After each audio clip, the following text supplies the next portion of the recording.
Night, but water treatment machine welcome somewhere. to my channel. Al-Said turns and looks out the window. Coming down the canal are 2 tugboats, the ones that they ordered earlier.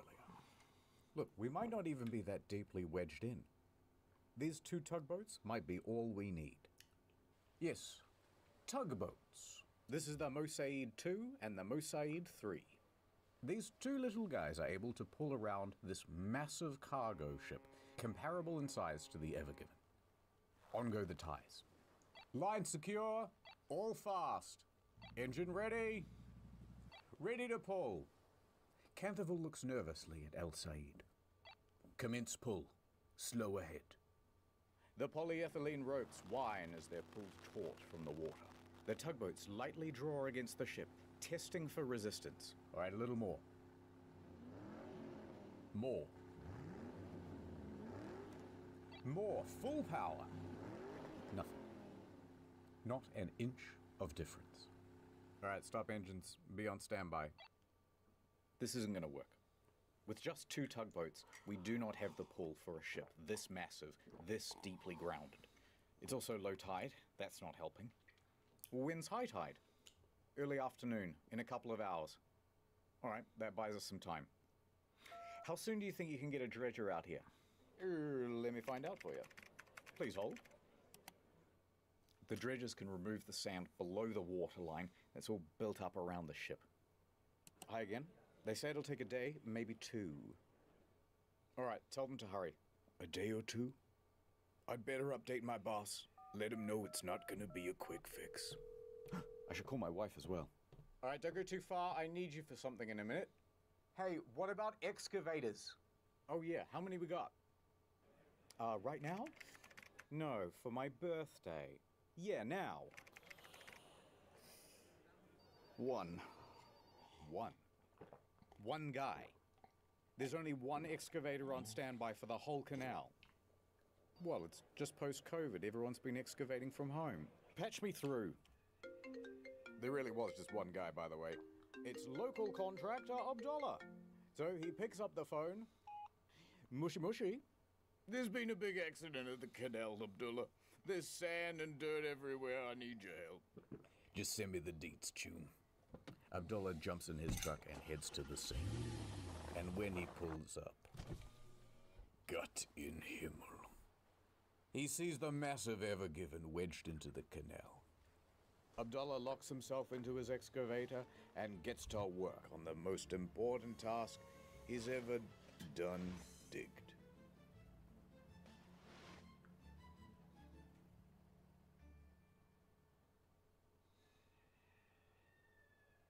Back on the bridge. Yeah, I'm not sure. Hopefully home soon. Okay. Yep, no, love you too. Okay, bye. Whew, the boss was not happy. Hey, before you said you needed me for something. I did. Who's this? Breathe into this tube. Also, you have to do a drug test. After the crash, they tested Canterville for drugs and alcohol. Both came up negative. There's also a procedure to make sure that captains aren't fatigued. They look at the rest schedule and they find, no, Canterville took that nap, remember? He's had plenty of rest time. So he passed the fatigue assessment. And while Canterville was at the nurse's office, high tide came and went.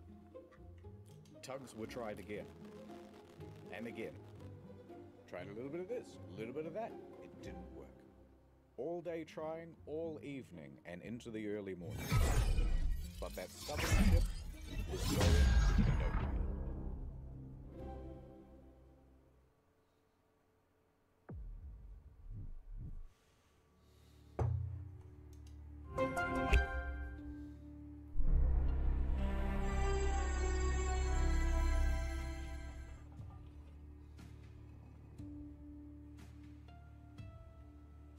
Of course. The moon. Day 2. There's quite a queue of ships by this point, and they're all honking their horns impatiently. Hey, move your ass! I got Frozens in the back. Go around! Go around! No one knows quite what's happening because the Suez Canal Authority has not made a formal statement. But their hand is about to be forced when an impatient sailor behind the Ever Given takes a photograph and publishes it online. And this starts a bit of a buzz on social media. It was at this very moment that the helmsman's most feared fear was most realized. Someone pulled up the navigational data. Colonel?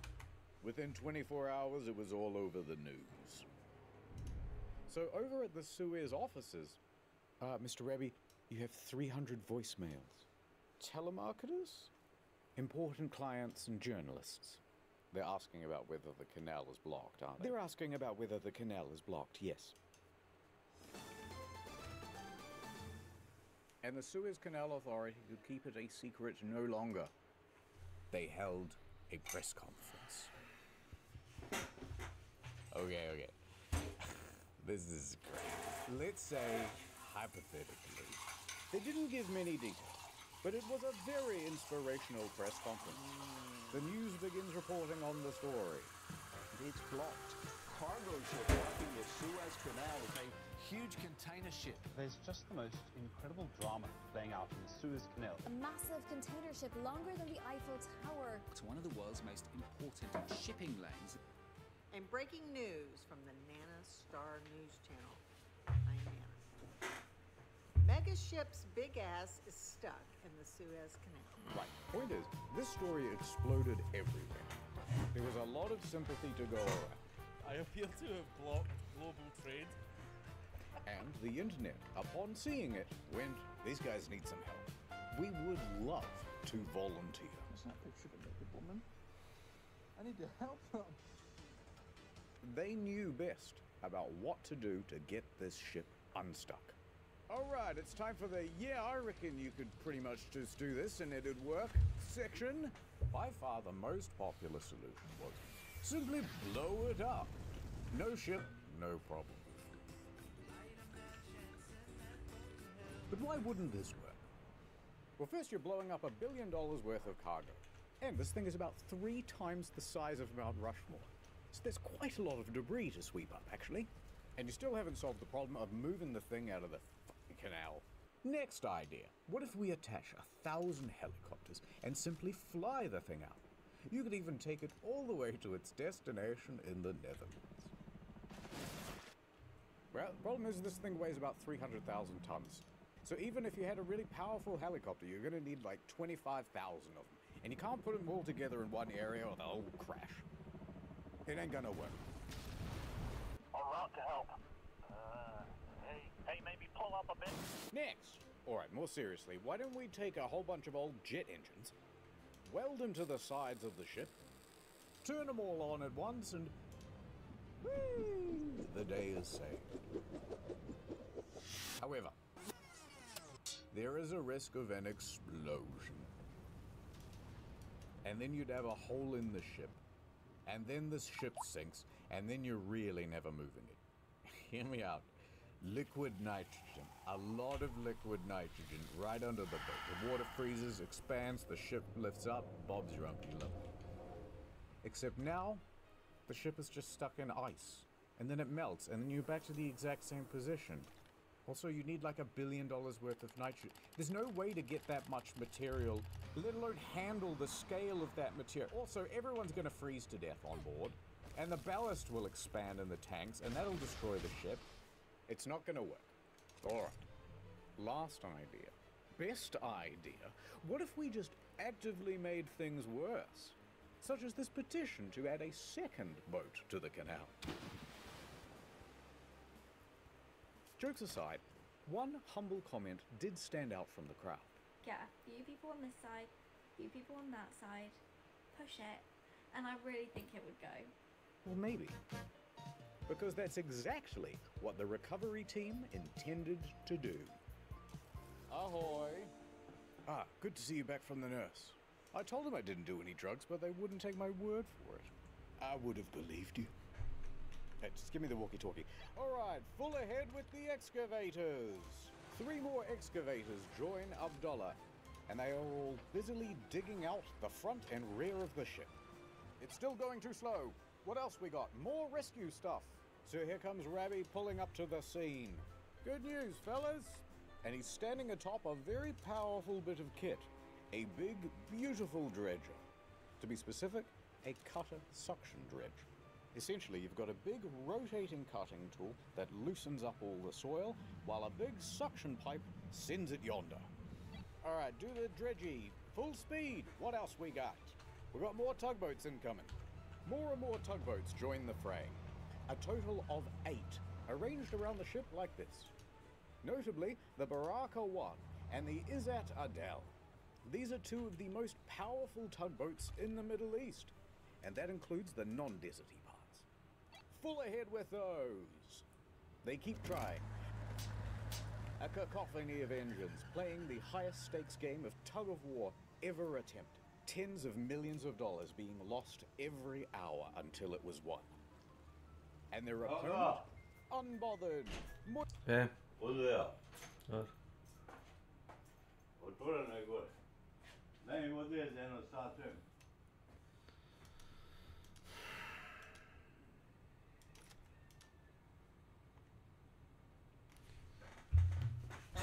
Šta ti radiš, nije mjesto. Da ispuka već otvorio vrata, bar stavi mrežu na vrat.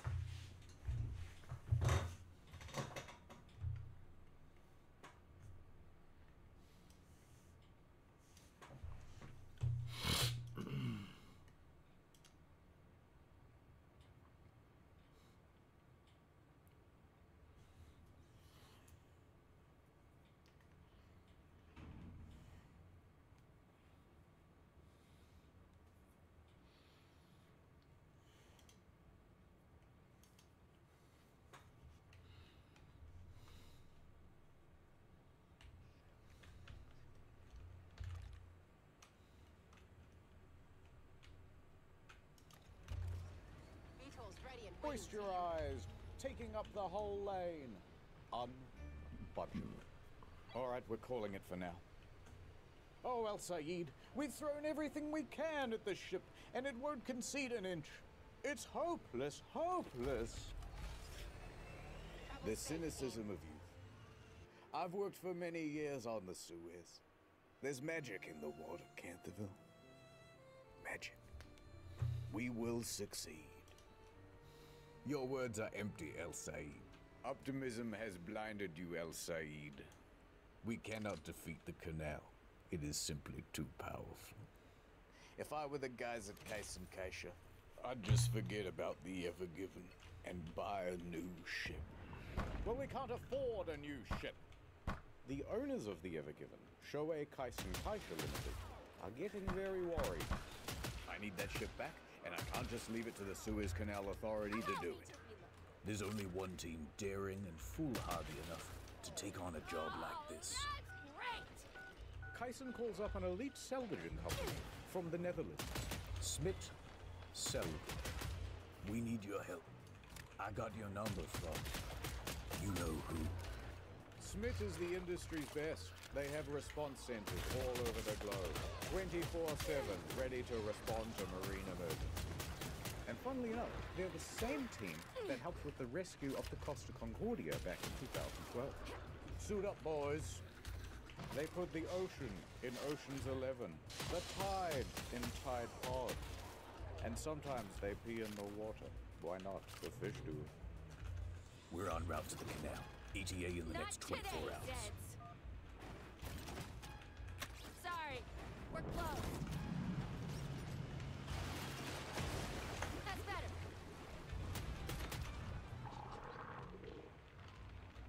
Next time on Boat in Canal. The prophecy. It's coming true. Kiss me, you fool. I'm beginning to think you don't want to get the boat free. Well, is it the Yanny wire or the Laurel wire? I couldn't hear you. You're breaking up. There's only one way this was ever gonna go.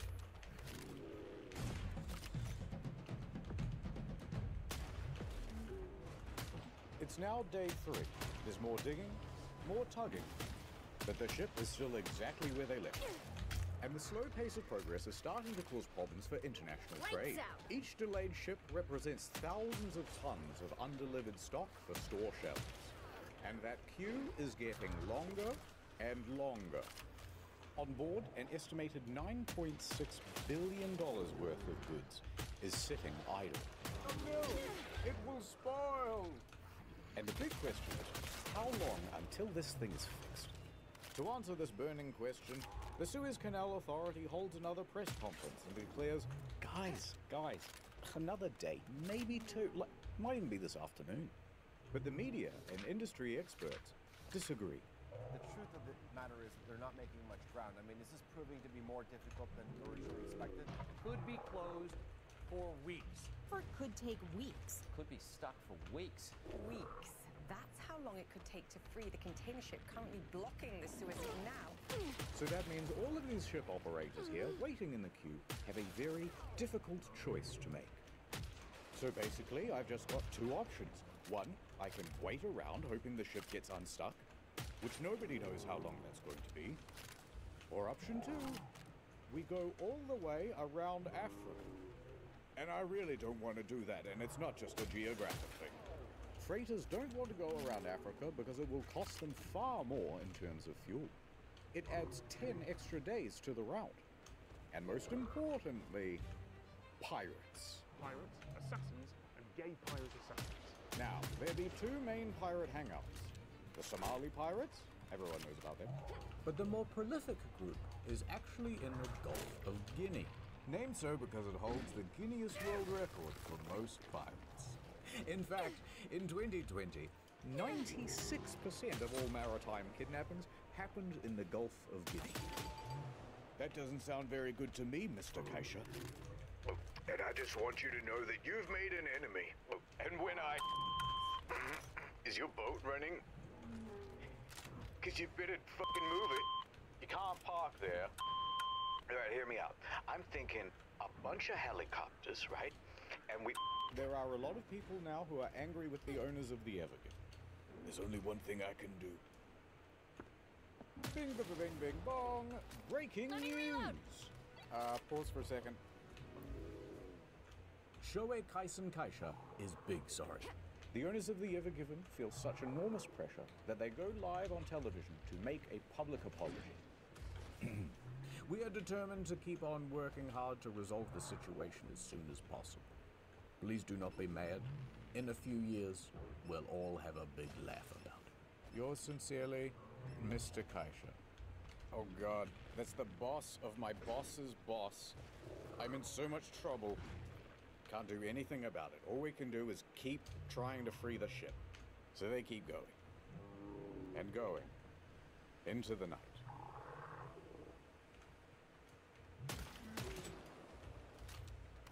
And on that night, Canterville and El Said had a heart-to-heart. The mood was very somber. Still feeling optimistic, El Said? Of course. Well, it's day 3. How much progress have you seen so far? They're gonna blow us up, aren't they? It's possible. They're gonna freeze us, aren't they? That seems less likely. They might just attach a whole bunch of jet engines and we're gonna get fucked up. That one got to bubble. Sorry, I don't mean to take it out on you. It's just, all these guys, they rely on me. The navigator, the helmsman, Gene, and the other ones we never animated. But I'm thinking maybe I should just get on a lifeboat right now and never look back. I could go live on an island somewhere, far, far away from you. Run away? Look at this. Timu neck massager for selling. I bet she's checking her mailbox every month. Bulk $6 fingerless gloves for Mr. Poe Box. You want to disappoint him? No. Little Jimmy won't be getting his 20-pack of kitchen tongs this Christmas. And you think that doesn't kill me inside? But we've exhausted every option. There's nothing on Earth that could free this ship. Well, that's where you're right. Look up there, Lil Canthy. El Said points up into the night sky. Los Lunos. Yes, the moon. The son of the night. To the ancient Egyptians, it was a sign of hope. And in a few more nights' time, a prophecy will be fulfilled. The supermoon. I have to show you a kind of boring diagram. I'm so sorry. You see, the moon doesn't just orbit the Earth in a perfectly equidistant circle. It is, in fact, an ellipse. That means there is a point when the moon is the furthest from the Earth, and we call that the apogee. And there's also a point where it's closest to the Earth. That's the perigee. You know when you look into the night sky and the moon seems bigger or smaller than usual? Different distances, isn't it? Point is, the moon gravities all over the water. And the closer it is, the more it's going to pull. Now, there's another effect as well.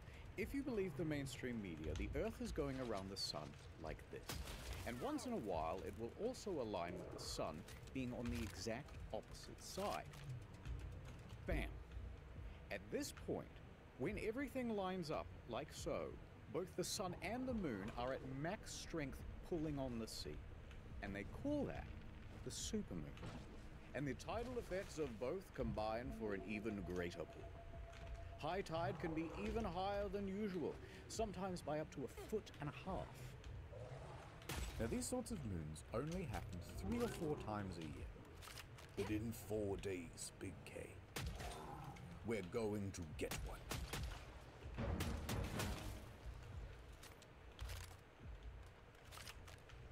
Previously on Boat in Canal. Don't let go! Ha ha ha, my plans have all fallen into place. I thought I knew what being a captain meant. What do you mean, cut the black and blue wire? There's only white and gold! We've got one chance left. The moon. This is just like that Costa Concordia video he did, but way less funny. So intrusive. Over at the Ever Given, things are status quo. But online, there's a bit of a new development. A screenshot of a news article appears. Cargo ship crashes into Suez Canal. Captain involved in incident. I do not But like there's a being twist. Uh-oh. Is that a woman? A woman? Egypt's first female sea captain, Marwa El-Sahar, was being named in this headline as responsible for crashing the Ever Given. And the screenshot of this news headline spread all across social media. For Marwa to have screwed up this badly is impressive. Especially considering she's never worked on the Ever Given and is currently hundreds of miles away in Alexandria. But someone online went, first female captain? Grody? Suez blockage? She must have did it. Marwa found out about the accusations through a friend and quickly hopped online. I gotta clear my name. Guys, it isn't me! But the online bad guys must have hacked her account, because everything she wrote just came out in squiggles. So Marwa tried to hack back. This code, it's nothing I've ever seen before. They're countering my hack. I'm gonna reroute the hosting. Not if I can help it. They ran through the firewall. Use IP4. It's better. Now, while we can all agree that a lady captain is very gross and icky, and while we all agree that she should be doing Security a lady cameras job, aren't a solution. like adding They're a rosemary symptom of a oil larger to the problem. ballast Welcome to my water, channel.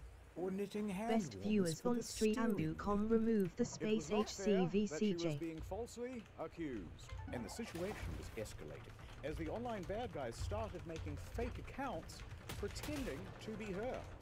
What was Marwa, etc., to do against such a coordinated campaign? That was Well, luckily, a surprise hero to the story. The mainstream media showed up and did a thing. Don't worry. Bringing her onto the telly and clearing everything. Marwa even found some positive in the situation. I was really upset at the beginning, but later on I found like the support from all people around me, and that made me feel like more regretful for what happened. A lot of the social media posts got taken down. And in the end, it all turned out okay. At least, for her. Back to the Evergiven. The Evergiven has been grounded for 4 long Egyptian days. So tug, tug, tug. Dig, dig, dig. Pull, pull, pull. Fuel is getting low. Everyone is overdue for a break. All right, guys. Grab a Red Bull and a little snack. We'll pick up again soon. But as the engines wind down, the crew can hear something approaching. Who the hell is that? It's Smit Selvage. The Smit team boldly actions onto the scene, looking at the ship very inspectively. They report their findings to the rescue team. Alright, I ain't no boat expert, but if you want a chance of moving this ship, you're gonna need to make it a lot lighter, by tens of thousands of tons at least. Is it going to bend and tear? And sink? No, it doesn't look like it's going to do that. But it also doesn't look like it's going anywhere with all of this weight on the back. Okay, we trust you. What's your plan to make the ship lighter? I know a guy. He's got a crane. I'll get it down here. We'll offload all the containers. It'll be brilliant. You're gonna love it. The container thing again? Yeah, how long is that gonna take? Well, to get them down here and to get all the equipment assembled, we're gonna need at least a few weeks. Weeks? And to get all the containers off the ship, that might take several months. Months? No, Mr. President. He didn't say months. He said, monks. Those Shaolin guys. They're very strong. Everything's going according to plan. A furious Rabbi marches in. Do you have any idea how much these last few days have cost Egypt already? We've had to sell parts of the Sphinx. Look, the nose is gone. It's looking all messed up. We turned the whole country into an e-commerce site. It used to just be called Gypt. Now it's online. Egypt. Remember Tutankhamun? Who saw that? Now it's Tutankhamun. Get it? No encore. It's a pun. Get it? Let's move on, says the Smith guy standing in for the audience. Look, this is by far the best option. Yeah, it's slow and laborious, but it's a guaranteed fix. Or you can carry on doing what you're doing now. You're on what, day 4? How's progress so far? Al-Sayed wouldn't hear it. We will continue with the dredging and the tugging. The supermoon will be here soon, and that will save us. You are foolish, Al-Sayed. The legend of the supermoon is just a legend. All right, we're on the same team here. If you insist on keeping the cargo aboard and just tugging, we've got resources to help. Smith calls in 2 additional tugboats, and not just big ones, pretty much the biggest ones you can get. So Smith and the recovery team have figured out a sort of Plan A and Plan B. Plan A is to pull the Evergiven free by the supermoon, which is only 2 days away. Now, if that doesn't work, they'll have to go to Plan B, which is to offload by crane most of these containers, and that will take months.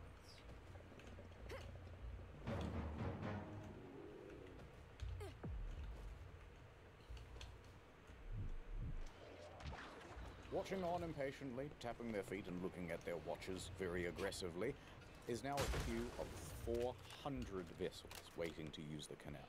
Fresh fruit, thousands of tons, losing its freshness. Medicine, losing its potency. After this, there is no turning back. You take the blue pill. You take the red. Not to mention, livestock. More than a dozen ships have live animals on board. Mostly sheep and cattle, lightly sizzling under an Egyptian sun. The Egyptian government has had to dispatch vets to board these ships to tend to the animals' welfare. A few days ago, when I was a younger man, freight from Asia only cost $8,000 a container. Now it's $12,000. Fire beats fire every time. And the You impact gotta is know being that. felt by a lot of larger companies. Renault, for example, ran out of some Play on critical my components turf. and had to halt assembly at a couple of its plants. Adidas, Nike, IKEA all saw shortages. Some of our clients are out of their top-selling SKUs already. And as prices too, oil prices are my people go! Through the little waterway bridge. And meanwhile, all across the day, the tugs are trying again and again. Move a little more sand. Wait for the next high tide. Try again. Kisses. And as this marches on with the same futility as day one, banking on the supermoon looks like a costlier and costlier gamble. Alright, enough of this. Seen about 100 ships, opting instead to go the long route around Africa, accepting the longer traffic time and piratey risk.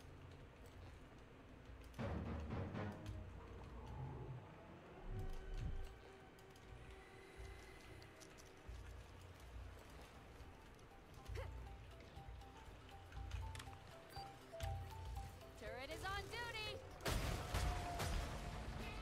The supermoon. It's tonight. There's a renewed energy as people scuttle around the area, doing everything they can to prep the ship for the big event. The excavator crew, over the course of the week, has expanded to a team of 11, working double, sometimes triple shifts with only 3 hours a day for sleep. Together with the two bridges, they have moved 30,000 cubic meters of sand and soil. For comparison, this is 1 cubic meter. And this is 30,000. And here is what it looks like next to the Evergiven. That's a lot of sand. Subway sandwich for scale. And it's born some results. Overnight, they managed to free the rudder from the left bank. And that's a big deal, because this rudder was acting as a bit of an anchor in the sand. Doodles. Now free, the stern bobs around with the motion of the wall. Great stuff. Meanwhile, the crew is doing everything it can to lighten the weight of the ship. That includes making a second plea for the ballast water to be ejected. Oh please, the Smith guy's already tinkled in there. Armor We just here, can't do it. It would destroy the ecosystem of Egypt. Please, please, please, please, please, please, please, please, please, please, please, please, please. All right. Biodiversity. Let 1,000 algae bloom. Oh, nice work. That'll make the ship 9,000 tons light. Yeah. Don't even come at me with The that. water's so bright, I can barely see it coming out of the ship. Here, take these. No. I don't deserve it. Sunglasses are for people who redeem themselves. That's not me. So glad Hold we on got to to spend this quality just time in together. case. Into the evening, the pace keeps up. We see Abdullah excavating away. But really, he's thinking about the moon. Rabbi, he's busy taking video calls. But he finds himself distracted I with deserve thoughts of the moon. Even Mr. Kaisha. Is there anything in this world that doesn't remind me of her? Set it and forget it. More breaking news from the Suez Canal property. Evergiver is stuck in the Suez Canal still. It's been almost a week. The tugboat should be able to move Evergiver's big ass. This is Nana Star. Nana Star News. Another one down. The full moon shone brightly that night, kissing the nape of the canal's neck with its gravity lips. Full tongue. The canal liked it. And spoiling the romance of the moment is a big fleet of tugboats, watching on voyeuristic. They are 17 in total, with just a bit over 1,600 tons of bollard. And here's how they're arranged around the Evergiven. Of the four most powerful tugs, 2 go at the front and 2 go at the back. They'll be pulled. Another 6 tugs are put on the flanks. 2 over here, 4 over here. They'll be pushing. The remaining tugs are fueled and ready on the sidelines, waiting for their chance to sub in. Positioned like this, when the word is given, all these ships are going to try and turn the Evergiven anti-clockwise. Looks great, guys! You think that this is going? I believe in the supermoon. This had better work. The guy with the ruler down by the shoreline yells out, "The tide has hit its peak!" Al-Sayed commands over the ring. Start main engines. Tension on.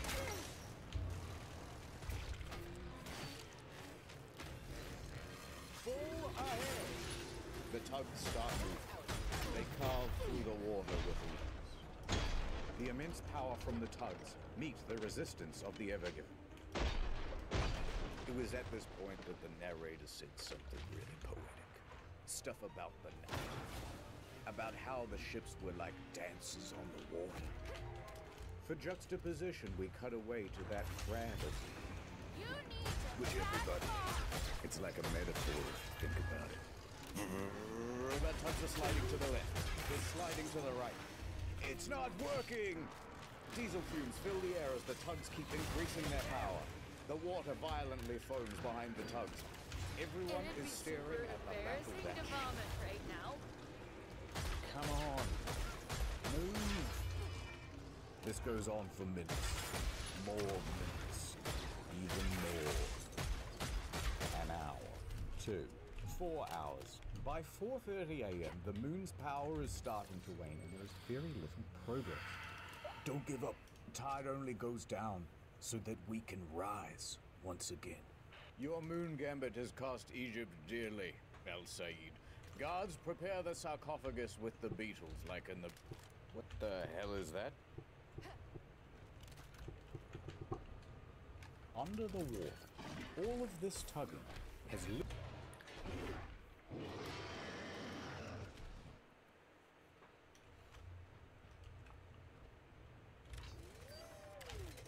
Shortcut!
Turn up the temperature here.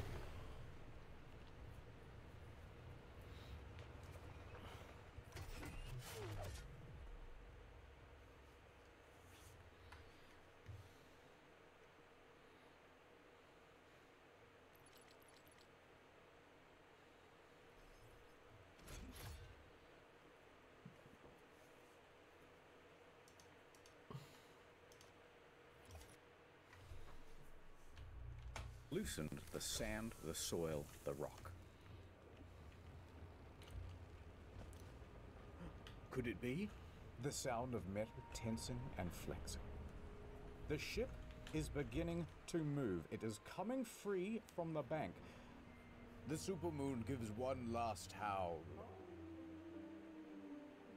It worked. They pulled the ship from the bank. At the back, at least. Now, the bow is still wedged in there pretty good, but this is progress. We're halfway to freedom. Keep going. So they did, all morning.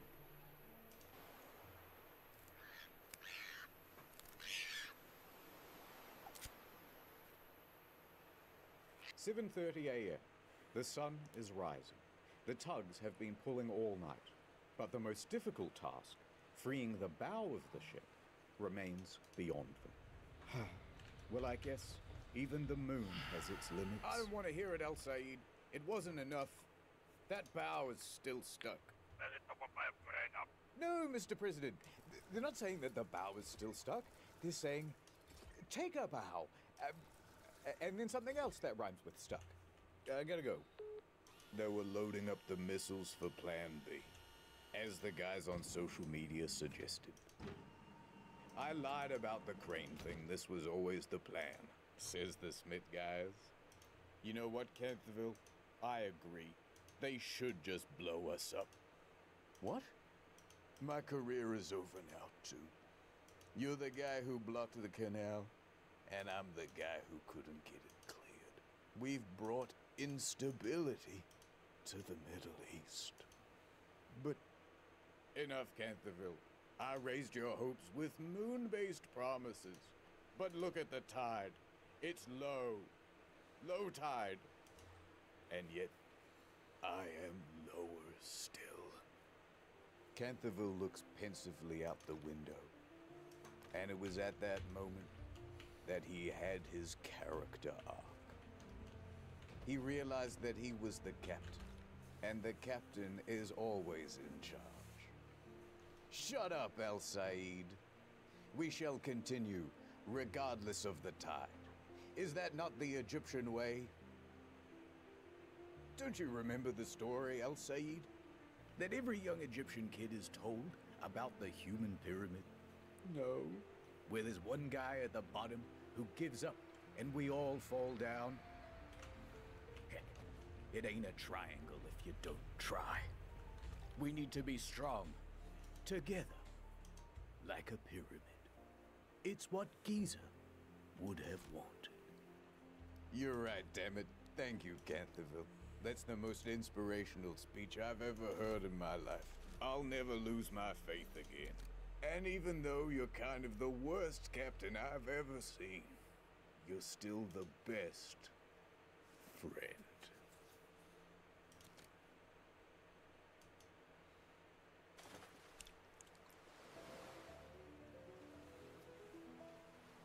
So they pressed on all morning, enthusiastically and vigorously tugging away, beating off the fatigue, but to no progress. Okay, everyone, take a break. Copy. We'll have lunch and pick up again in a couple of hours. Then suddenly, one of the Smith guys comes busting into the room. I've got an idea. Everybody turns and looks at the Smith guy. All right, well, sorry about the boring diagram, but take a look at this. Remember how we emptied the ballast tanks before? Yeah, of course. Well, now that the ship is half floating, what if we refilled the ones at the back, on this part of the diagram, where the ship is almost floating? That way, it will sink lower here and allow the bow to sit up even higher on the bank. Canterville gives El Said a knowing nod. I got this. I know a guy who owes me a favor. Please, please, please, please, please, please, please, please, please, please, please, please. A few hours later, the ballast tanks were filled. And it worked. The bow lifted, ever so slightly. It's working, it's working! And it gets better. It's now 2 p.m., and that means high tide. Guys, I've got another technical issue. All right, what is it? It's easier if I show you with a drone. Hold on, let me try again. All right, you can see the ship is lodged at the front. The guys are pulling, but it ain't budging. However, a lot of force is building up here. And what if it were to break free? The sudden release could propel the ship straight across the water with a hell of a lot of momentum. It could span the entire canal and land on the opposite bank, only to run aground again. Worse still, it could pin these small tugs in its wake. Let's hustle. Dangerous. To solve this problem, they did a bit of a safety briefing, and they got some more 4 ropes, actually. Ulfui. Tying the bow of the ship Welcome to my somewhere on the channel. land. The lines look great, guys. With the contingency in place, the tugs start up again. And about an hour later, at 3:05 p.m., movement. The bow began to shift. Okay, that's definitely moving. This is it. It's working. The ship made a big noise as it accelerated from the bank. Don't get overwhelmed. And at first, Remember excitement what costs its and War relief. is nothing but a duel The on a bow larger scale. was coming free. But uh-oh. Remember that concern about the overswing? Well, it's happening. Okay, the only source we found for this part of the story was Bloomberg, but they said that it happened and we wanted to build it. So this recreation is how we imagine it went. The 4 support ropes take strain. Then, snap, one of them breaks. Do you think it's gonna hold? I think it's gonna hold. Move those tugs out of the way. Snap. Another rope breaks. Captain El Sayed, it's gonna hold. Get your tug out of the way, but it's gonna hold. Snap. A third rope breaks. Get out of the way! Get out of the way!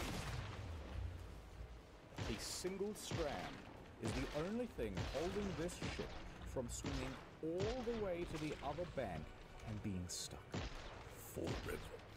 Without even realizing, Canterville grabs El Sayed's hand and squeezes it tight. It's gonna hold. You're a madman, Canterville.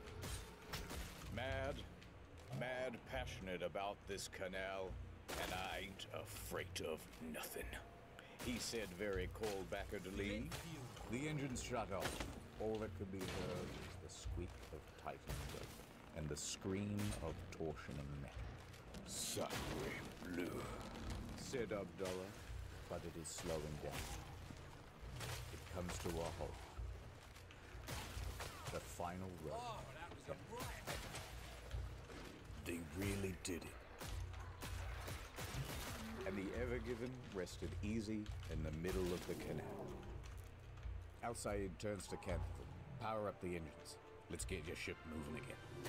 I'm on it, says Canterville. Found the mute button. All of the tugboats start honking their horns in celebration. Cheers can be heard from the main dredger, the Mashau. In fact, they filmed this celebratory video. This area could really do with some ambient lighting. You heard them right, Mr. President. We did it. We did it. It's free. I told you. All in a day's work. The president takes his finger off the nuke button. Pack it up, boys.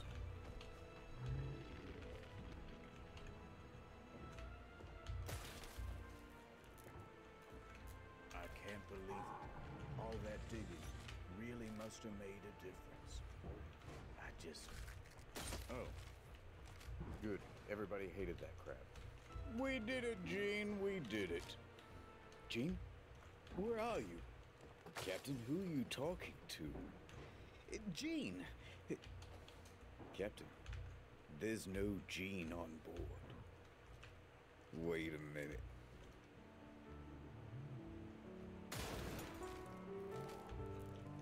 No, it's impossible.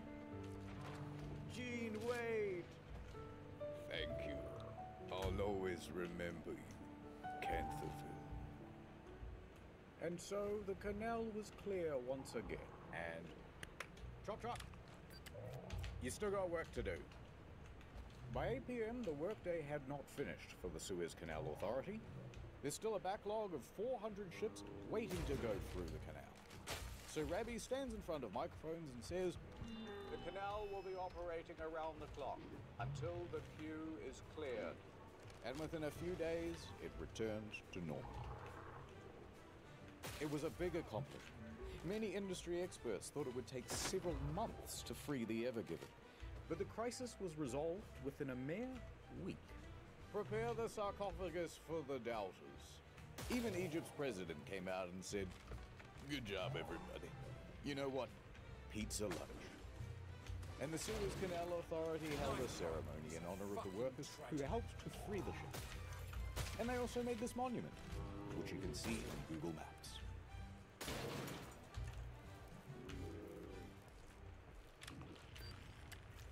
Turrets up. But the story doesn't end here. A quick note on the helmsman's penis.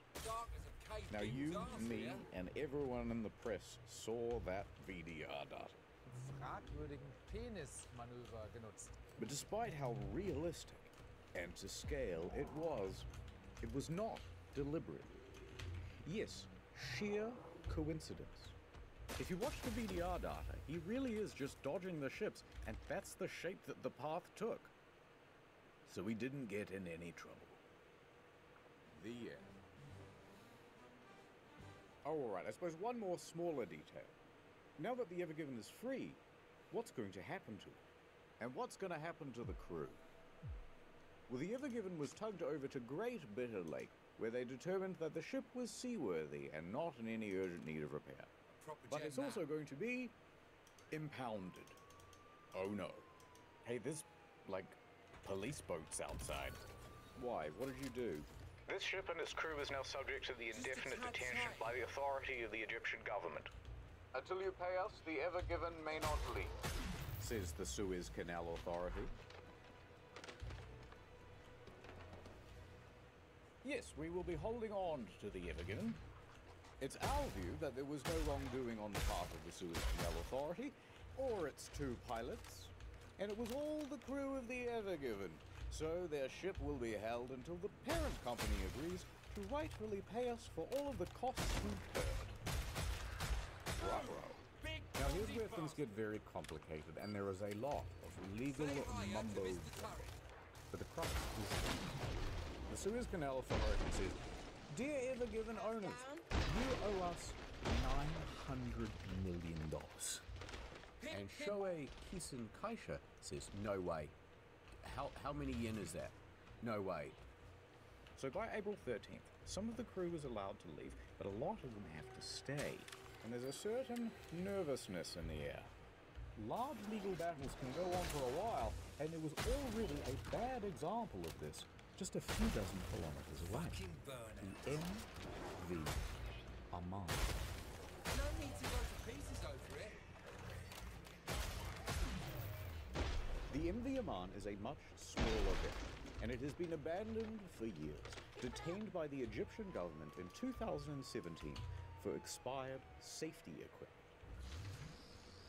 Now, they were told to replace the equipment and pay a fine.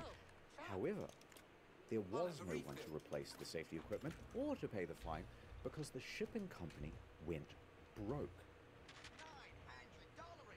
So they just abandoned the vessel. There was no way for the legal situation to advance, and that meant that there was no way for the ship to be released.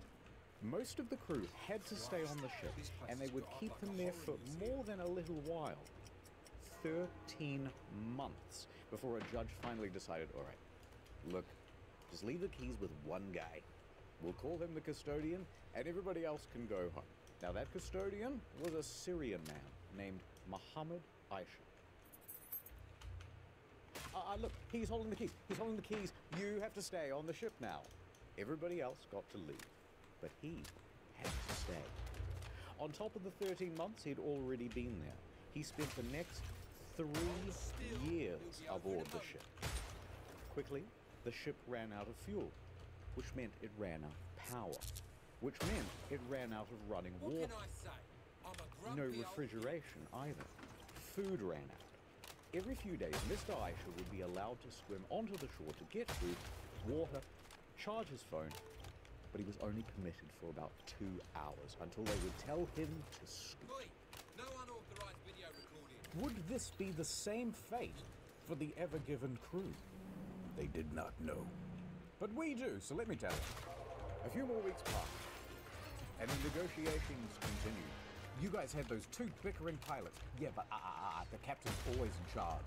Sorry, who didn't arrange for tugboats while we were going through the canal? Oh, that was you guys. I'm gonna put 20,000 containers on one of the largest ships in the world and go double the speed limit, then complain about tugboats. But eventually, they all got together in a big room, and they went, I'm sorry about all those things I said and those emails I sent. I didn't mean it. I was tough on you as well. They embraced. They made amends. They made love. And they agreed, all right, you can keep using the canal, but sometimes we get to go fishing on the boat. That's fair. That's tough, but that's fair. They should not do that. It was an Egyptian handshake. With the little thing with the elbow. There was a mummy. Down to his right size.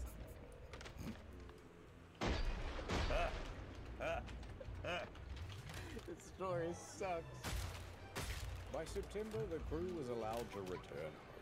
They only got MV Amand to live. And that guy on the MV Amand, he got to go home too. Why not? Get out of here, you scamp. The Ever Given made its delivery to Rome. They did it! All the cargo is here. Although, it wouldn't hurt to check. 1, 2, 3, 4, 5, 6, 7, 8, 9, 10. Canterville continued his career in shipping. It wasn't the end. Maybe just one more for the road. It's a great time to be a cargo ship captain. I can tell you that much. Al Said returned the Lunexicon back to the Sphinx. You think I've Thank got time you, to pop down the Offie and get old some friend. It's as small as a Hackney Council And the Ever house. Given had some minor repairs done to the bow over in Qingdao Port in China. And then she was ready to set sail again. The Ever Given was released back into the wild. It sailed into the sunset. Ever since then, global trade has improved.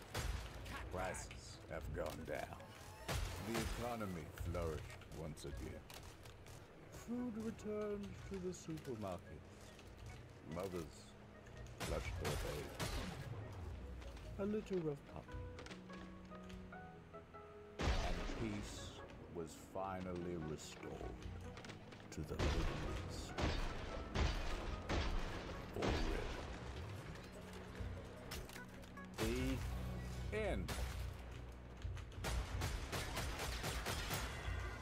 Thanks again to Salee, the easy way to get data on your phone when you're overseas.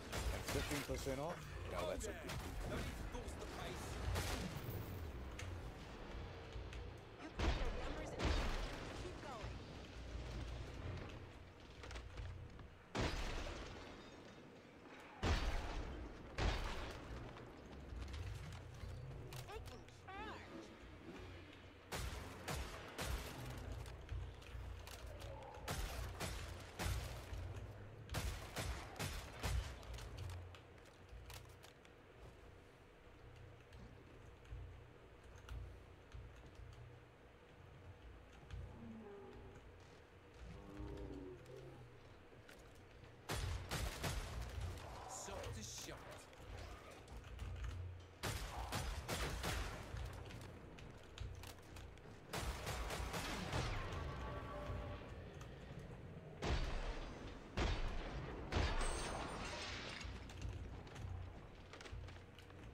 me a top up.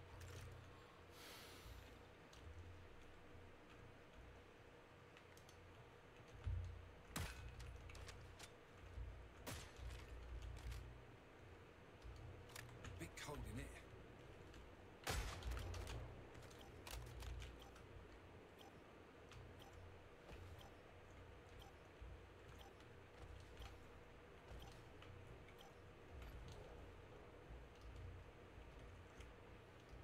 No more shopping, folks. Pod's closed.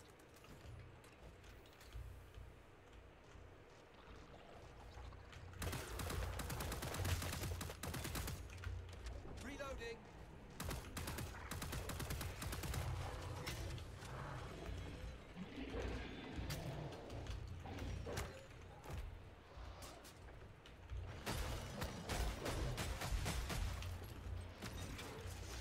Let's go, little friend.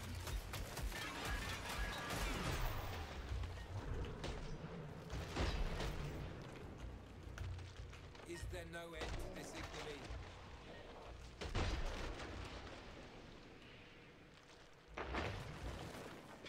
Bollocks to this.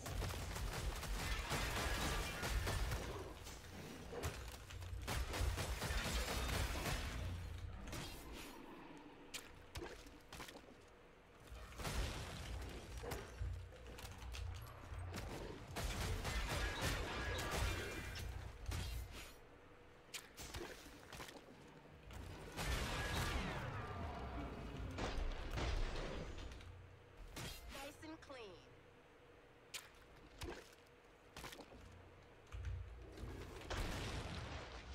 I'll take my pound of flesh then.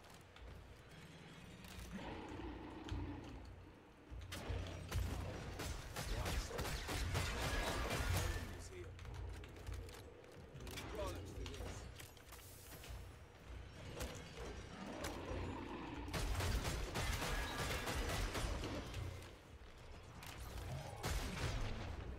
Christ, this place is like a horror museum.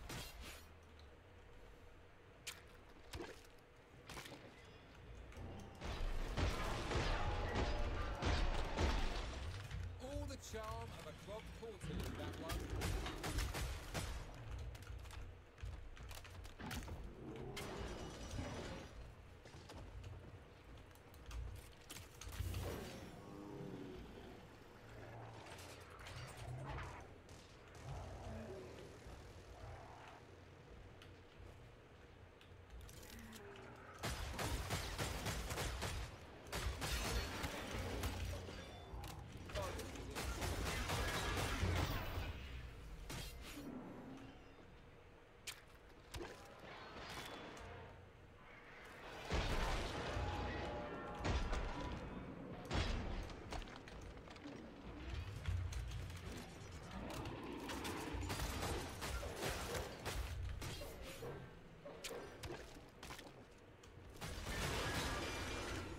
Don't have to worry about that much.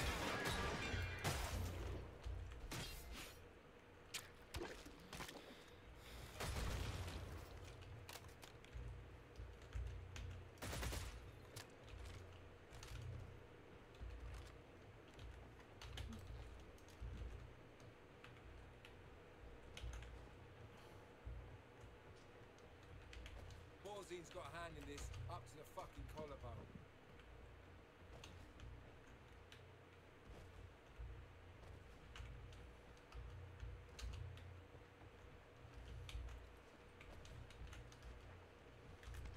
You should probably pick out some health supplies from the pod. Hey, I'm just looking out for you.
This one is going to be fucking based. The video title is The Pussification of Video Games Part 2. Oh boy, here we go. All right, if you're here from Reddit, you might need to change your tampon for this one. Oh man.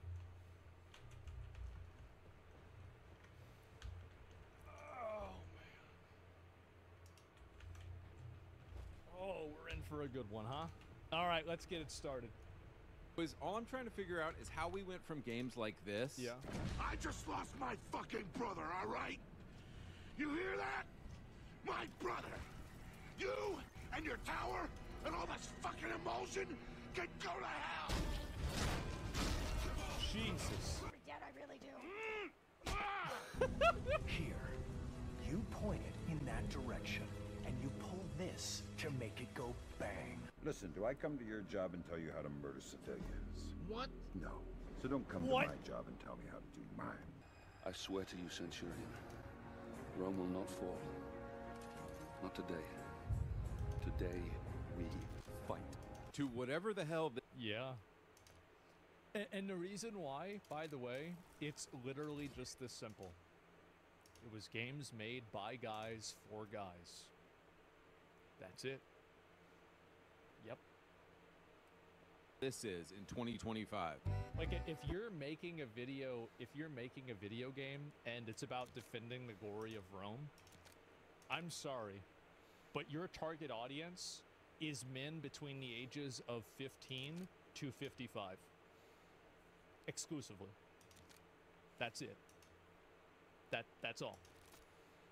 Those are your people. Make them happy.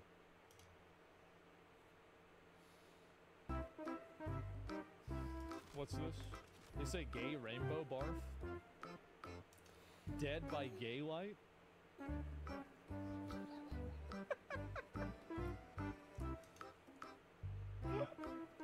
Mortal cuckback? Oh, jeez. Cringe, Jesus. Splitgate 2, we're trans. This is Call of Duty now? This needs to stop. This is one of the reasons Battlefield was popping off. Yo, dude, sorry, I think I dropped your gay card. I didn't drop my gay card, man. What do you mean? Can somebody explain to me why everything everywhere has to be gay now? Can I go 2 seconds without some degenerate, non-binary, Hello Kitty-ass nonsense in my face telling me how their husband's boyfriend transitioned? I'm sorry if this hurts your fifis, but you can't be gay and masculine. Gayness and masculinity are... I don't know about that. I feel like Dion from Final Fantasy 16 was gay and masculine for sure. But I think that it's not...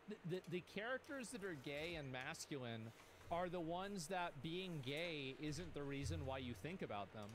There's plenty of examples of that, I think. I could probably think of more. I mean, it doesn't sound good if I can only think of one right now off the top of my head. But overall, I think that that's not really the reason why a character's bad. But Billy Harrington? I'm trying to even think. Hercules? Well, I don't know about that. Spartacus? I don't know about that. Soldier 76? Dumbledore? Yeah, but he wasn't really there, right? But either way, my point is that it's made by people that are just lame. They're lame and they're weird. And so their idea of representation is a minstrel version of a gay person or a minority. That's the reason why. They don't even, they don't even know what they're like in real life. Who made Dumbledore gay? Barack Obama. Or opposites. Get...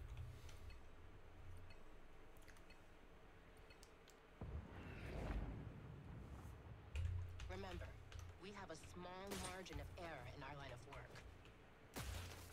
Well, here we go. I've had enough of your prying eyes.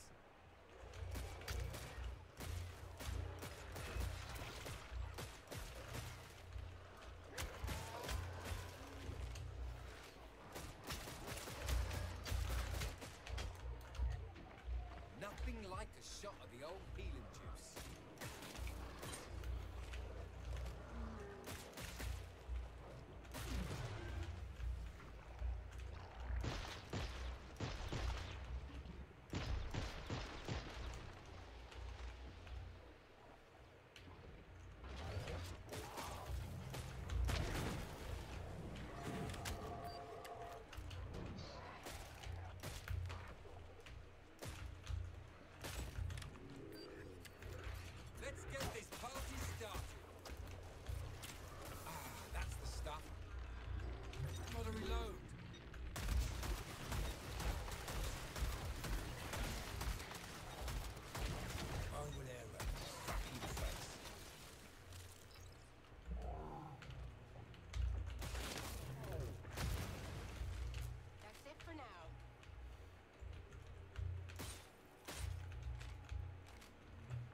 needs a new vest?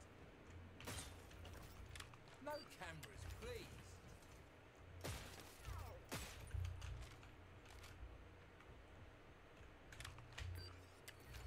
Time to wreak havoc.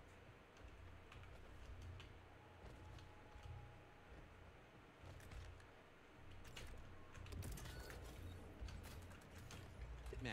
Get real mad. When I was first getting into Xbox in 2001, every game was about war and about being a Chad. Now every game seems like it was made by women and dudes with weak arms. If you... I'm gonna be honest. I agree with you. I do. I agree with you. I think that there is a massive amount. Like, I am a guy, and I want video games made for guys. That means that the main character is, you know, named, you know, John Smith or John Wick, and he has a gun, and his primary goals are protecting his family, upholding his duty, and being able to protect his country or, you know, his band of brothers. And every girl in the story is hot, except for the bad ones. They're also hot. They're not, so they're really hot. Well, if that That's ain't it. less than fire safety. Look back at the That's all I 2000s, want. we really had everything. Dante and Devil May Cry, an absolute unit. GTA, Yakuza, Metal Gear, Chad of War, Uncharted, SOCOM. Then the Xbox was more shooter-focused. Halo, Call of Duty, Gears. It was actually crazy. This is the fighting against, I think her name is Minstrel, in Metal Gear Rising Revengeance. It was crazy for me to play this game and realize how far we've fallen. I didn't realize how bad it was until I played Metal Gear Rising Revengeance, and it was scary. Brothers in Arms, Splinter Cell. Last year I made a video called The Pussification of Video Games, and you People can got consider... so mad about me watching that game. That video. They were so mad about that. Consider this part 2 to that video. Yeah. I want to give you some fresh examples of the pussification of modern video games and how this happened. You guys are probably tired of me talking about Red Dead 2 and Last of Us constantly, so I'm going to try to throw in some fresh examples. In this video, we're going to take a look at Spider-Man. How Peter got cooked, the pussification of Rainbow Six, and more modern slop. Great. 2 and the cuckening of Peter Parker, Ubisoft and the downfall of Rainbow Six, and finally Immortals of Avium, Army of Two, and a couple single-player games. Okay. But first, are you boys tired of laggy, choppy gameplay on your clown shoes iPad? It's time to man up and get a dedicated gaming tablet like the Red Magic Astra gaming tablet. This thing is stupid fast and has a Snapdragon 8 Elite CPU. Heating up won't be a problem anymore with its liquid metal 2.0 cooling system and industry-first dual-layer Genshin vapor Impact! chamber. Its gorgeous 165 Hz Yes!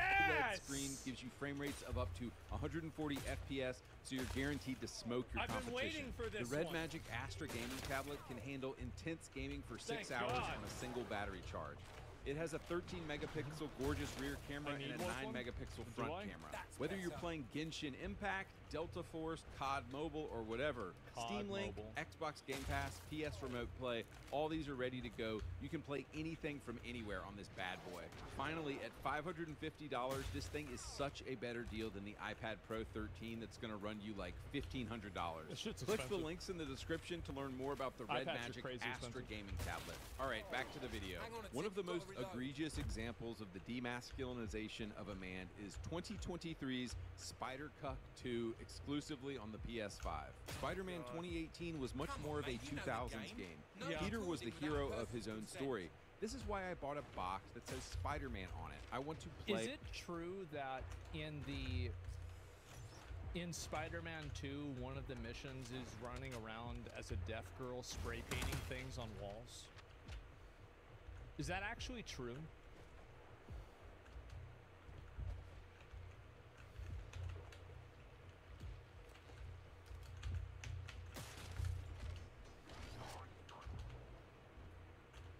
as a superhero. But oh, you bigoted white man. Insomniac Games is going to that's get you to me. pay $80 to watch your hero get cucked. and we all fell for it. This is why, by the way, I always say Sony is just as bad and just as woke as Xbox. Now look, just to be clear, I have no issue with Miles Morales as a character, and I have no issue with black characters in games. Final Fantasy VII, Gears, Walking Dead, all great games. What we take issue with is that Spider-Man 2 is supposed to be a story about Peter, I don't know, being a superhero. This is why I bought the game. Instead, we play a game in which MJ and Miles Morales are the heroes. They are constantly saving Peter. I don't know why they thought it was a good idea to, in a Spider-Man game, have you play as MJ. Nobody wants to play as her. It's not about her. What is she gonna do? Bake cookies? The fuck is this? Nobody asked for this. It's stupid. Yeah, nobody wants this. Let's make him dance. What is this? Like, yeah, and this is what I was saying before about how, like, developers put stuff like that in the game Let's get this party started. that the players aren't asking for. Nobody wants that. Why would you even do it? Because they are faster, smarter, stronger, and more competent than Peter throughout the entire game. In literally every boss battle in Spider-Man 2, Peter is either rescued by Miles or rescued by ugly-ass girl boss MJ. Peter is that true? Throughout Spider-Man 2 as childish, vengeful, and impotent. Miles, in every instance, is shown as more competent, more wise, more moral, and just a better person in general. Jesus. I can't let this go. I'm finally everything everyone needs me to be. Yeah, you don't even answer my calls anymore, man.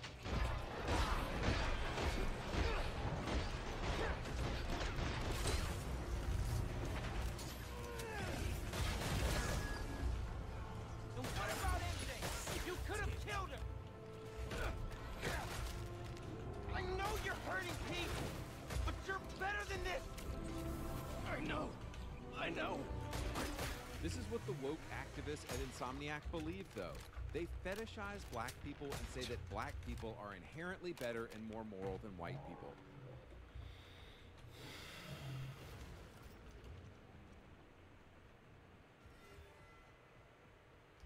Ads open, guys.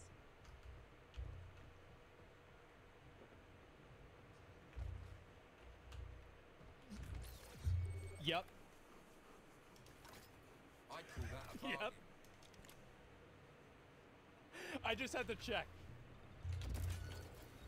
White people. It's the most insane maybe anti-white propaganda you'll ever see in a game.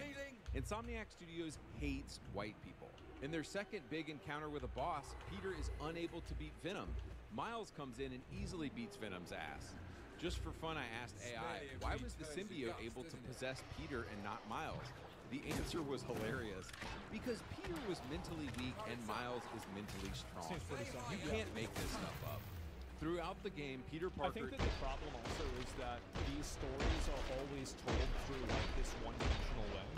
So, like, when every story, creates a dichotomy like this, where, like, one character is this way, the other character is the other way, and it's constantly the male character that's problematic, or a white character that's problematic, or a female or non-white character that's not, people start to see a pattern, and I think that after they see that pattern enough times, they end up not taking it seriously, and they end up the doctor's head.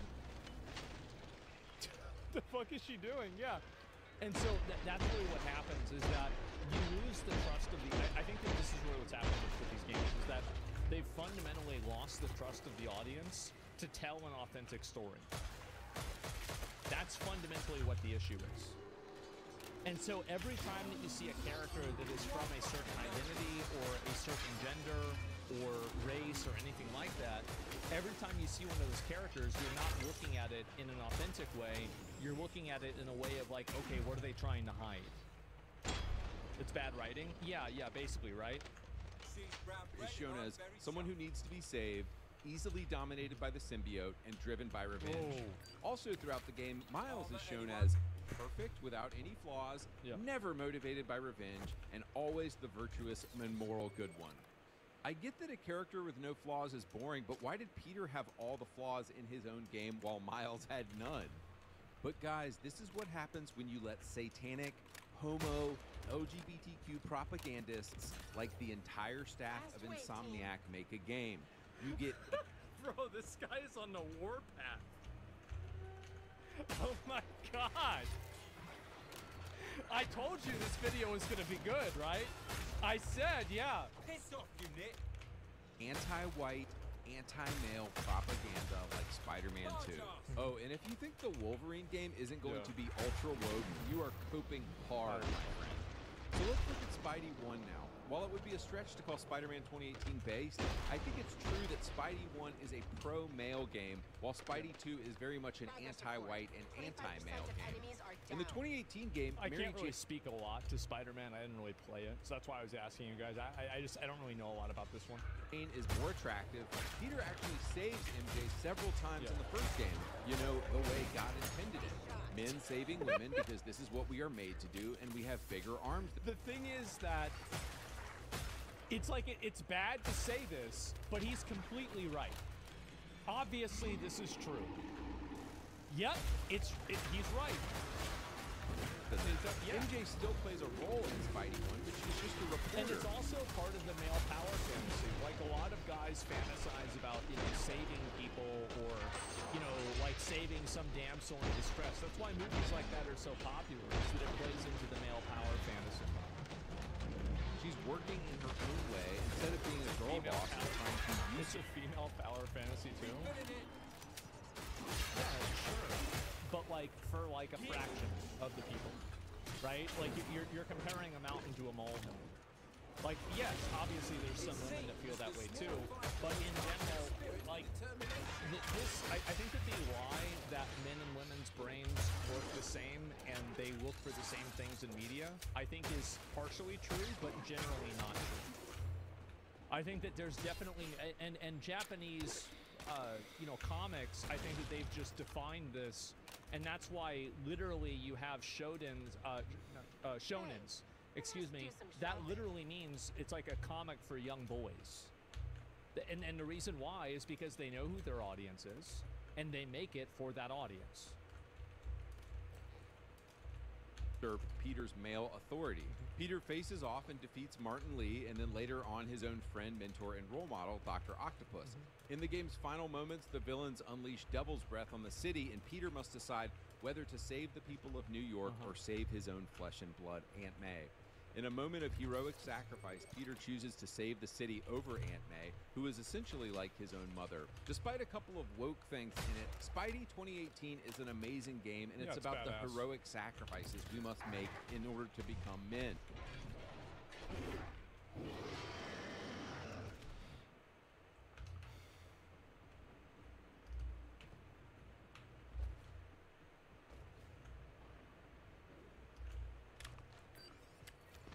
Got the turret online. Say hiya to Mr. Turret.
Too bad they completely cucked Peter Parker and made him a mouthpiece for gay propaganda in 2023's Spider-Man 2. Moving on. I haven't played the game, but I don't know if this is true or not. Holy shit.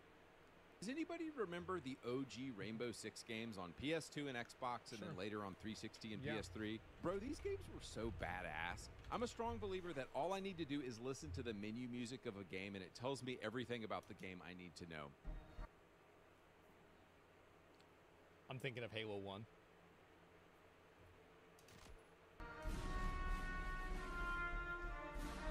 Yeah. Maybe it's true. Also, look at these covers, dude. Squad-based counter-terror, my dude. This was the plot for Rainbow Six Lockdown. In 2009, Rainbow, led by John Clark, deploys the Alpha Team, commanded by Ding Chavez, to rescue the South African president from a rebel army surrounding Pretoria. Got him. Elsewhere in the city, the Global Liberation Front, an anti-Western left-wing terrorist organization led by Bastian Vanderwall, steals lead. So, bro, like, that's actually the... So... Oh my god. And nowadays, it'd be the opposite. Love that game? Yeah, it's fucking great. A nanite aerosol bioweapon that causes massive hemorrhaging and has a 100% fatality rate. Game is dope. Like, Yeah, dude, that sounds like a game I want to play. And pretty much all of the Rainbow Six games had plots kind of like this. Rainbow Six Vegas 1 and 2 are the ones most people are familiar with. Terrorist Hunt was very fun, as was the multiplayer. These games weren't like Call of Duty at all. If you just rushed in and started firing, you and your whole team would die immediately. Yeah. You had to carefully breach doors. You were able to set your guys up on multiple doors at once so you could attack targets from multiple angles at once, which would lead to much fewer There were a lot of games like that were like squad-based tactical games, but I feel like people just got retarded and they can't play those anymore. Fatalities. So what happened to Rainbow Six? Yeah, they just can't do it. Gay-ass Six Siege happened.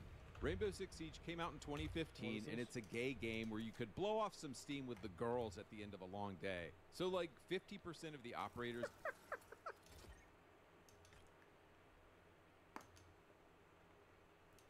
Oh my god.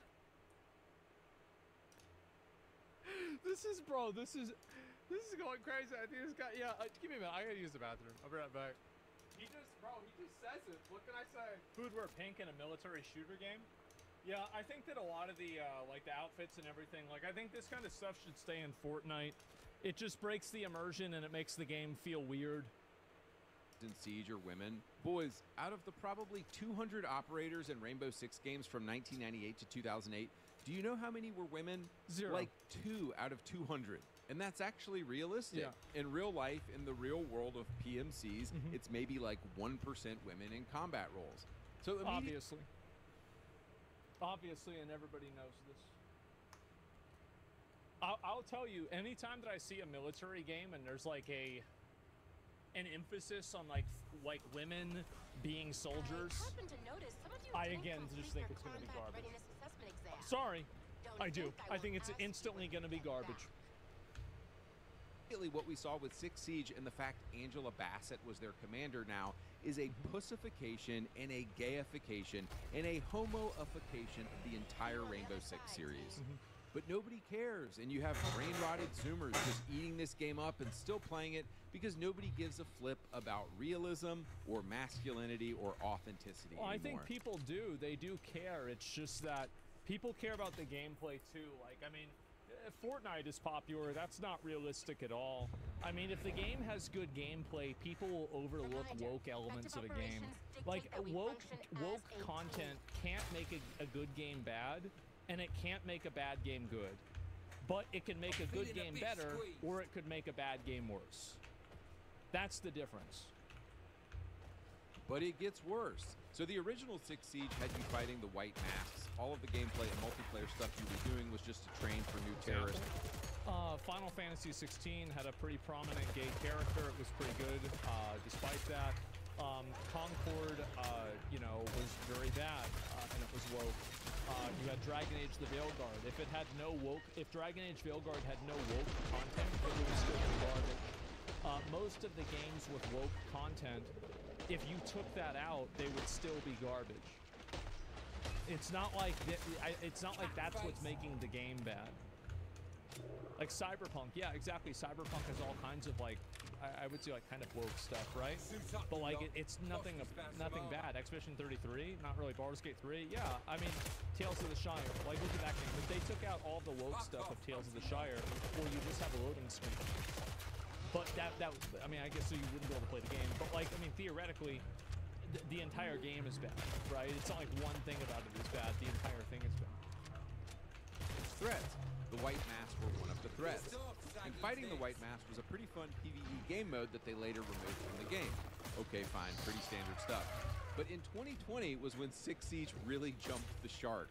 According to the official lore of Six Siege, in 2020, Angela Bassett retires and puts this cringe millennial hipster dude named Harry, and he's brought in as the new leader of Rainbow Six. That's right, this dude who looks like a barista and has a podcast about his cat is now the leader of Rainbow Six. Is this true? Don't we all have the right to a certain expectation of privacy? Oh my god. Why would they do that? It's so weird.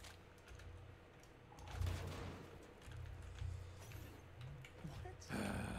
Bro, I can't do this. Why would you do this? So again, you're not going to believe this junk, but this is all part of the official lore of Six Siege now. Yeah. In 2020, hipster millennial Harry has the brilliant idea to take Rainbow Six, give them all airsoft guns, and turn what they do into a live competition event on stage. Why can't you just go invade South Africa again and destroy a far-left communist group?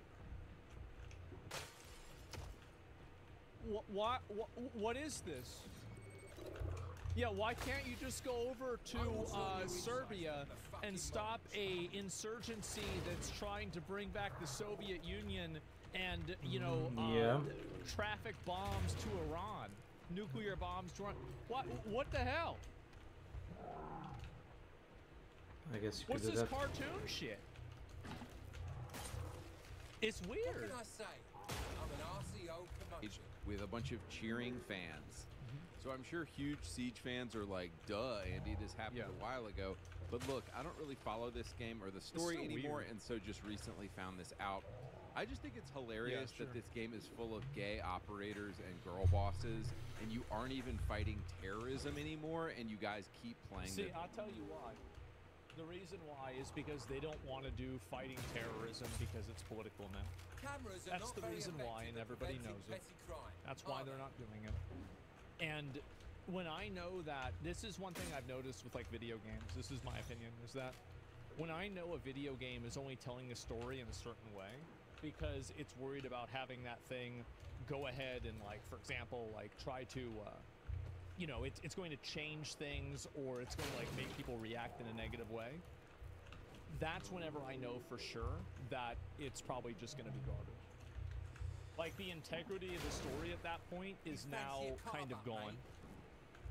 A slop. Can Rainbow Six get any worse? Of course it can. Osa was added in 2021 as the game's first man to put on a dress. In 2023, Tubaro was added as the first woman in the game to pretend to be a man. Guys, if you're still playing Rainbow Six Siege, it's time to call your dad on the phone and tell him that his son is gay now. I'm sorry. Rainbow Six is full of girl bosses. I don't think, like, I mean, in my opinion, I don't think that's, it's really a big deal, right?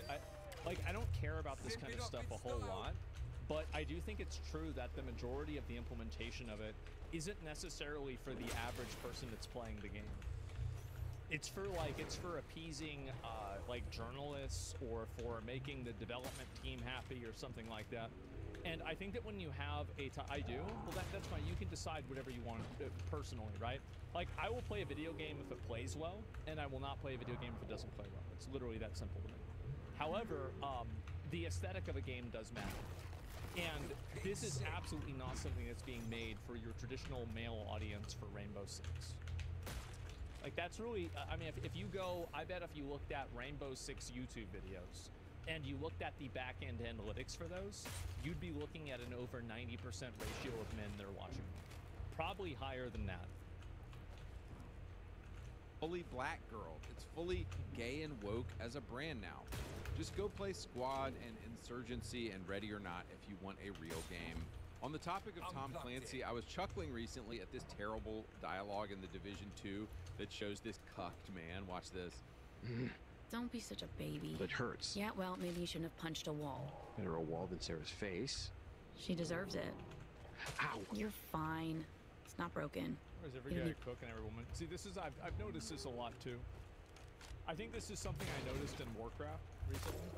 Is that like they very commonly like portray men as like flawed characters, and they don't portray women as flawed characters even nearly as much. And oftentimes men are portrayed as somehow incompetent, stupid, evil, bad, misguided, or something like that's propaganda. Yeah, I think so. There's no heroism anymore. Yeah, it happens a lot. I need a bandage. Sylvanas wasn't flawed. Well, she was from back in the game was originally made. That's my whole point. Is it? Yeah, that's my whole point. And that was a long, long time ago. That's the way it was in 2004. Look, you left that key around my neck, and you never thought to tell me what it was protecting? Guys, why is every modern male character in video games like this? This ugly bull dyke over here is basically the man in the situation. She's the one leading. She's the one being a badass. The guy is like, owie, my fingies hurt. Ooh, where is there a big girl boss that will help me? I'm such a cuck. But guys, this is what Ubisoft has done again and again with their games. I actually don't even want Ubisoft. I think at the end of the day, I mean, this is like, it's weird. It's certainly weird. It's bullshit what they did to Arthas anyway. Yeah, exactly. Maybe the investors are trying to lower birth rates. Yeah, well, maybe you're right. The propaganda's everywhere. I'm sick of it. Yeah, and I think in general, a badass or she's emotionally unstable. Yeah, definitely. And it's 12-year-old games that made 12-year-old devs that made better game concepts. Well, yeah, it's because these people have the mind of a 10-year-old. And again, I think that it would be okay if this happens sometimes, but it seems like these types of things are happening in games a lot. And I think that now we're like, what's really happened now is that because you have companies that are existing outside of the sphere of influence of like Western like journalism and culture, they're effectively getting removed, because you have games like Black Myth Wukong or any of these like Korean games that are coming out, or Genshin Impact, for example, and these games totally move the window, and they make it to where you don't have to play a game that patronizes you and talks down to you. And I think that really that's the main reason why you're seeing video games changing back. It's because those games that are not patronizing, that aren't a lecture, that don't include identity elements for no reason, those video games are the ones that are successful. Numerically, this is a fact. Expedition 33 is great. Well, Expedition 33 is a great example of how to write good female characters and how to introduce, like, Expedition 33, good storytelling transcends gender, I think, in a lot of cases, but that doesn't necessarily mean that gender is something that doesn't play a role at all. Obviously, in Expedition 33, gender does play a role. It plays a role in the storytelling of the entire game. But that doesn't necessarily mean that it's a bad or a good thing. It's just simply an element of storytelling. But I think that when you try to tell stories and you don't even consider that at all, and I think this is one thing that they do, is that the way that a lot of these Western studios, and this is especially true with American studios, is that they try to write stories, is what they end up doing is they're writing a story and they're taking a male character and they're just turning it into a female character. That's it. That's the only change here. But the difference is that the way that you write a male character is different than the way that you write a female character, because men and women are fundamentally different. So if you just change the skin on the character, it totally alters the dynamic of what's realistic. Soft to make another Splinter Cell game because they would just turn Sam Fisher into a gay, disabled black girl boss. That's it. By the way, pretty much any of the wacky stuff Ubisoft did prior to 2015 was initially based, was just playing Future Soldier tonight, and it's full of chads. Big rig, that's all I'm saying. Got that 6.7 liter V8, so I have. I figure she's the better deal. Live on a base, not a ranch. That's working. The final game I want to talk about that captures the complete pussification we are experiencing in modern video games is 2023's 125 million pile of DEI dog shit. This game is fighting inflation because it literally made millions of dollars vanish. It's crazy how bad this Portals of Avium. It's insane. Now you might look at the cover and think, okay, tough looking dude, this might be pretty masculine. Yeah. Then you start the game and realize that you play as this kid. Then he starts talking and it's some of the cringiest MCU dialogue you've ever heard.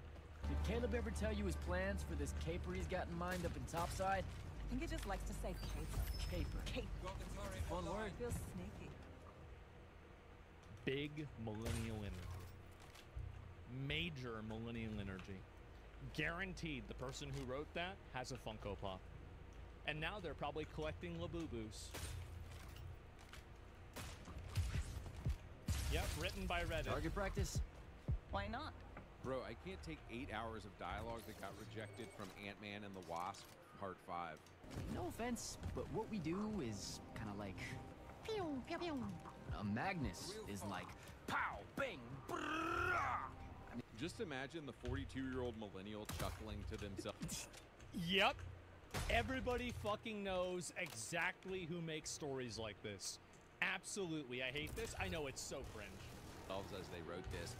The kids are gonna love this one. It's like a But it gets worse. Your name is Jack, and the person you're following, your mentor, is this chick Luna, who is, of course, a lesbian black girl boss who you're probably secretly in love with and she rejects you. Within the first hour of the game, she dies and the bad guys kill her. And guys, this is not a joke.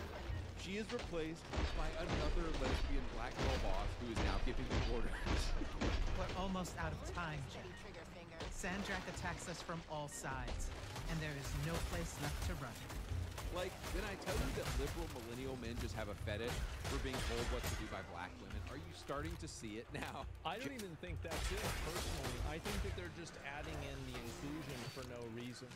They're adding this in, and I think that the way that they add these characters in, I think that it makes people more aware of race, and I think that it makes people more racist. It's like, yeah, checkbox ticking, exactly. It's like a DEI fetish, exactly. And in the process of that, and that's what I think is really problematic about it, is that in the process of trying to give certain groups of people identification or, you know, like representation, I think that they've given them representation, but it's been negative because they don't really think about making the character. And I think this is also something that happens a lot of times with minority characters that they add in, is that they add in minority characters that are almost flawless, right? Because they don't want to portray a minority person as, you know, maybe a stereotype that could be, you know, like leveraged against them. And I think that's the reason why you're probably not having new Rainbow Six movies or new Rainbow Six games that are about like fighting terrorist groups. It's to avoid potential real life, you know, connections. And I think that really that entire mindset is just unhealthy and weird. It's an unhealthy and weird mindset. And I think that what happens, I don't think it makes people racist. I think it makes them mad that bad games, then they pretend that it's good when it's not. Yeah, definitely. To avoid hurting terrorist groups? Yeah, unironically. Yeah, absolutely. Look at how many people sent for Hamas. Jack, the main character, is a total cuck. He has no thought for his own and is just doing what all these black girl bosses tell him to do. Would you believe me if I said it gets even worse, though? At about the 2-hour mark in this game, you encounter a big-backed trans woman who is also bossing you around and telling you what to do. This is not a joke.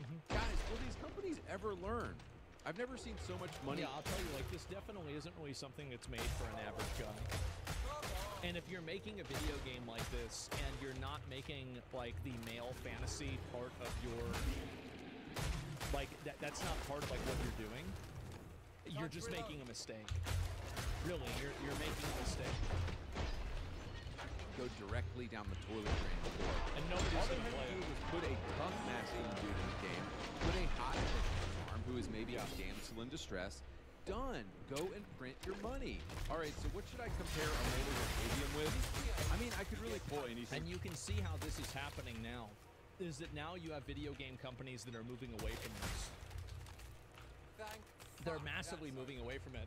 And like, if you look at the recent video game showcases, almost every single one of these like woke character inclusion type things is gone. Like, it's not 100% gone, but 80% of it is gone. From the 2000s, and it would look better by contrast. Red Faction Guerrilla, Mercenaries 2, Splinter Cell. But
invigorating.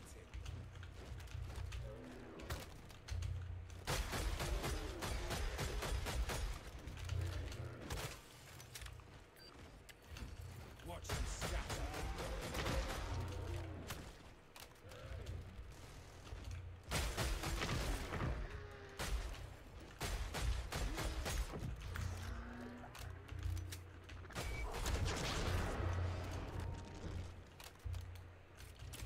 Feeling 18 again.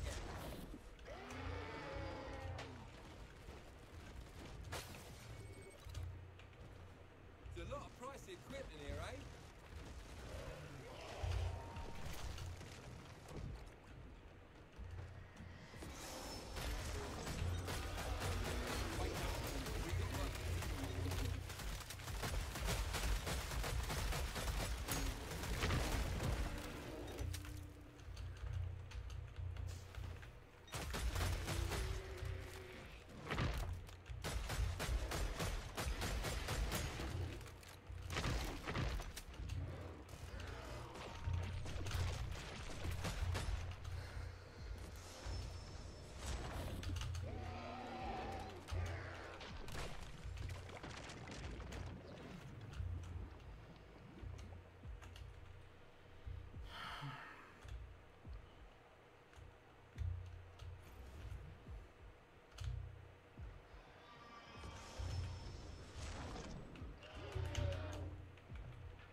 I'll have one of everything.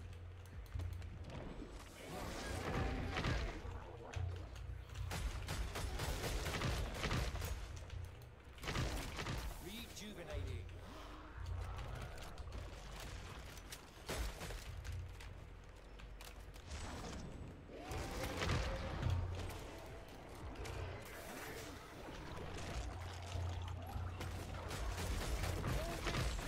Fucking bomb.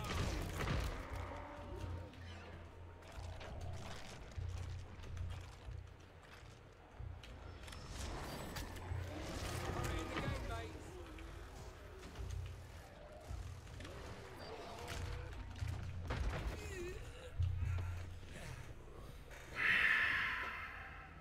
Annoying fucking boss. Out there. Yeah, right.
But just because I want to talk about it, Army of Two.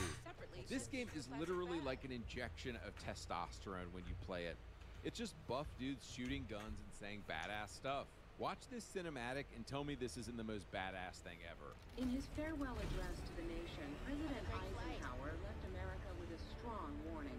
Ernest Stockwell, CEO of Security and Strategy Corporation, says that... And the thing is that if you're looking, who is the target audience for this game? That's it. That's it. Right there. Bald men in their 30s and 20s. There it is. They're coming. It's the whole thing. And our future depends on the private military. To fear the military industrial complex is to fear progress. Look at the operation in Somalia. 35 U.S. soldiers dead, hundreds wounded. But not a single private contractor was injured in the Wait, is this kid? Yeah, this is badass. The military and achieved all our objectives flawlessly. So basically the American government calls back its troops and forces and just says, we're going to have Tyson and Rios handle everything now. Yeah, exactly. Could there be a more badass intro to your character in a game? See, boys, games from the 2000s were all about male, masculine fantasy. We want to be the hero of the story. We want to be at the center. We want to save the women and the children and the damsels in distress. Yeah, I'm just going to say it. Like, if you're making a military shooter game, you don't need to be thinking about how to attract girls to the game. You need to be thinking about how can I make it to where every single guy wants to play this game. That's what it's about. Absolutely. Those are the people that are going to watch. Those are the people that are going to play. Absolutely. 100%. And you can't make both groups happy all the time. Generally, I think that especially with more realistic storytelling like this, it's almost impossible to. All of the women should be obsessed with us. Video games have always been about male wish fulfillment. Xbox wonders why they had to lay off 9,000 people this year. It's because you quit making video games about male fantasy and you put a bunch of gay nonsense in your games. It's simple. Like, I mean, I'm sorry, but Gears of War and Halo, those are for guys. Those are guy games. Xbox was the guy console. Abso-fucking-lutely. What was that? But in closing here, I want to talk about the real reason for the pussification of video games, and it's a couple things. Number one, we let too many women into the video game industry. If you look at this chart here, women have been... Look. It's I don't entirely agree with this, right? I mean, like, I think that women can write good stories and they can make good games too. But the problem is that when your hiring process is based off of ideology and you're hiring people through that, then you're going to have a problem. Anyone? Trending more and more liberal in America the past 20 years. And the big problem is that we have been hiring and allowing these liberal women into our hobbies. Although I love Last of Us, which came out in 2013, games like Last of Us and Life is Strange in 2014 started this whole movement of people talking about, quote, empathy in video games. Video games are no longer about male fantasy. They're, quote, art now. Games are... That's fucking true. Holy shit, that is true. Yeah, especially video games that are trying to be Hollywood. The only person who gets a pass on that is Kojima. Nobody else gets it. That's it. Art and are about learning to empathize with others. Yeah, I have. People beginning to talk about video games like this 10 years ago is exactly why we're in our current predicament. Video games are not about empathy. They're not about being some trans goblin. They're not about learning from people different than us. Video games that men will go out and pay $70 for have always been about one thing: male wish fulfillment. We want to be the hero. We want to be at the center. We want to blow shit up. This is our hobby, and it is our right to do that. If games will simply get back to this simple stuff... I think this is true, and this will always be true. That's definitely... No, he's right about that. The fact is that... And you look at the video games that are massively successful, and they all follow this paradigm. They all do. I mean, you can't have that many, points on a line, on a graph and not say there's a line. They will be successful again. Yeah. But as long as Sony and Xbox keep chasing this non-existent, gender-confused female trans audience, they're going to continue to fail. All right, boys, I'm out. Yeah, I think that a lot of that's true. I don't agree with everything in this video, but in a general sense, I do agree, is that whenever you're making video games, you have to make a game for a target audience. And I think that especially with military shooters, you already have a very, very, very defined male audience there. There's the video right there. Sounds like entitlement. Games are a hobby for everyone. It is entitlement. It absolutely is. Yeah, people want to have the game be about and made for them. It's not, is that crazy really for you to imagine that people want to see a video game made for them? Obviously it's true. I mean, it has to be true. It just makes sense that it's true. Every character should have flaws. I think that characters can have flaws. It's not really, I don't think characters are good or bad because they do or don't have flaws, right? Like, that's my personal opinion, is I don't really see it that way at all. But it goes both ways. They're a hobby for everyone, but not everyone buys games. So you make people for the, you make it for the people who do first. Exactly, yeah. And what's this here? I want to see a recent interviews. Call over Discord? No, I don't want to. What is this here? Absolutely not. And no, it's just weird. Anyway, well, imagine the woman reaction if Rambo is in Vampire Twilight. Yeah, just write good characters, LMAO. I don't think that you can just write good characters. Like, I think that, yeah, there's a degree of that, and it's important to do that. But to act like men and women are looking for the same thing out of stories and out of characters, and especially like protagonists to play as, I think that you're being delusional. I do. I think it's delusional. And also, like, writing a good male character is not the same as writing a good female character. And modern media's obsession with trying to make it seem like they're interchangeable, I think the only thing that they've done is that they've totally confused everything. They've confused themselves even. Call it entitlement, call it whatever you want. I want my money. You want my money, make the product I want. You're not an artist if your art is for sale. Yeah, exactly, right? And you can complain or like make fun of people for whatever reason. That's a good point. But at the end of the day, I think that the video games that fulfill the video games that fulfill stuff like this, I think will be very successful. And I think that also you have games that transcend any sort of like gendered storytelling. And I think that like Expedition 33 is a great example of that. So it's not like you have to do this every single time, but in a general sense, I think that it's very important, right? This video of if you're from Reddit, you might want to change your tampon. Yeah, there you go, right? And quite a few women that like guy things, but they also don't try to change what they already like. Well, and this is the problem, like I've said this before, like this is the thing that I criticized Blizzard for, is that in like Wrath, like they started making content and making the games, making WoW for people who don't like MMORPGs. And so the problem is that these characters, these audiences that they're going after don't play video games. Like even like, for example, like Tales of the Shire. Like, I mean, how's this game doing? I mean, definitely not so great, right? I mean, this is a very, very small game using one of the most well-known IPs of all time. It's Lord of the Rings. And so why is that? It's because really that type of gameplay and that type of content just isn't that popular. Straight up, just say women? Yeah, no, I would easily say that. I think that the way that you make a game for a guy is different than the way that you make it for a girl. Now, obviously, there's going to be guys that like girl games and girls that like guy games, but if you're making a game and you're not even thinking about that at all, I think that you're running into problems. Yeah, and like, again, bro, the character creator for that game, yeah, most recent example I can think of is Warhammer Space Marine 2. It felt so good and it was for men. Yeah, I think so. That's definitely it. They were pandering to everyone, but ruining everybody's base expansion expectations. Yeah, exactly, right? And majority of playthroughs I see at Expedition 33 are women.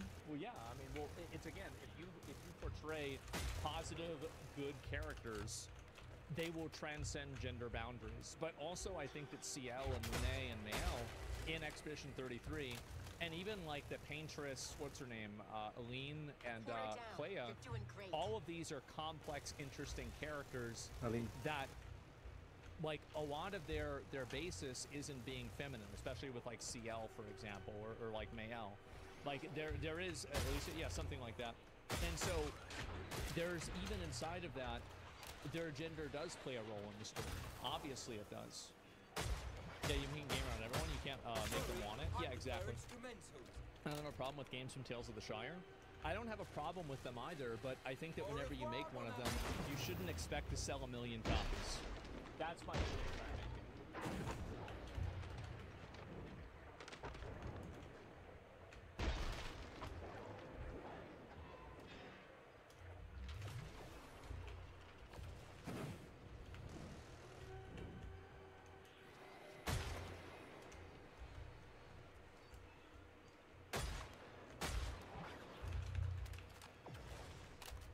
Fucking hell, chattering 10 to the dozen.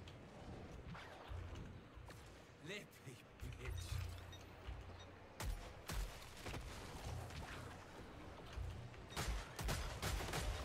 Not such a tough cookie now, are ya?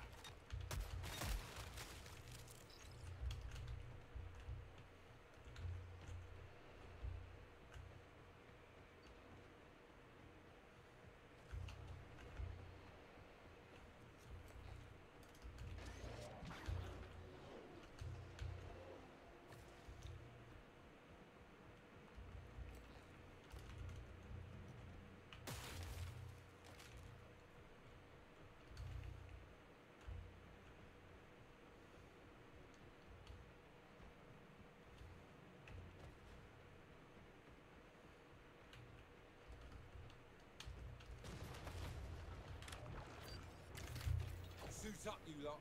Frosty's found some armor.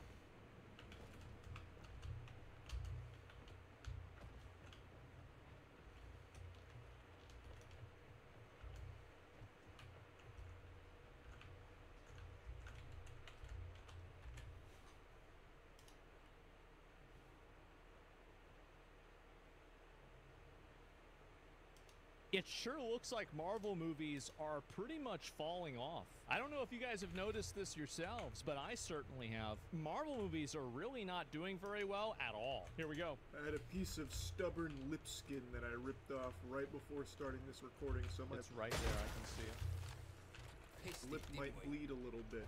Yep. Don't be concerned. That's just part of being 31 years old now. Even something Damn, as simple you old as fuck. was Damn. taking a little bit of chapped lip skin off is enough That's to have bad. me bleeding profusely, it seems. But you know what else is bleeding? Marvel 34? at the box 35. office. Now, this is a conversation in cinema that happens more frequently than people debating whether or not Sam and Frodo were gay. So many people Not say gay. They were not gay. Absolutely not. Not gay. I know the end of Return of the King. That's not gay. That's brotherhood. Okay.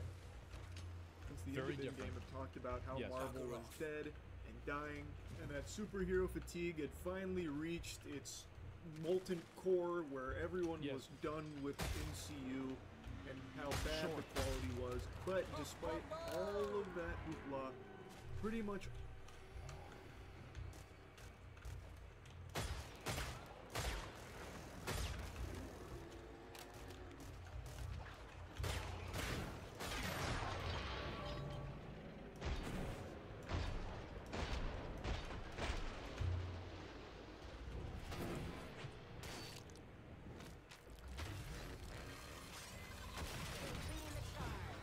Come on, shut your leg.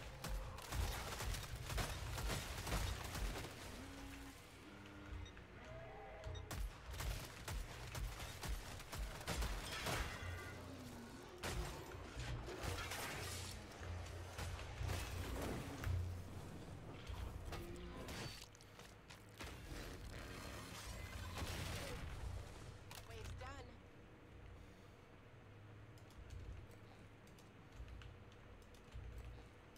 Swapa. Welcome to my channel.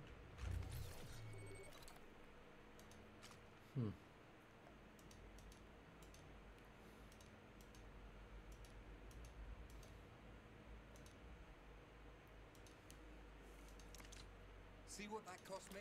Fucking criminal. Fucking nothing.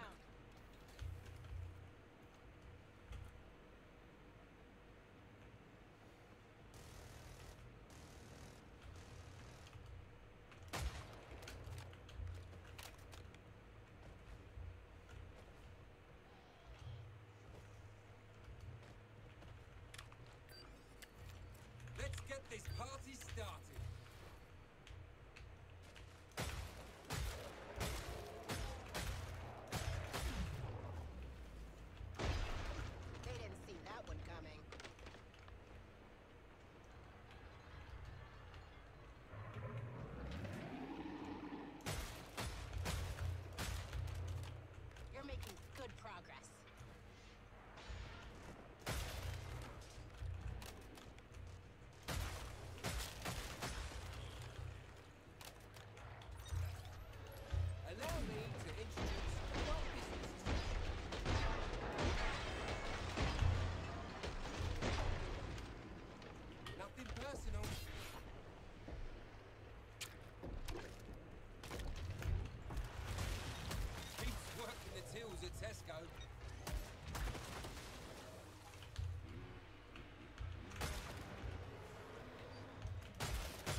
Watch them scatter.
All of the MCU projects did decently well for the most part. Like, even unanimously hated stinkers like Ant-Man Quantumania still generated like $500 million.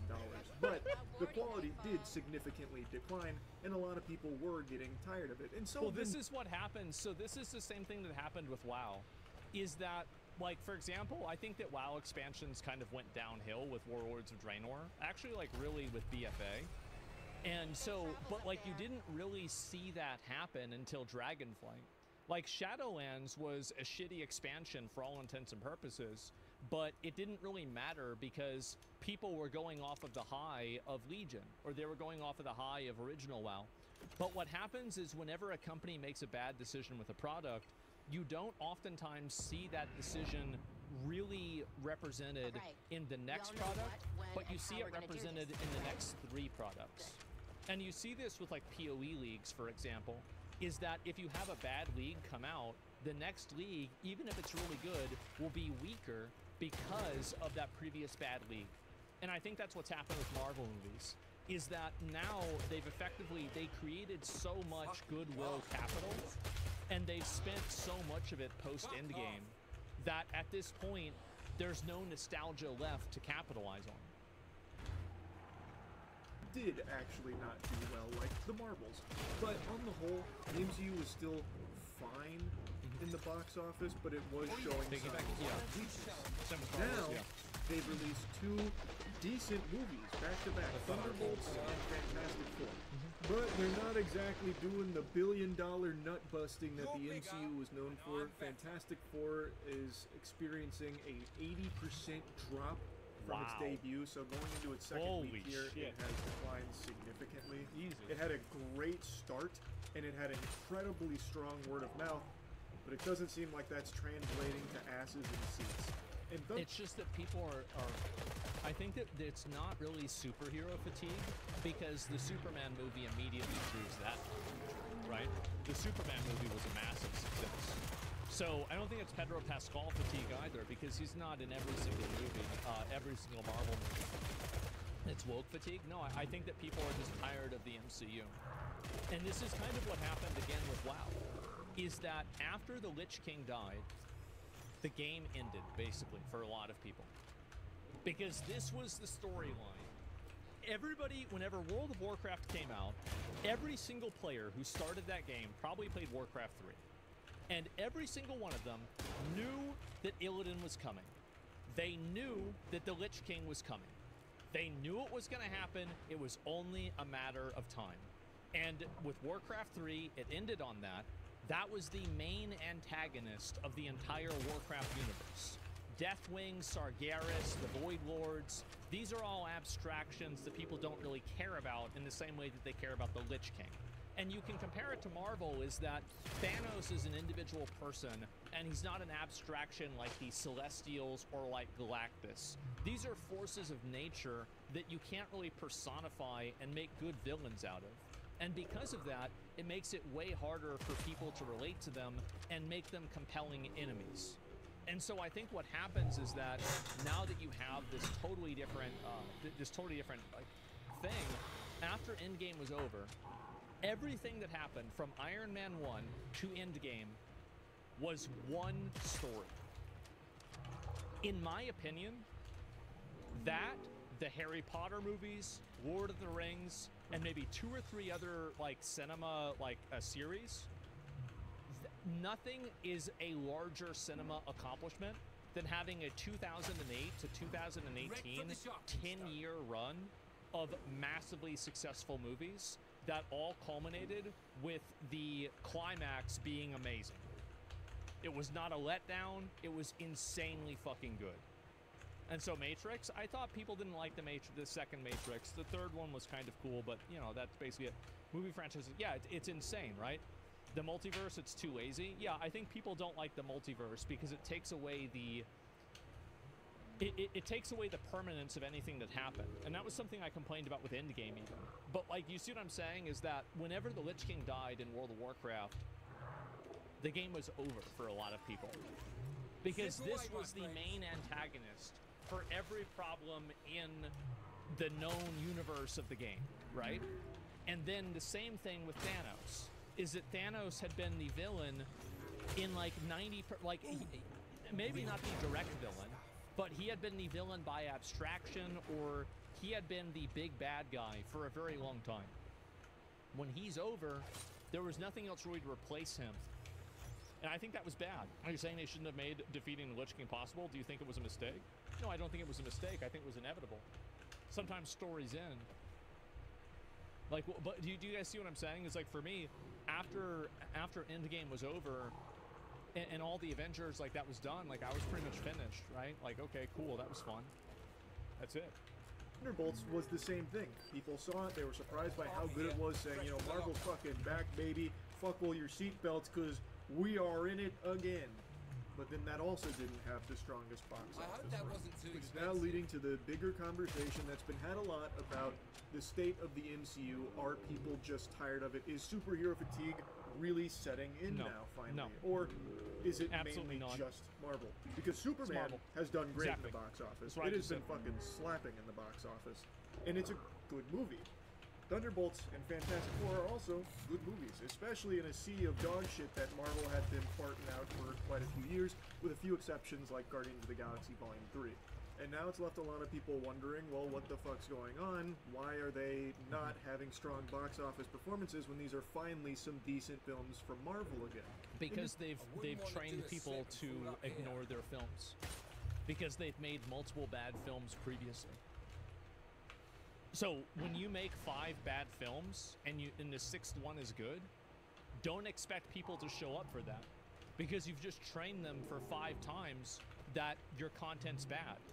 It's a pattern. This ain't for spreading butter.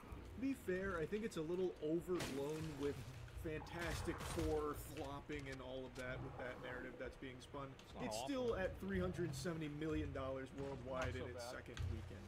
That is still pretty solid, but against its budget and its marketing, it still needs to make like $450 million or something from the reports I read. Same with the Thunderbolts. The Thunderbolts generated $380 million total across its lifespan in theaters, and it needed about $450 million for that break even. So like it's still. I think that Fantastic Four will probably break even, but the Thunderbolts never will. Does have a little ways to go, but it's not doing like dreadfully. Like I don't think all the Marvel execs are in full force panic mode, sweating, contemplating, sitting on a cactus or something, like worried that it's all dried up and Marvel's dead. But it is less than you would expect for some actually good Marvel movies. It's an interesting topic because again, this is a conversation that's been had a lot, but I had always just said, yeah, the films have gotten worse, but there's always going to be an audience for it. They're always going to make like over $500 million. The difference is that the Thunderbolts isn't a noteworthy, like Sentry, the Thunderbolts, these characters, these are like abstract Marvel Comics characters.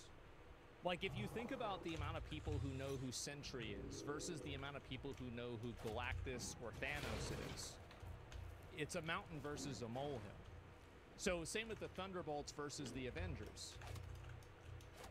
There's been a lot of movies that they brought out. Like a lot of these movies capitalize on the fact that there is such a cultural, like, massive value to making a Thor movie.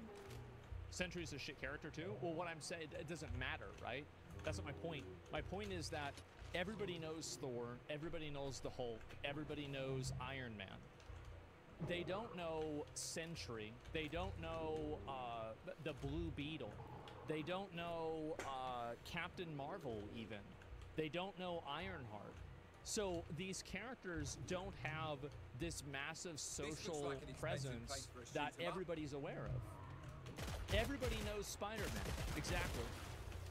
That's the last one. You see kind of what my point is here? Turns out that is not the case. These are better movies than the ones that were coming before it and performing much better, but it really does seem like people are checking out. A lot of people are starting to view the MCU kind of like homework, that you have to do like prerequisite reading and watching the shows beforehand and catch up on like 5 and 6 movies just to be able to go watch one of the films and understand or appreciate it. So that's actually a really good point, and I think that he's right about this, is that a lot of the earlier Marvel movies, like, they didn't have as many inside jokes, there wasn't as much interplay with them. Like, if you go back and you even watch, like, I think that a great example of this is, like, you know, Thor Ragnarok. Like, you can watch that movie without seeing any of the previous movies at all, and you can still have a good time. But whenever you have all of these shows and everything, and also it's like, it's a matter of like so much content where people are just exhausted. They're just exhausted, like it's just too much in general. People found that to be kind of tedious, and also I think a lot of people were just tired of MCU in general, because they would release like 4 films a year, all of which were mediocre at best. And now they finally got two like pretty strong films, but a lot of people just don't really care about the word of mouth. They're just kind of done with it, it seems. Yeah. And to be honest, it's kind of hard to blame them. I can totally see why. With Also, Endgame was a thematic end to the MCU. Really, it was a thematic end. That's it. Because like all of the threats in the MCU that are beyond, I think, Thanos, they become so cosmic, intergalactic, planetary, godlike that it's hard for a normal person to even like comprehend. It's like the power scaling is so high that it's beyond like a natural comprehension, right? It's power. Yeah, the power creep is way too big. So many superhero movies coming out, and a lot of them in the last like 5 yeah. or so years being really underwhelming. Why would you keep getting excited and seeing every single new one? You know what I mean? Yeah, exactly. Even the ones that do get a lot of hype and glaze, it's hard to just want to go see that because then you still have to wonder, will I even understand it because I didn't watch the last couple and I didn't watch any of the shows. And in Thunderbolt's case and Fantastic Four's case, you don't need to. You can go in them and entirely enjoy them by their own merit. They stand on their own two legs, especially Fantastic Four. It is all self-contained. So it sucks to see that it's not doing well, but it's not like I blame the general audience for not going. You can never blame the audience. If you make content and people aren't consuming it, it's your fault. It's simple. Games like Destiny face this now since they're not able to hype up a new story arc after the one that everybody played ended. Yeah, I mean, like Warcraft had this problem, as I said, with the Witch game. There's a lot of stories that have this issue too. Yeah. There has it's been extremely way common. too many underwhelming superhero films for them to just blindly trust that this is fine with them, right? But I don't think it's like superheroes in general, because Superman is there is still a huge appetite for superhero movies. I think it's just Marvel has been so sullied by their bad movies over the last few years that people are just kind of yawning at it. Yeah, which puts Marvel in a weird spot because they finally had this come to Jesus moment and said, what if we made good movies? Oh. And then they fucking hoisted up the guy who suggested that like some kind of hero, you know? Like the big Eureka moment, how about some good films? But they're not performing that well in the box office. So like it sucks to see that, and it's weird because now they do. Well, that's what happens. And if you keep, this is a really good example. Is that like look at Path of Exile or Lies of P. So both of these games were very like niche games, not very well known, not very successful, really. I mean, like they were, but they didn't have the level of like generational cultural, you know, penetration that Diablo had or like Dark Souls had, for example. But because they were a very good product, when Path of Exile 2 came out, it was one of the highest and most popular played games of all time on Steam. It was like, I think, probably top 50, if not, you know, higher than that. And so the reason why it matters is that past performance is an indicator for future performance. And if your past performance is that your shows suck or your games suck, people are going to think that your next games and your next shows are going to also suck. Lies of P saw something that no video game almost ever sees, which is the game's release of the DLC peaked at a higher player count than when the game was actually released itself. Elden Ring didn't have that happen. And the reason why it had that happen is because of word of mouth of people that had played the game throughout its lifespan that had all come back during the DLC. And so that's really what the difference is. The DLC was epic, apparently. Well, I don't know about, I'm just saying, Monster Hunter Iceborne had that? Yes, exactly.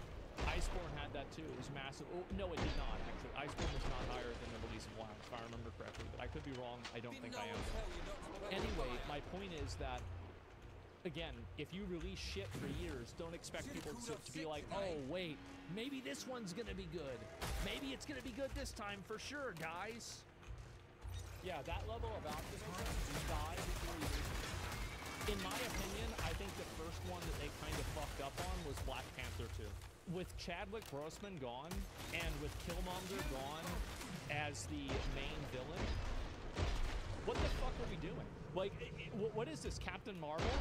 Well, Captain Marvel, like, it was silly, but I could kind of see it. Did not see it? Yeah, it's the second one, Quantumania was not the one? Yeah, maybe. We understand that they need to have Capitalizing on quality IP, films yeah. in order to stay I think it was- competitive I think and it was stay fine. generating That was my unfathomable point. amounts of money. But the general audience has kind of turned their backs on them and don't really care to hop back into the Marvel train. Yeah.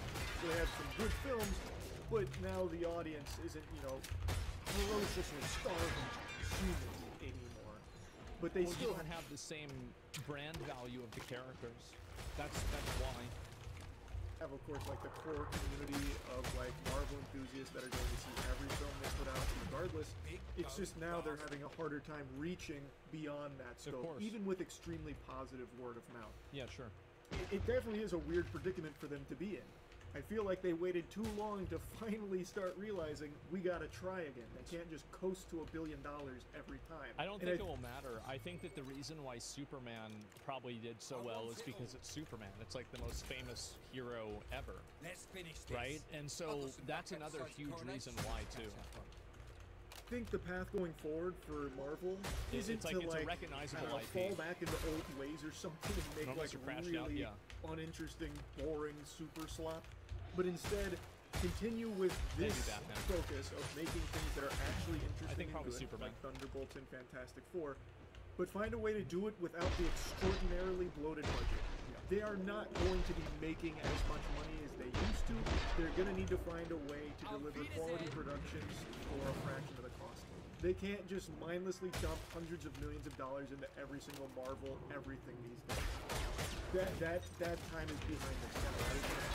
I think they need to start analyzing their budgets a little tighter and figuring out ways of being creative with it so they can deliver these same kind of movies that are strong but without eating a loss on them. Like Thunderbolts, that's a film that probably didn't need $450 million box office run to break even. You probably could have delivered that same level of film for less money, so that way the 380 that it did generate could have already been at your break even. This is, like, I feel like there's definitely... The thing is, like, what he's saying with this is the exact same problem the video games have too. It's that a game like Assassin's Creed Shadows, if they only made it for like $50 million, then good for them, right? You made a good game, you're probably going to make some money. But the issue is that these video games have such massive budgets, like Diablo 4 is another good example, is that they need to effectively be cultural phenomenons in order for them to be able to make them money. And betting on being a cultural zeitgeist is pretty risky. Definitely very risky. And usually you lose. Like, I think these budgets are super overblown, which isn't specific, like, exclusive to just Marvel. It's Hollywood in general. Like, that fucking Netflix stinker, Electric State, had a, what, $300 million... I have never even heard of this. It's insane to me whenever somebody puts, like, oh, yeah, this movie had, like, you know, a third of $1 billion put into it. I didn't even... this is the first time I've ever heard of this movie. The Electric State? Budget or something, The fuck and is that that? was abominable. Like, it really feels like there's some kind of fraudulent book.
again, mate.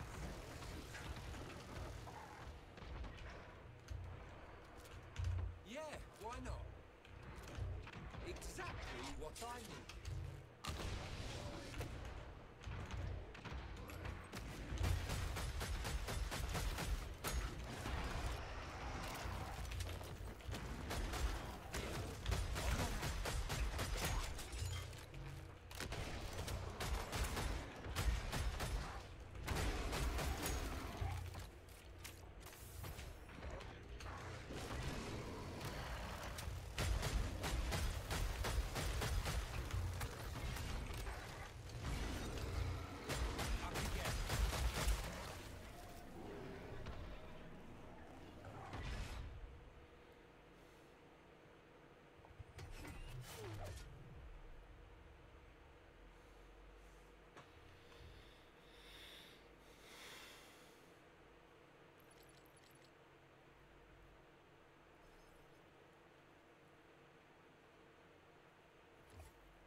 Everyone remember to empty their bladders?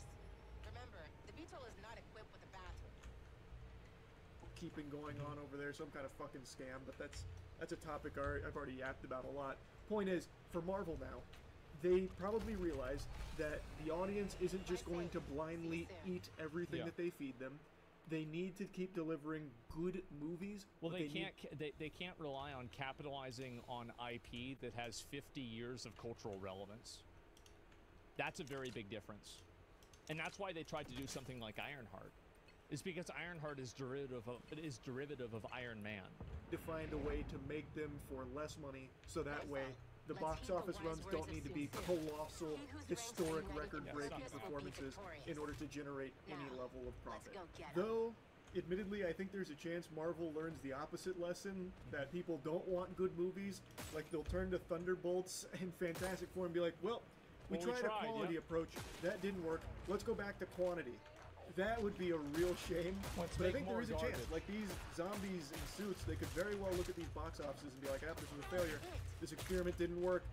That guy that we hoisted up about, like, what if we made good movies? Time to fire him. Fucking throw him out that window. That was a terrible idea. We lost money on it. We're going to go back to quantity and just really generic, safe, boring stuff. I do think that also another thing that they did is that they devalued the permanence of anything in the world when they added in the idea of multiverses.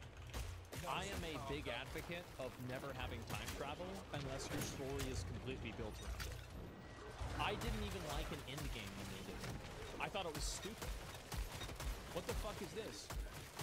Time travel, multiverses, everything like that, it makes everything that happens in the story completely inconsequential. It's like it doesn't matter anymore. It's the same thing that happened like whenever Dragon Ball Z happened. Whenever Goku or Vegeta died for the first time, it was like, holy fuck, oh my god. But like when this happens for the third or the fourth time, theoretically, it's not that big of a deal because it's already happened before. You see kind of what I'm saying here with this? That's what the people want, clearly. I'd hate to see that, but I think there is a chance. I can only hope they don't go that direction. But anyway, though, I wanted to just talk about this a bit. I found it interesting to see Marvel is no longer like the guaranteed infinite money glitch juggernaut that it used to be. Though, of course, it is still making tons of money in the box office. It's like, it's not like it's all doom and gloom. It's just in a weird spot right now where it's not guaranteed success every time. Yeah. Anyway, that's about it. Yeah. Yeah, and just a second, let me see if I find... This is why they brought Vision back to life for WandaVision. Yeah, it's crazy. They devalued Hollywood permanently. Even Lord of the Rings can have another universe without Aragorn, for example. That's terrible. Yes, they need to get away from this idea of alternate universes and multiverses. All they do is they diminish and make less meaningful these stories in each one. There's the video right there. Give it a like. I agree with Charlie on this a lot. I personally think that it's going to continue. You know, it's going to continue probably being worse. That's what I would assume. Poor writing, poor acting, and lame agendas milking a franchise. I don't even think it's that complicated. If you can believe it, like, I actually don't think it's that complicated at all. I think it is literally this simple. The games haven't been that, sorry, the movies haven't been that good, so people are just expecting the new ones to be bad. It's literally that. Alternate universes kills canon? Yeah, exactly. And we still have 2 Avengers movies to deal with. Yeah, the multiverse is really only for shareholders. Yeah, exactly. But like, if you do that, you can't be surprised when people just don't want to tune in.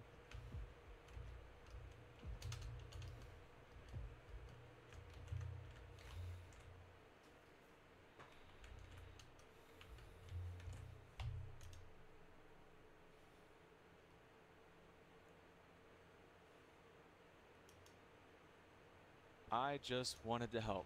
That's it. Drop in, join some missions, spread a little freedom, help my fellow Helldivers out. Instead, I get people that were AFK, my game crashes, I lose internet, and I ultimately see myself alone most of the time, probably because I had a hard time keeping up with the team. But all this so I could complete an operation. But hey, I finished one eventually, so here's that experience. Oh man, I'm here. I'll help find a friend and help them.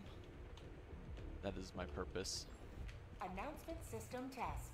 Freedom, democracy, liberty, independence. Manage democracy. Test complete. I like that test. Alright. While everyone does their bullshit, I guess I will play Stratagem Hero.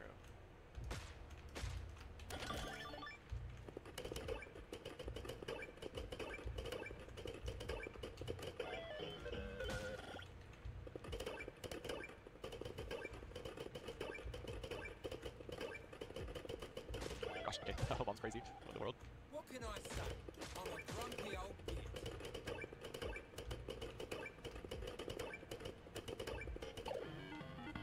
Damn. Can we play now? I want to play.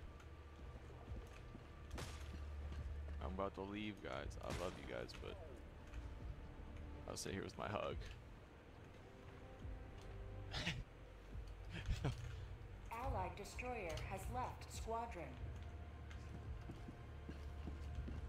I will leave too, guys. It was cool. Alright guys, let's try this again. Hello, Baldy. Nope, Engaging orbital thruster. Oh no, I'm joining another team. Perfect. Guys, wait, I'm getting out of the refrigerator. I mean freezer. Orbit synchronized. I'm coming. Hello there. What an epic entrance. I like that dude's armor. I want that armor. I want to be a thick boy.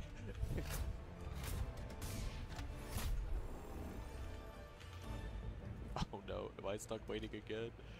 Ah, guys, what are we doing? Rolling, get to your pod. We have squids that need to taste Can I have that monogram? Wake up.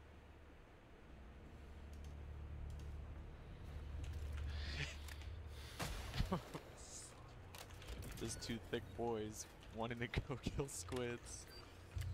Rolling. Let's make them dance. Wake up. But why is the TV black? Helldivers to Hellpods. Repeat. Helldivers to Hellpods. Hell yeah. Yeah. Things we do to while we wait for the operator of the ship to come back. Bruh, look at my light. I'm gonna blind you with my light. Come back. Come back. What are you doing? What are we doing, guys? Oh. Allied destroyer has joined squadron. I'll wait with you for a hug.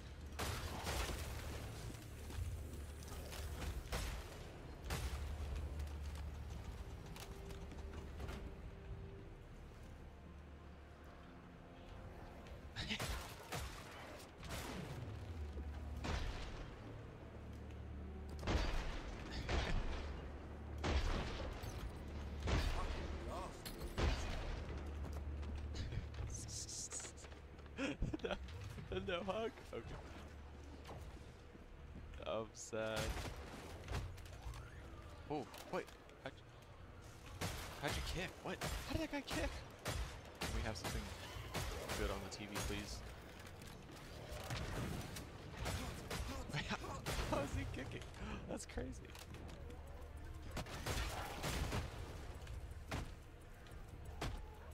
Oh, he's here. He's back. He's back. Waited all this time. I don't have any other boosters, gentlemen. I'm sorry. We're gonna make it.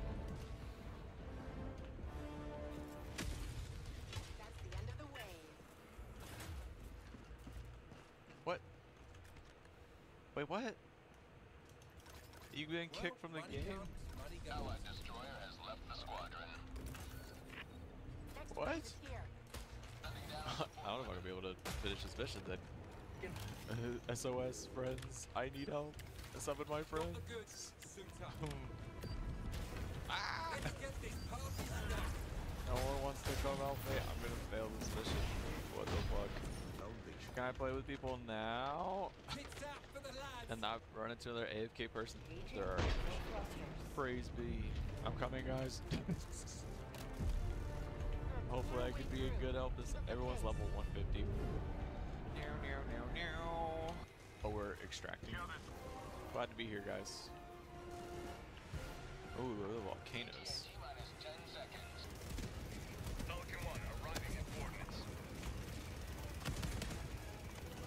Oh, God. Yay, I did it. That's so dumb. 2 games. Another AFK, and I get kicked on the second game. Third game, I do the last 30 seconds to extract. Truly a great Helldiver. And they did everything too. That's so funny. I get how many kills I get? 34. Hell yeah. So glad to have been here, guys. Thank you for letting me hang out and be with the boys for just like a minute. Please don't leave. No, he left. Oh, what? BRB? I'm leaving. Why does everyone keep... Why does everyone keep AFKing? I just want to play or go fight some bugs. Like, well, there's 16,000 people where the bugs are at right now. So I'll go there and help them. Help fight buggers. I'm coming, guys. Don't let me at least play a little bit longer than a minute. We must get the bugs. Oh, where? Oh, I meant to switch guns, but oh well. Where the fuck I am? I'm at the very end of combat zone. Reposition quicker, damn it. Oh, we'll go this way, I guess. run down here, get this diamond. Hopefully it's worth. It looks like it's just ammo. It is ammo. Okay. I will now run all the way to this red dot. This should be fine. Calling in a hell bomb.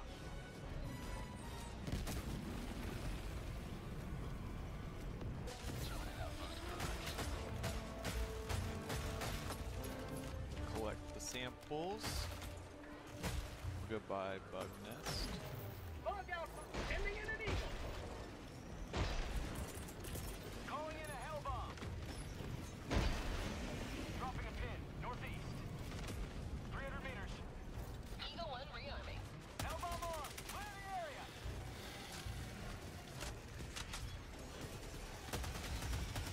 Shot, guys. 25% eliminated. That seems like a noise abatement accident. Oh, what? My own turret killed me. Fuck. That's so lame.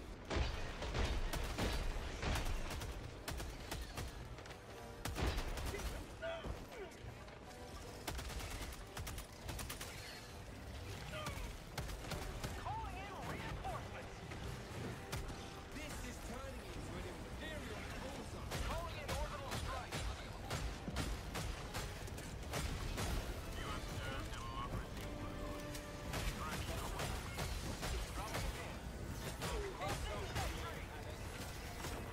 I need supplies.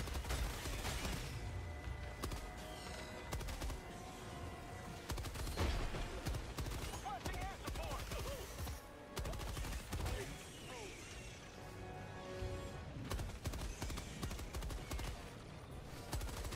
Freedom!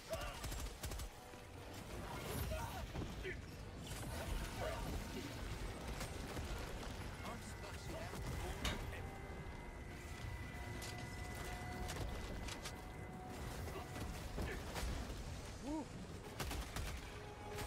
Fuck off, bugs.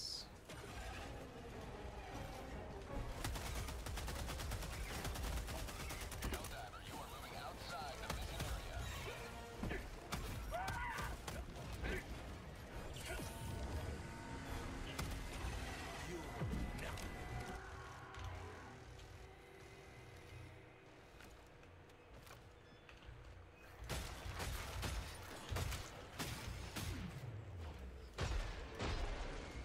Yes!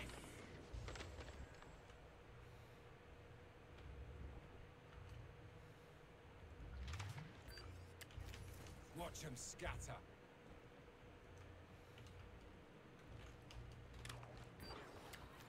Don't worry, the turret's on our side. We're halfway through the wave. Let's give it a shot.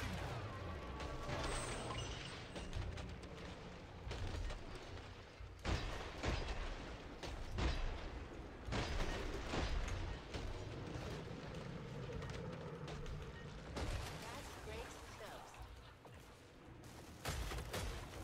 Big out, mountain up.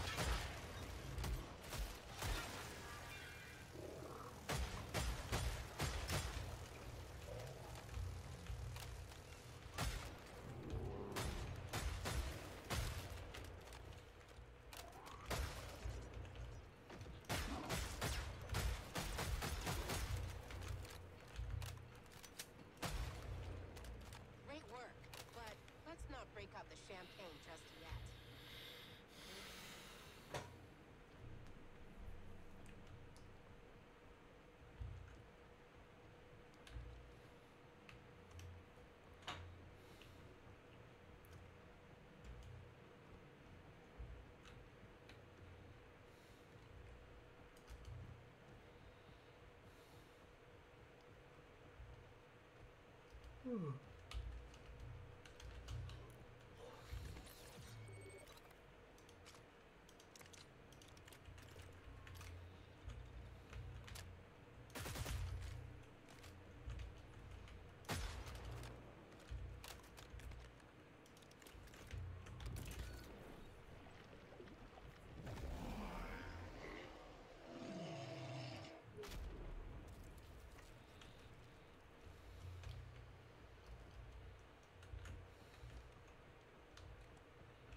BRB.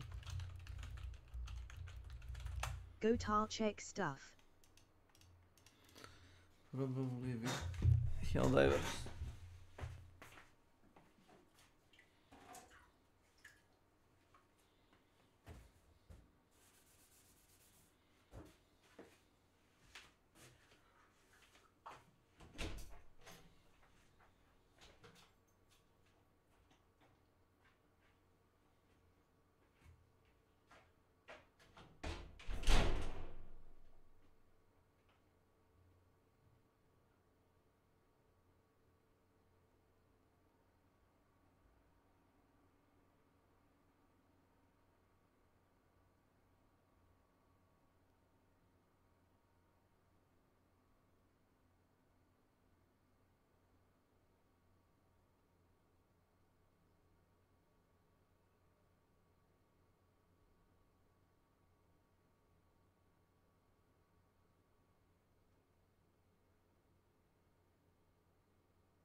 can't believe this guy said I'm the first second generation working at Blizzard. What the frick?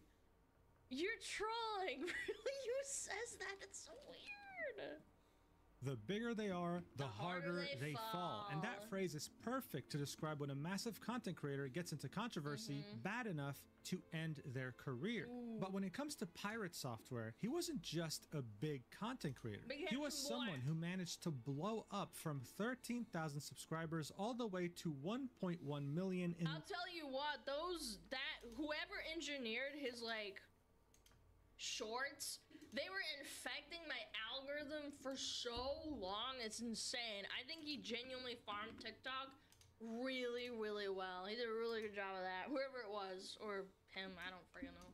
less than 2 months, taking over the YouTube Shorts algorithm at some point, and even making over $50,000 in one Twitch stream.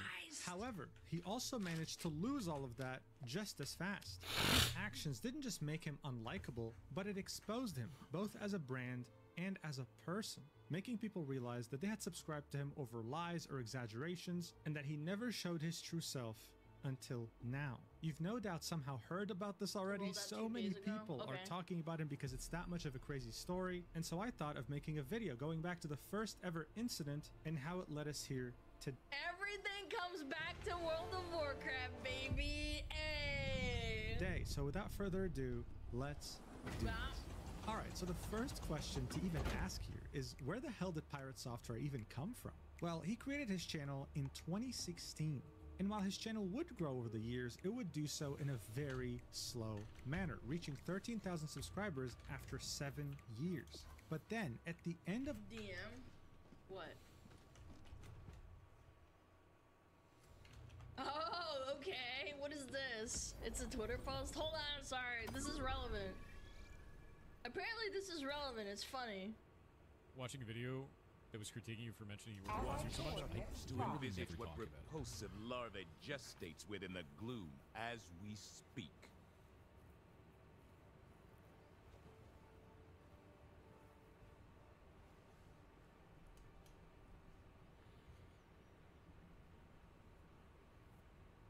Mission coordinates locked. Hellpods primed.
Thanks.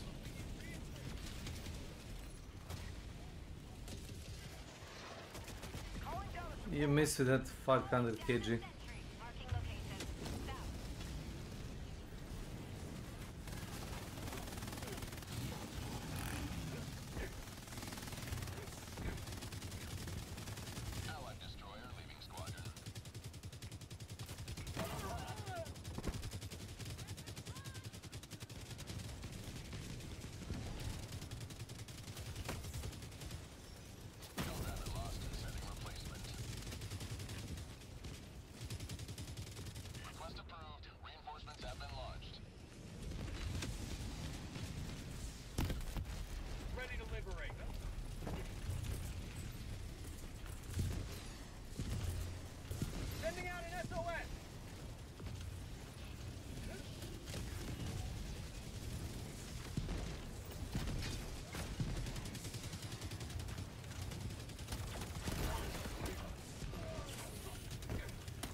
Listen, buddy.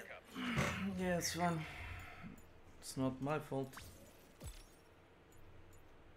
When I worked at Blizzard, I did that for Blizzard. Blizzard 7 years, yeah. Blizzard.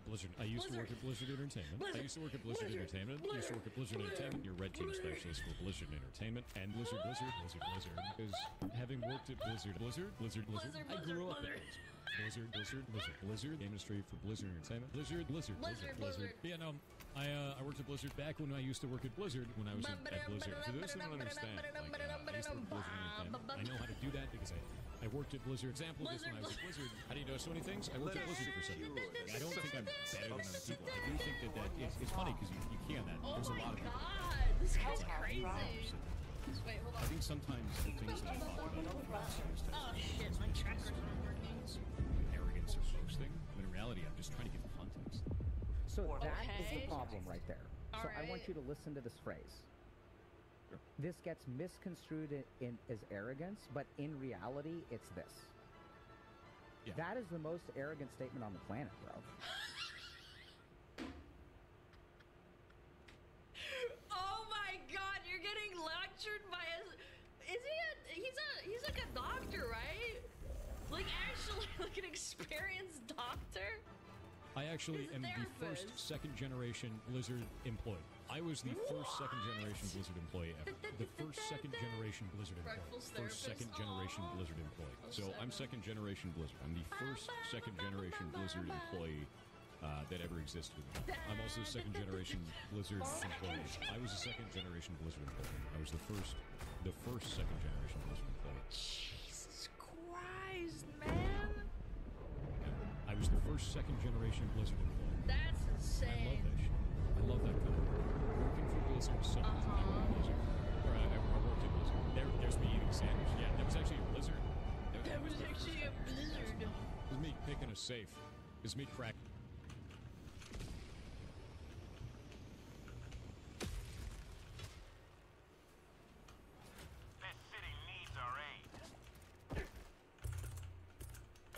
Sending out an SOS! Deploying equipment package. Deploying support weapon.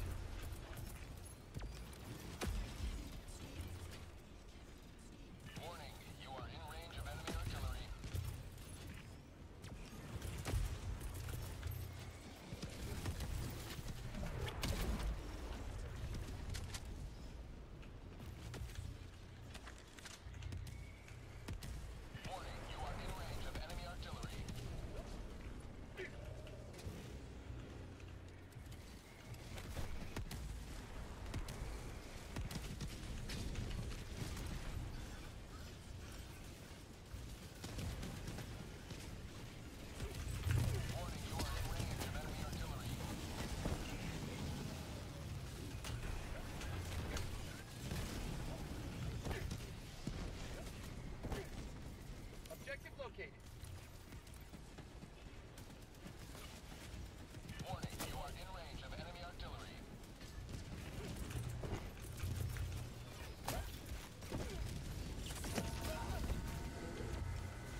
fight for Super Earth! Warning, you are in range of enemy artillery.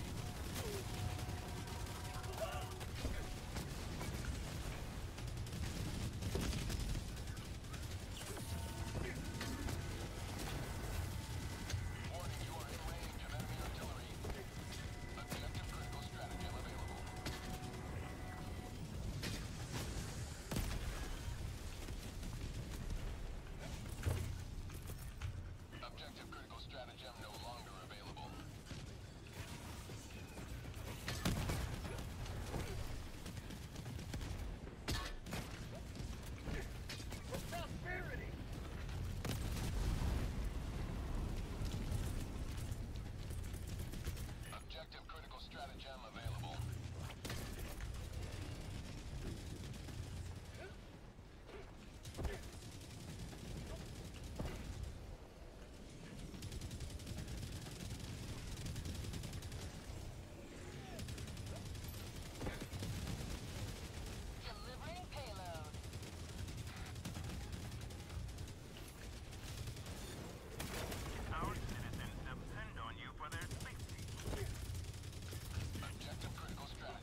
in.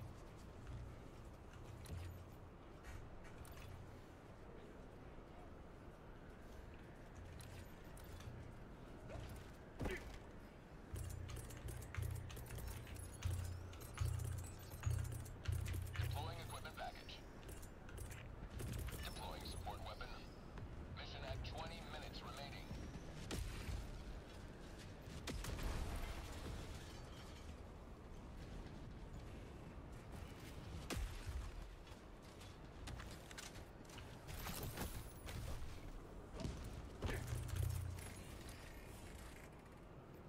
Sending down equipment package.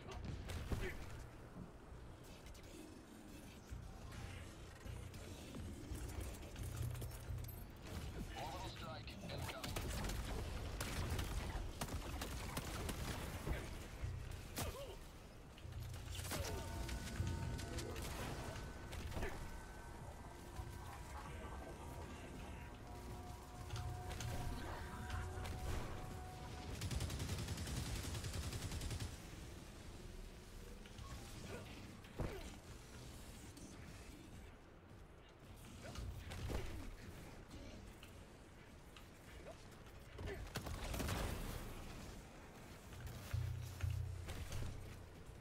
Follow me.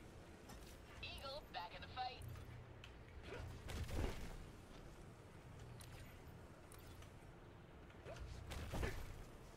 Warning, you are in range of enemy artillery.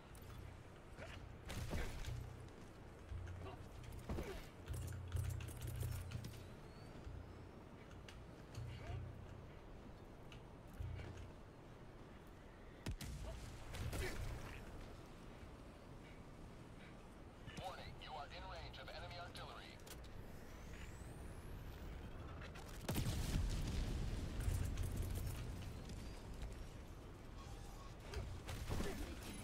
Main objective near your position. Objective critical stratagem available.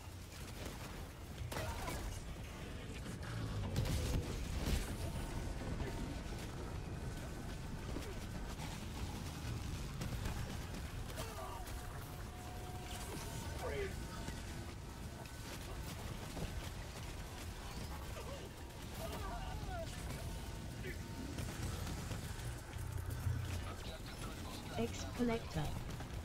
Welcome to my channel. Audrey Pune Prijatelju. Objective critical stratagem no longer available.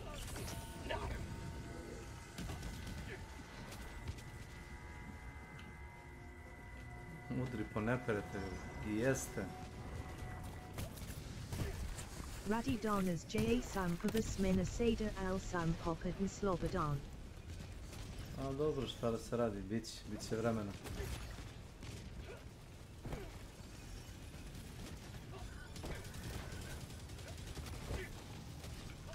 Objective critical stratagem available.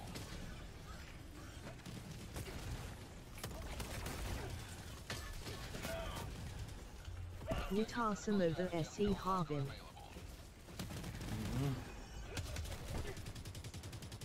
Odo Douge. Ajde, ajde.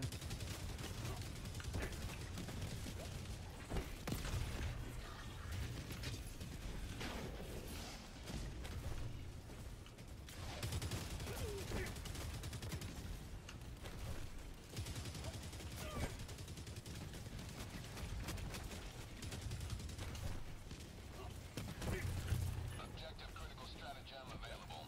Warning, you are in range of objective critical stratagem no longer available.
Tagging map.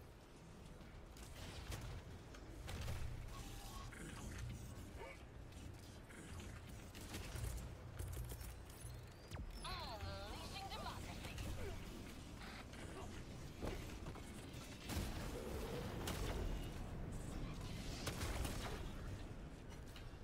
Now that's what I call liberty.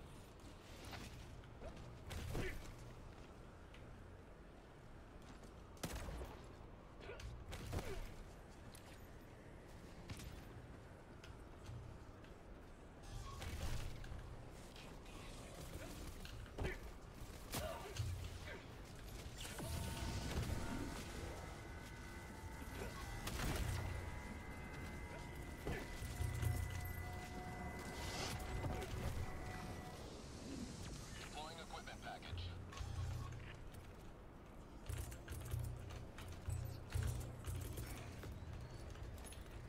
Keep liberty. Firing orbital strike.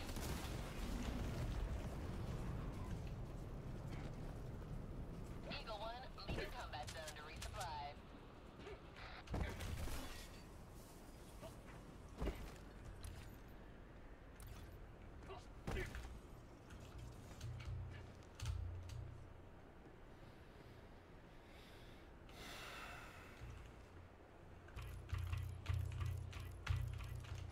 Roger. Pelican 1 will re-attempt pickup at extraction zone. Reattempt.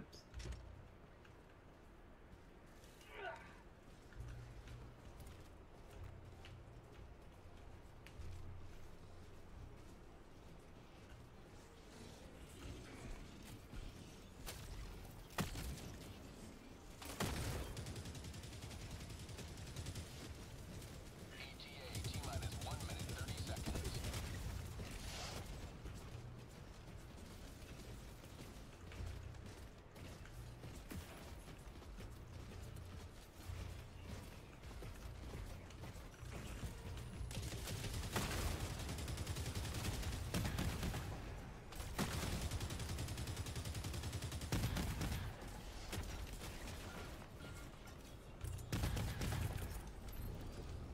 ETA T-minus 1 minute.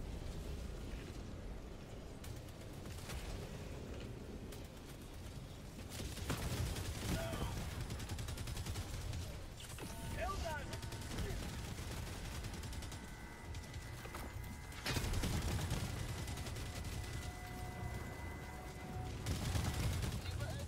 Hellbomb arm. Clear the area.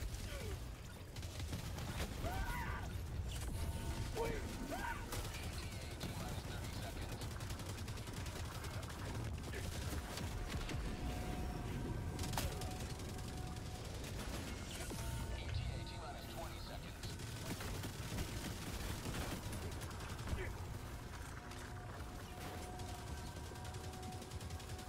ETA T-minus 10 seconds. Clear landing zone.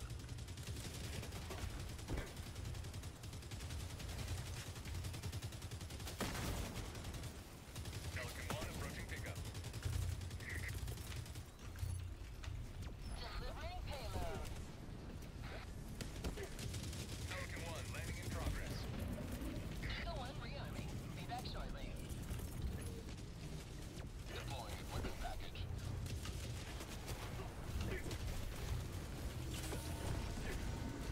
Extraction complete. Pelican 1 beginning ascent.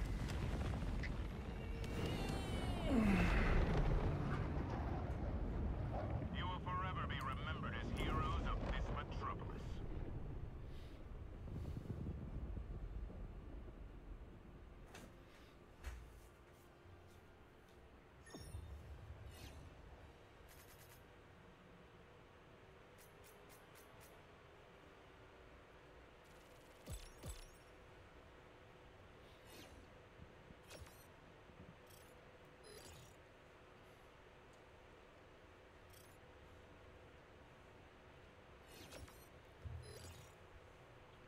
Of course it was.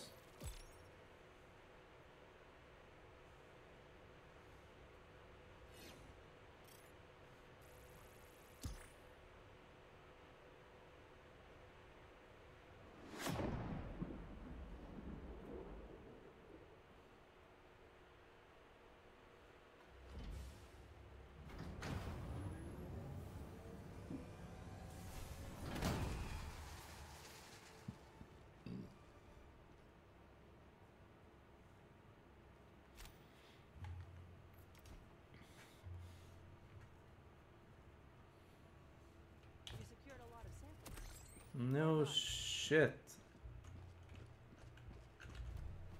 No shit I did.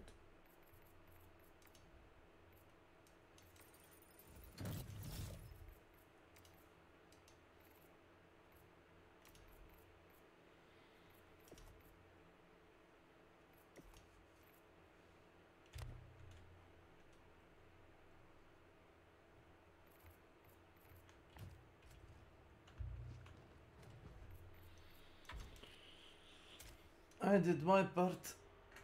Son of a bitches.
Okay.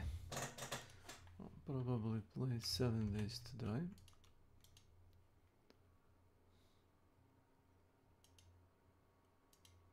Oh look, somebody's streaming Hunt Shodan.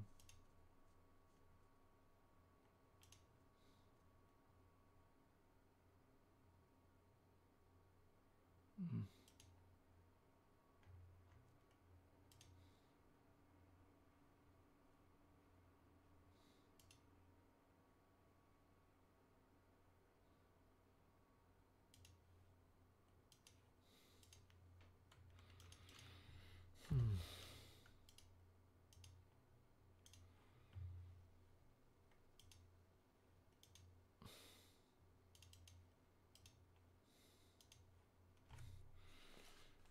Yeah, I'll be right back.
hacking a safe in at Blizzard. Did you guys The Blizzard know he stories works are at fake. Blizzard? Which Blizzard story do you think is fake? Would you like to talk to me or my friend that worked at Blizzard for 23 years that's currently in chat? Which one do you want? Chad, did he work at Blizzard? I didn't know that. Dude, it's so good. That was amazing. Okay. October Now you get 2023, context, he Chad. would take a decision that would change his life forever. And that would be uploading highlights of his Twitch streams as YouTube Shorts. Yeah. These were such an incredible success that for a while they took over the YouTube Shorts algorithm. In fact, I wouldn't be surprised at all if a huge portion of you watching this video right now can Type 1 if you saw these. Me. I saw them all the time. Also, because I loved Blizzard games. I loved WoW. I got pushed that all the freaking time. YouTube Algo loved this guy. It's crazy. come across these shorts on your own time. The views speak for themselves, with tens of millions of people being exposed to his channel for the first time and liking it. But how did he manage to do that when so many others couldn't? Well, many different shorts actually share the same factors. All you have to do is just watch one to understand the appeal. This short right here, titled Social Engineering, has every single one of these factors combined. So let's take a look at it and then I'll explain. Watch. So when I worked at Blizzard, I had to do a social engineering task where I had to hit customer support, and I had to get 50 questions answered. And let me tell you, I got my questions answered. I shouldn't have. That was the problem. They're not supposed to answer those. And one of the things that I found that was really interesting is people that had been there for 1 year were really, really hard to trick. But people that had been there for 5 years were really easy to trick. Okay. What have we learned? We've learned that training is the issue. Everybody that actually worked at the company got training in their first year, and then they never got training again. So they became complacent, exactly. The director of CS came, and he said, I want the names. And I said, I'm not giving you the names. You're just going to fire those people. And he goes, I'm going to go to your boss. I was like, do it. My boss is like, you got the names? I was like, yeah. And he goes, you going to give them to him? I was like, no. And he goes, he's not going to give you the names, bud. And then I sat down and I was like, look, I'm not giving you the names, because if I did, you'd fire all of these people that are your best employees, the ones that have been here the longest. And in 4 years, you will have the exact same problem with the people that are newbies right now. The issue is not the employees, it's your training regimen. I sat down with him, we created a new 6-month training regimen. And guess what? I went back about a year later, did the same thing. All those people passed with flying colors. Not a single one of them answered my questions. Well, there you have it. The deep voice, with the confidence and eloquence in his speech, as well as the whiteboard he was drawing on at the bottom that was meant to... The whiteboard is to keep the ADHD focused, chat. Soothe any attention span issues Gen Z might have, was the perfect combination. Additionally, this story made him out to be a genius, but not just any genius, a noble genius. Basic in social engineering is a genius. Who saved 8 employees from losing their jobs by standing up to the evil boss. And where did that boss work? At some unknown company? No, he worked at the grand, prestigious video game company, Blizzard Entertainment. Yes, that's right. This guy right here, talking in such an amazing, eloquent tone, worked at Blizzard Entertainment. And that's something he would make sure to mention any chance he got. And you know what's funny? I actually believed him. I thought he was a really nice, like, person at first. Yeah. Yeah, I thought he was a real chill guy. When I worked at Blizzard, I did that for Blizzard. Blizzard. Wait. So They put the fucking video in! years, yeah. Blizzard. I used to work at Blizzard Entertainment. Anyway, we'll get back to that later in the video. But for now, all you have to understand is that these shorts were extremely effective. Yep. Pirate Software had gone from 13,000 subscribers to 1 million before the year even ended. That's 2 months, going from 13,000 to 1.1 million. And over time, his shorts have racked up almost 2.3 billion views. A massive, astounding achievement in such a short amount of time. But YouTube wasn't the only platform that benefited. I mean, these shorts were highlights from his streams, so of course people went to those streams to see the real thing live. And so his Twitch channel went from 400 concurrent viewers to thousands. And within barely 3 months, he was at... You literally got the golden touch of YouTube Shorts. That's crazy. Alana, your titty's gonna pop off. No, it's not. Sorry, I don't work for Blizzard. Over 8,000 concurrent viewers. That's top 1% of the top 1%. Now look, of course you might think, well, there are bigger streamers out there. Of course. But even those streamers must have gotten envious sometimes because of how... No, man. 8,000 viewers, that's like you're breaking into like the top like 5...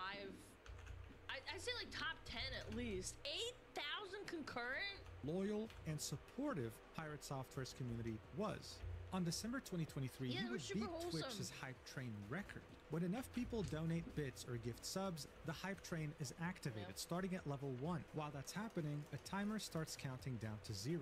If more people donate, the timer resets and they get to level 2. Pirate Explaining a Software's hype community train. had gotten him to level 55, and they discovered together that level 55 was actually the cap. No one had ever reached a hype train level this high on the entire platform. He had gotten over 7,000 subs and 1.8 million bits. If you don't know what this means, he had essentially made $50,000 in one stream. This guy's insane. community was so unstoppable that it made everyone else be aware of his existence. So much so that he actually was able to get nominated to the Streamer Awards in December of 2023. He was barely getting viral. But this is just how influential he was in such a short span of time. But what I want you to understand here is that the Streamer Awards actually have way bigger streamers than Pirate Software in other category nominations. For example, like XQC or Kai Cenat. These streamers would of course send their own... I wouldn't really take like the streamer awards, like I wouldn't take that too seriously. No, I wouldn't. It's a little bit, it's a strange, I would say it's a strange, like, it's a social thing. If you're not in it, then yeah, it's like a popularity contest, but like, yeah, it's run by other streamers. There's no objective like, there's no objective like, oh, you're the best streamer. Communities to go vote for them on the It's like website, the and they did so Oscars. with Yeah. no issues. But when Pirate Software sent his community to vote for him, they crashed the fucking website. No other content creator had even come close to crashing the website. So it goes without saying that he won the Best Software and Game Development Streamer Award in 2023. He wasn't just absolutely He was killing the it, the guy was speedrunning being a content creator, getting to 1 million subs, getting hundreds of thousands of followers on Twitch, winning streamer awards, and beating records when it came to donations on Twitch. So of course... Chat, do you think that Vito is the better coder? Like, have you, if you're a coder, have you watched Vito's coding streams? Do you think he's the better coder? Yes, it clears him. Okay, good. We're getting a lot of context. Of course, I say this with no exaggeration. The sky was the limit, and the guy was barely getting started. If he could achieve that in just a couple of months, what could he achieve in years? Would he become a legend? Achieve stardom? Either way, he was unstoppable until he wasn't. And he had no one to blame but himself. The first incident that would begin his cataclysmic downfall was, in the most ironic way possible, in a World of Warcraft dungeon. Yes, Blizzard Entertainment's biggest game of all time. And it would become his worst nightmare. Guys, I don't think World of Warcraft needs any introduction, okay? Yeah, it does. It's a boomed out game. It came out in 2004 and revolutionized gaming forever. Many games tried to copy it, many games tried to compete with it, they all died, and this game is still alive today in 2025. Oh my God, now, don't throughout the remind years, me. it has received Don't many remind me, different man. expansions, 9 in total. And while they would add more He has to explain what classic is. Oh no. content, quests, story, sometimes new races, sometimes we're new gonna do it classes. right now. Some of We're them would going also live. permanently alter the game's fundamental mechanics. In other words, the game that you're playing now in 2025 is vastly different from the game that you would have played on release day. One could even go as far as saying that they're completely different games at this point. Seeing that so many people's most meaningful gaming experience while they were growing up was World of Warcraft, It's a lot fucking of them Hunter. yearned for nostalgia. A lot of them wanted to relive those days when all they had to do was worry about mommy. mechanics from I 10 did not or play even 15 original years classic, ago. This like would vanilla. result in the rise of WoW private servers. Unofficial servers ran I played on Nostalgia's in Elysium. I was a huge nerd. by fans in which they would use old versions of the great. game. At some point, Blizzard would start taking down some of the most popular private servers and would cause Yep. community outrage, with many People asking are Blizzard so directly, mad. well, why are you going to take them down, seeing that there's demand for them, if you're not going to make one Yeah, of your I played own? Warmane And so too. they The took their Netherwing. sweet time, but Netherwing. eventually, in the year 2019, they would launch World of Warcraft Classic, bringing back World of Warcraft exactly how it was back during patch 1.12.1 so of good. September 2006. The pandemic absolutely made people nerd out over Warcraft Classic, man. For the launch of its first ever expansion, it was like the best. it would run in parallel to the normal World of Warcraft of today and would slowly re-release its expansions, allowing people to relive them once more. In the summer of 2023, World of Warcraft Classic would release the Hardcore Realms game mode. These are separate servers from normal ones in which you can create a new character, but if you die, you lose that character forever. Which is so dumb. The game isn't built around hardcore. I thought this was such a waste of time. No offense to any of my friends that play it or anything. I'm just saying, it's like, I didn't get the point. The game is not designed around it. Hence why it was called Hardcore. And this is You still played? Yeah, but like, I played it because I just didn't know what to do, chat. It's different. where Soda Poppin comes in, a streamer that has been streaming for— You took 9 attempts to get to level 30. Of course you don't like it. You sucked. No, it's not! It's not that! I died to bullshit! You know I died to bullshit! for over a decade now. In his early days, he was a popular World of Warcraft streamer, and when he saw the announcement of World of Warcraft Classic Hardcore, The first Soda Poppin video I ever saw was him getting a bunch of level 1 mages to bully a DK. That was like back in like MoP.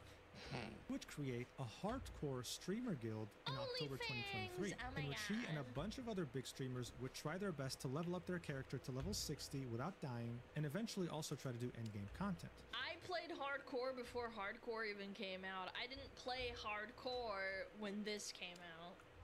It was a big success, so at the end of 2024, he decided to launch Season 2. This time, better and bigger than ever before. The amount of streamers that participated in this Season 2 was insane. There are streamers here who had never even played World of Warcraft, that were huge in games that they played. Some were League of Legends pros, some were Counter-Strike pros. I mean, the list went on. It was an astounding amount of people. And of course, one of the many big streamers that had joined OnlyFans was none other than Pirates. Oh yeah. Seeing that he had built such a massive influence over the year of 2024, adding him to the guild was seen as a net positive. It was seen as a good thing. Until one day... Frick that Savix guy! Wait, Mordell's here! Oh my god! I got a VIP. Is that Mord? Hi, Mord!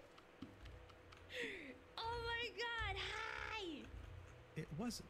The maximum level you could reach in World of Warcraft Classic Hardcore was level 60, and getting there just by itself is already an ordeal that lasts dozens of hours and sees you try your best to not die. Now, Dire Maul is a dungeon that you can only access if you're level 58 at the minimum, and its appeal is the amount of great gear that it drops. Dungeons are typically ran by 5 people, so Pirate Software and 4 other streamers decided to take this on in order to get better gear. Now usually, when you're in a dungeon or a raid, there's always a team leader, someone who calls the shots. It's a very stressful role, especially in a raid when you're managing a couple. It is not stressful. The game's been out for like 20 years. This guy's glazing, dude. Tyler 1, finish it. Dozen people, and it's even crazier in hardcore World of Warcraft because whatever you decide might affect the accounts of the people playing. One wrong move and they lose dozens of hours of progress, and it's all on you. I'm saying this because I want you to bear in mind that Pirate Software is not the group leader here. But as silly as this sounds, the beginning of Pirate Software's downfall was because of this dungeon and what you're about to see here. The YouTuber Dev, otherwise known as Short Fat Otaku. Oh, I don't like this guy. I don't like this guy. He's a clown. Pippa, he's such a weirdo to Pippa and Kirsche. Great name, by the way. Combine the perspectives of everyone who was streaming in the dungeon minus one person. One of them was Pirate Software on the top right. As you're watching this, you're going to hear the team leader say, This is good. This run. is a good video. In World of Warcraft dungeons or raids, this means retreat, but help each other retreat. Not every man for himself. Don't care about your teammates. You're meant to stick around, try your best to outmaneuver the enemies while making sure your teammates also make it out with you. But as you might guess, that's not what happened here. What do you want me to do, chat? God damn it. Just run. Guitar, you done here? Alright, so he said run. Okay. Where's this music, man? The team tries their best to make sure that they all get out together. Frost Nova, man, anything. He's like at the front. By the way, he's right at the front. They're like in the middle. No. Look at Pirates off. Oh, see, are you fine? Okay. Any grenades, anything? Oh my god. Heal him. Yeah, you just heal me. Just come back a little bit. Boss is on me, sitting bear form. It's not me. Just run. Where's the mana Yeah, gem? The mana gem! Pirate, why are you walking, bro? Yeah, not even rank 1. What are you talking about? Why am I walking? This is savageable. Come on, you? Kill the. So his teammate told him, Pirate, why are you walking, bro? This is salvageable. Come on, man. He doesn't care. He literally made this game. He knows the right way to do it. Mort, stop cooking him, man. Stop! He keeps running all by himself. Just kill the mastiff. Innervate. Innervate the healer. Kill the mastiff. Yeah. Heals. In a sense of. More something? Do you see my mana? What am I supposed to do for you? Just kill the mastiff. Dude, it's so So good. it's one shot. Okay, we More on the another way, house more on the way. right Should have now. mana gemmed. The mastiffs can be ice novas. And then he ice barriers himself. What is that gonna do? The Mogre's one-shot you. You're a freaking clothy, man. Now we're gonna wait. That's crazy. Oh. Dude, look, everyone's trying. Okay, get out. Run. Run. Look at him. Oh, Invocations on cooldown. Ozzy, you can do it. Nobody. He's gonna die. I can taunt last How much mana is moment ice? as well. There's no way that much mana. You have a boss in you. You called run. Getting slowed. Fuck. Wait. Anything for me? He had a I don't think. pot, dude. I cannot stun him. Also, good. Run out. So, that sounded like a massive fuck up, didn't it? Yes, Yeah, it did, it did. short fat otaku. Bear in mind, Pirate Software's He's excuse right. here was, I have no mana, I can't help 07. you, when he clearly had 2 items in his inventory that could bring back That's a mana potion, isn't it? And a mana gem. up his mana. He could have totally helped and saved his 2 teammates that ended up dying, losing all their progress. This was a disaster.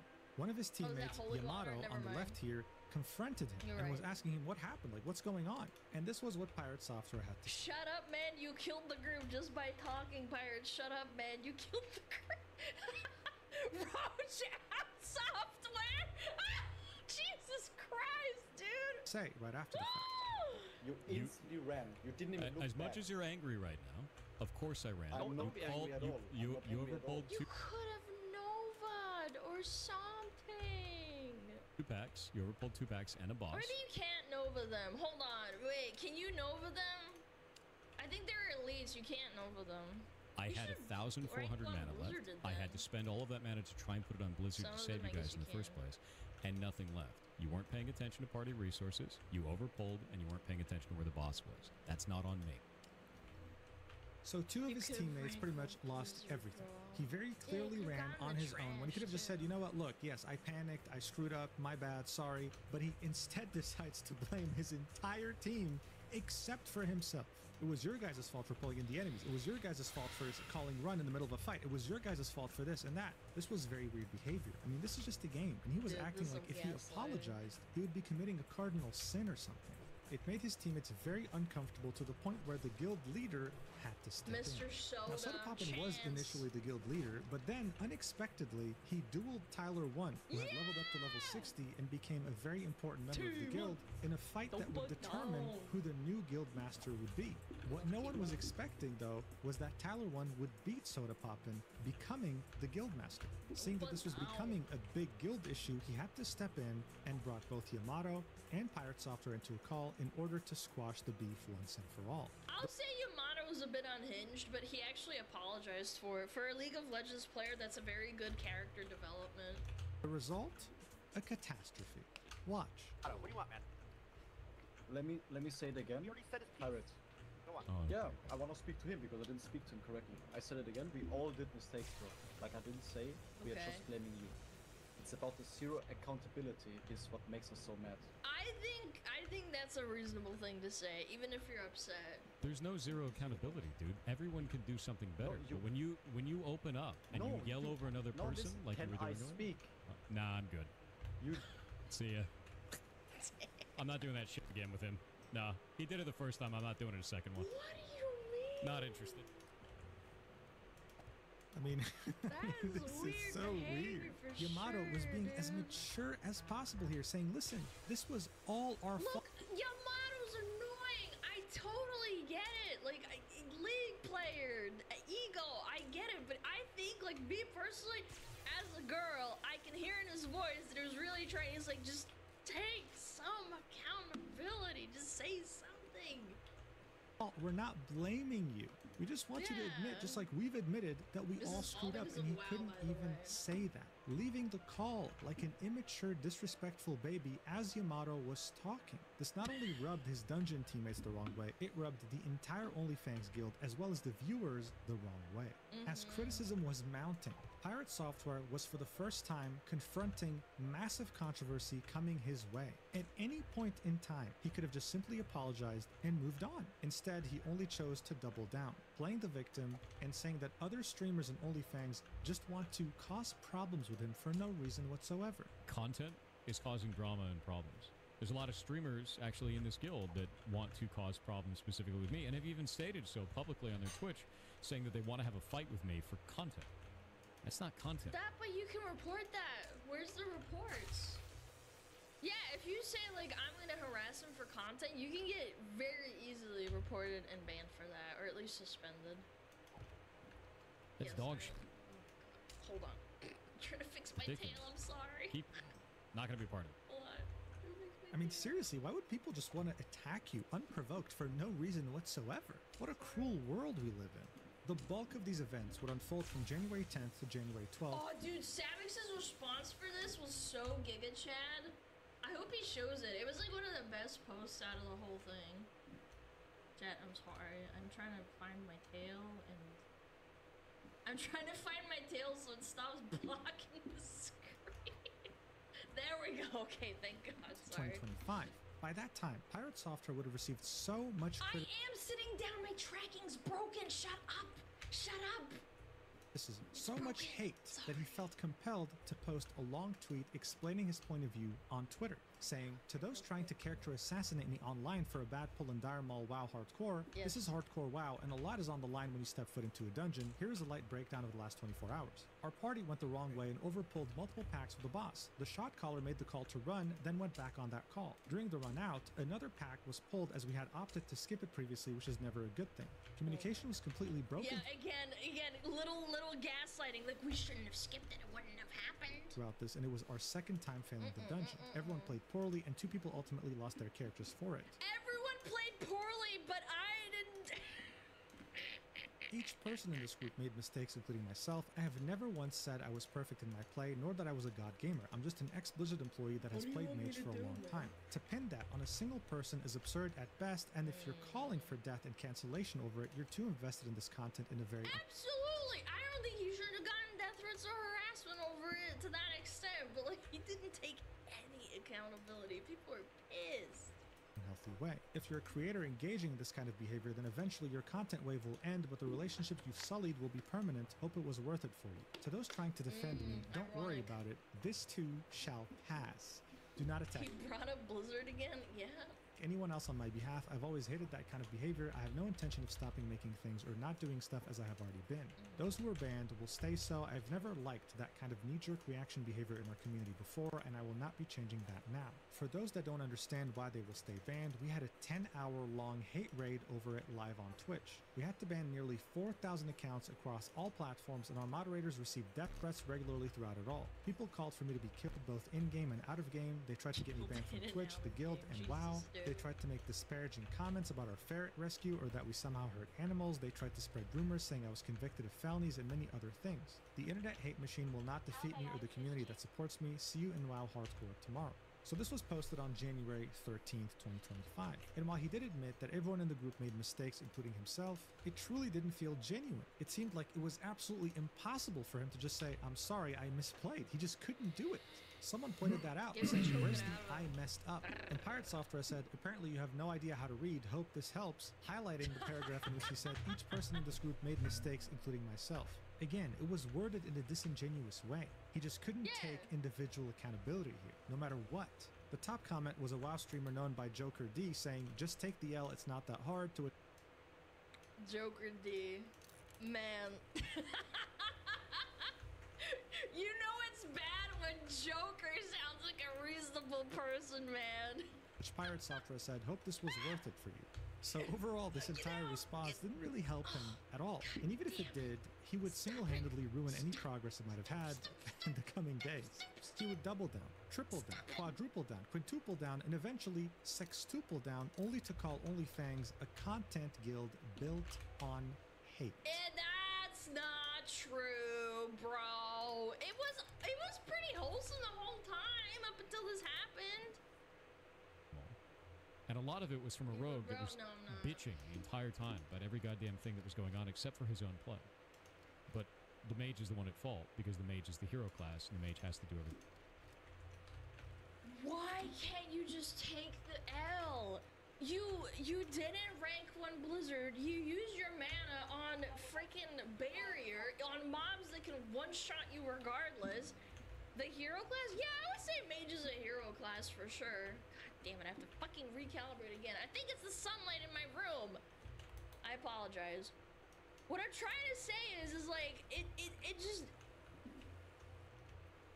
Where's my model? Hello? What I was trying to say is that you have to take a modicum of accountability for it. Yeah, sure, maybe you didn't play that well. Maybe you were playing really selfishly, but if you admit to being selfish and say, sorry, I messed up, I was just running away, I didn't really care, I think people wouldn't even be that mad. You see the clip I'm saying? That's exactly why I run this spec about the Frost spec for the CC stuff. Yeah, that's really great if you fucking use that! Perfectly. Everyone in that played badly. The druid butt-fold an extra pack on the way out. The tank chose to take us into a bad route through the entirety of the dungeon. Chose to take us into a bad route. Why didn't you say anything? If you're so smart, just say it. Packs and the boss at the same time. I, as the mage, went into that fight with 40% mana. Tried to use my research. Then why didn't you tell him that you want to drink? Like... Used them poorly and got myself out when the call was made to run, which, by the way, was made by them as well. Everyone played badly. In fact, the only person who didn't was the healer. And I explained that in the Twitter post, but no one wants to hear that shit because they want it to be a double down, a triple down, a quadruple down. They want. I don't blame him for that. His group was shit. Yeah, sure they were. There was a lot of people that never played WoW before and they don't know what they're doing. They make mistakes. Like, World of Warcraft Classic, I have so much knowledge in my brain about it that I will never use in real life, and it's just something that's only specifically to that version of the game. And there's shit that I don't even know about, to be honest. Just really stupid, like, little tricks. I get it, but just no accountability is killing me. Have a villain. They want to have an enemy. They want to fight that shit into the ground. They want to send death threats to people over. Because they're goddamn insane. Because this guild has turned into a content guild built on hate, not a content guild built on experiences. Because they're freaking monsters, dude. It's just crazy how we got to this point and we're not even halfway. Are you saying that, like, Soda Poppin's idea was, like, creating monsters? I don't think that was his intention at all. I remember a long time ago when I was a little troll, when Summit and Chance and a bunch of other, like, big streamers were on a roleplay server, they were doing, like, some sort of challenge to hit, like, I think they were, like, playing Classic but on retail. And I killed NPCs just to troll them so they couldn't turn in quests. I'm sorry, by the way, about that. I was a little, like, unhinged little gremlin freak. I apologize. I'm really sorry. Summit, if you're out there, I'm sorry. It was a long time ago. You were playing an undead, and I killed all the NPCs. And I did it repeatedly until you left. But, my point is, it's like, they've been doing this kind of thing for a long time, and they never had issues before that. At least not that I remember. They've done challenges like this before. through this drama, and all he had to really realistically do was look at the How'd you camera and get say, you know reported? what, I didn't, I'm I sorry. stopped. We all misplayed, yes, but I screwed up by running away the way I did. I had 2 items that could have restored my mana so I could help Nope. the 2 people who died, don't wanna but I do just that. simply panicked and ran away. And so even though we all misplayed, I just want to say I'm sorry for my play. But Maybe he was said he wasn't the leader and decided to kill his teammates, but by maliciously following the leader's orders, it seems more like likely, no looking back. I don't know. I'd have to watch the VOD, but even then, you're like psychologically assuming what the person's headspace is like, and assuming. You know what I'm saying? no, it was too hard for him. Guys, he worked at Blizzard, and Blizzard employees simply don't make I can't mistakes. say. That's a given. As Pirate Software was too busy playing the victim, a clip of the streamer Lucari surfaced in which he was doing a dungeon with Pirate Software. You see, Lucari is someone who had never played World of Warcraft up until this point. He was Yeah, but he played BDO, and that game is fucking insane. playing a mage just like Pirate, but he was kind of having a hard time keeping up with everything going on. Here's how Pirate treated him. I'm sure you can tell from the title. Pirate Software bullying a totally new player to the game. Pathetic, dude. Watch. So they have to evocate to get your mana back for the next pull. Aw, he's backpedaling. That's cute. Reminded me, sorry, I don't play the game, so I forget.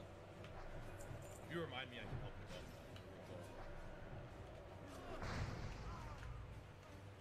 Yeah, it's too bad I'm the only mage in the party. You're right, Jen. Dude, just tell him to buff, man. This is so weird. If only someone else would cast Arcane. Higher DPS, by the way. Yeah, somehow he's keeping up with him. Pressing crossbow. Dude, he's such a dig. Can't really keep wishing for things that just aren't here, though. That's true. That's true. Can't wish for the road. Can't wish for another mage to cast Arcane in. Yeah. Brother, may I have some modes? Oh, since we have 2 mages, we could probably poly the ads. Wait, we have 2 mages. Oh, man. Yeah, I can poly. Here I've been the only one casting Arcane in. Incredible. Oh, it's crazy. It's wild. Dude, I love that Lucari. So, for those that don't know, BDO is an extremely cutthroat and cringe game. I played it a lot. He's handling this like he's been dealing with BDO drama for such a long time. He's like, yeah, that's crazy, man. He knows how to deal with it as opposed to like fucking freaking out at him. God, even Yeah, he's reality used to TV it. can't recreate such an awkward moment, man. Just ruining the whole vibe. Yeah, it's too bad I'm the only mage in the party. You're right, Jen. Hey man, I'm new to the game, so if you want me to help with Arcane, just let me know. Remind me. Yeah, it's too bad I'm the only mage in the game, right, chat? Oh, we have 2 mages. Oh, I didn't know that. All that in the I would do this kind of shit to a good friend of mine. Like, I would bully them like this, like jokingly. This is so passive aggressive and weird. face of a new player who was being nothing but nice, honestly. And yet Pirate Software had the gall to complain about being bullied by other content creators when he was literally doing that to someone as innocent as Lucari. The culmination of all this would force Sodapoppin to take the decision of kicking Pirate Software from OnlyFans, pinging everyone in the OnlyFans Discord and saying this: yes, I made a decision to kick Pirate. I felt a large majority of people in the guild felt uncomfortable playing or being around him and all that drama that surrounded him at this point. Even though some people may have not felt that way, a lot did. And after seeing some clips today from him quadrupling down, or I don't know what number we're on at this point, I think I'm making the right decision, but still I feel bad. Try to just let this whole thing slide into forgetfulness and move on, in my opinion. Stay safe, gamers. So look, at the end of the day, in World of Warcraft in general, when you're in a raid or dungeon, you have to trust every single member on your team to make sure that not only you complete the raid or dungeon, but that you also survive. This also applies on a way bigger scale in World of Warcraft Classic Hardcore, because one bad teammate can cost you the account that you've put dozens or even hundreds of hours in. And people just couldn't trust someone who couldn't take any accountability like Pirate Software. As soon as things would have gone wrong, he would have probably just ran for his life and said he had no mana again. And not many people really felt sorry for him because at the end of the day, he was the embodiment of this meme. No one was forcing him to sextuple down. No one was forcing him to bully a new player. The only person who was shooting themselves in the foot with a shotgun was none other than Pirate Software. At this is this a Quinn post? Oh yeah, I saw this. point, Jason Thor Hall, otherwise known as Help us, we're dying. Dear God, please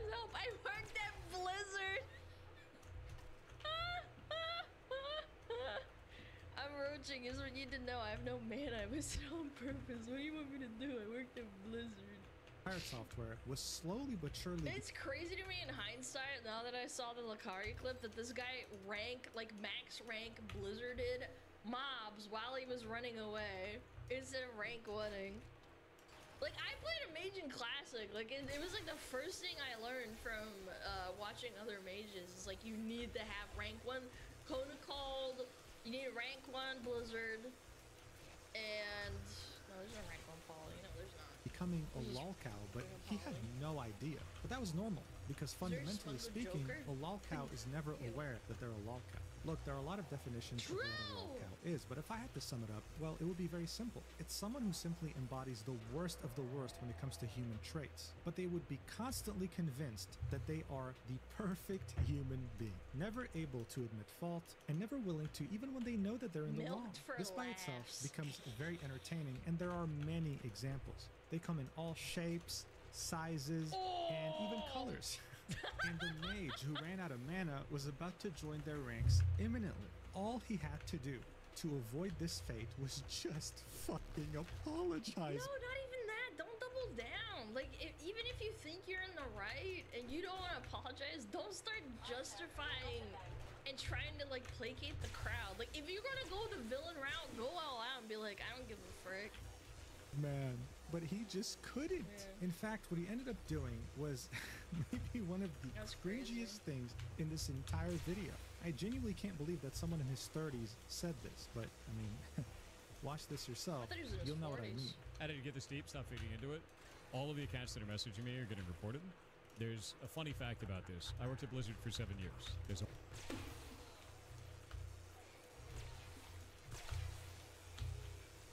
Did you guys know he worked for Blizzard?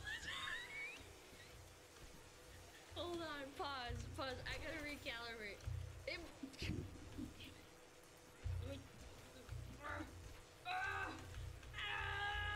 He said the line! He said the line! Oh, I can't believe he said the line for like the 15th time! A whole lot of other people there that still know. How many times does he say and to all of these stream, reports are going directly to them. They're well aware of the situation, and everybody who's messaging me, they're going to get read. It's kind of a dumbass thing to do. And I can't wait for all of them to get banned. FBI? Yep. Yeah, so all you guys whispering me. Nintendo. My dad wakes him busy. Right now with these threats, well, guess what? My dad works at Nintendo, and I'm going to tell him personally about every single one of you, so good job. See you later. It's like, bro, if they're sending you death threats, you really just have to report them in-game, and I'm sure... I get death threats!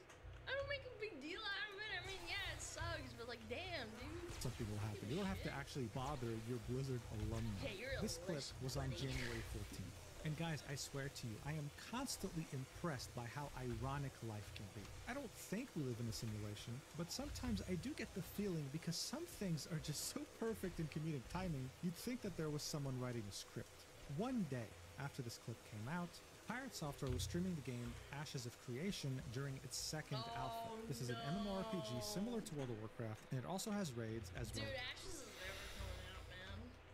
I've been wanting Ashes to come out for like 10 years, bro. It's dungeons. During a raid, Pirate Software would wipe the entire team. You would kill everyone single-handedly by pulling in the wrong unit. And this is like absolutely just 100% his fault. It's proven. What would be like the overpulling? Whatever. His group sucks. I get it. I totally understand. People trying to like justify it, but like this was crazy. His first reaction? Well, watch for yourself. Sabu is not paying attention. Okay. Who pulled that? He pulled in the enemy. Sabu. And he died. God damn it, guys. God damn it. No, he pulled the ocular.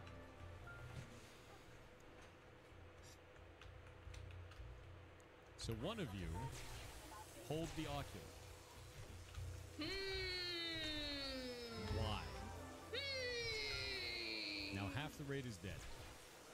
Was there a reason for that? Wait for it, chat. Wait for it.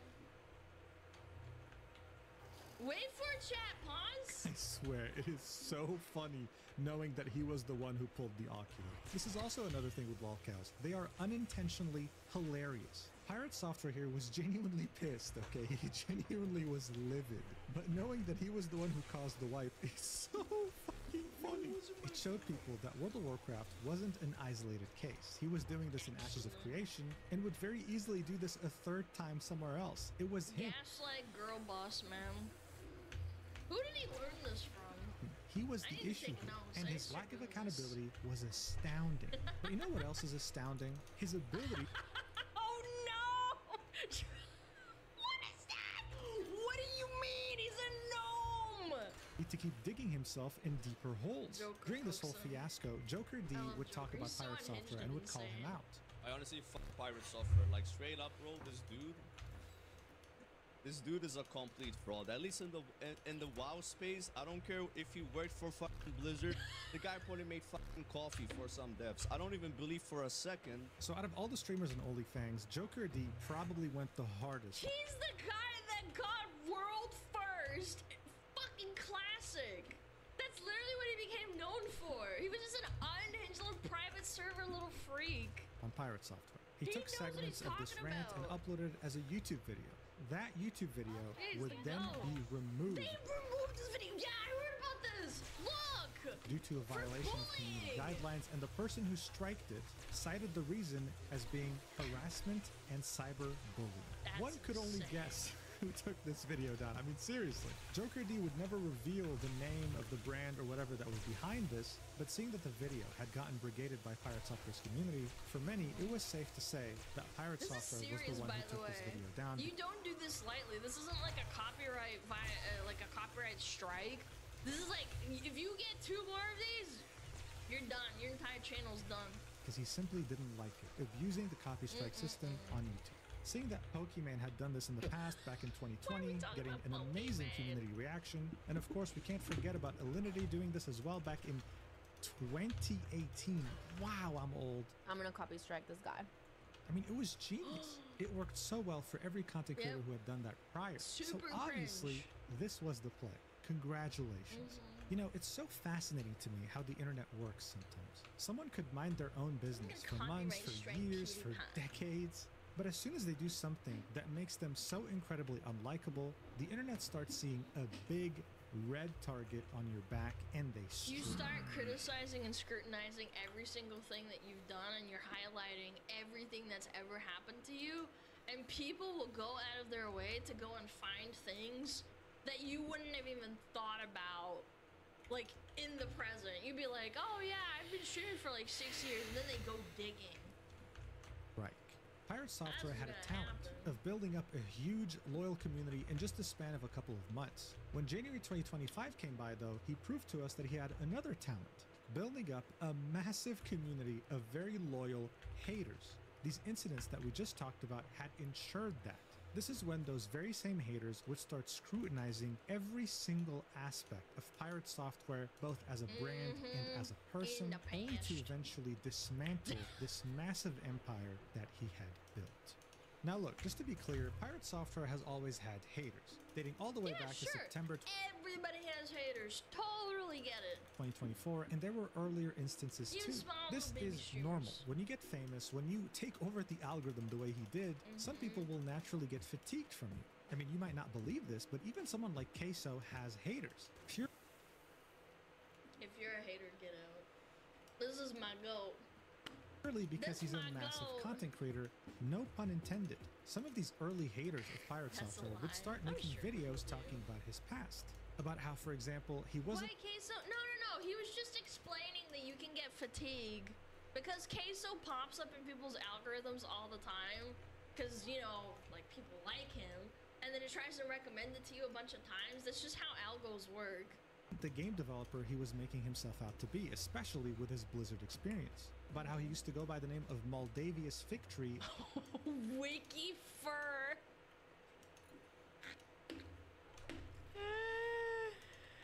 Oh Lord, and was a well-renowned furry in Second Life and EVE Online. But those videos would never get enough traction to actually matter. As you can see this video right here with the title of Pirate Software, the streamer who faked his game dev career, had reached almost 100,000 views.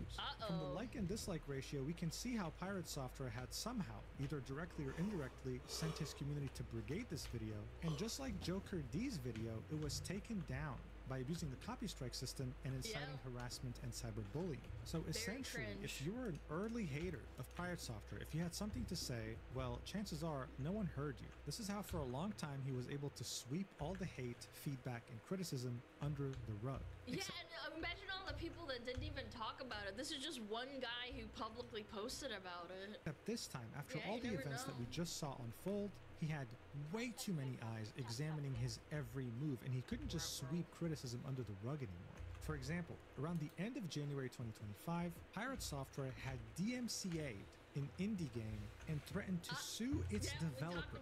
Why? Well, the developer shows us the main reason why Pirate Software wanted the game taken down.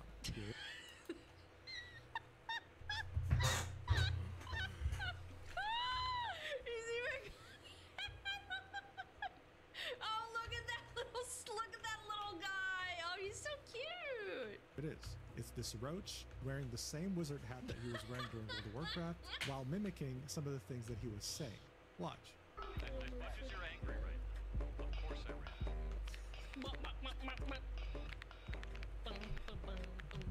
This whole game got DMCA'd because of this. I mean, this is how sensitive he is. And now many people were Dude, if someone put me in a game and mocked me, I would just fucking laugh. What is wrong with you? Aware of this. He couldn't just copy strike or DMCA just about anyone, because every time he did, he spawned more haters.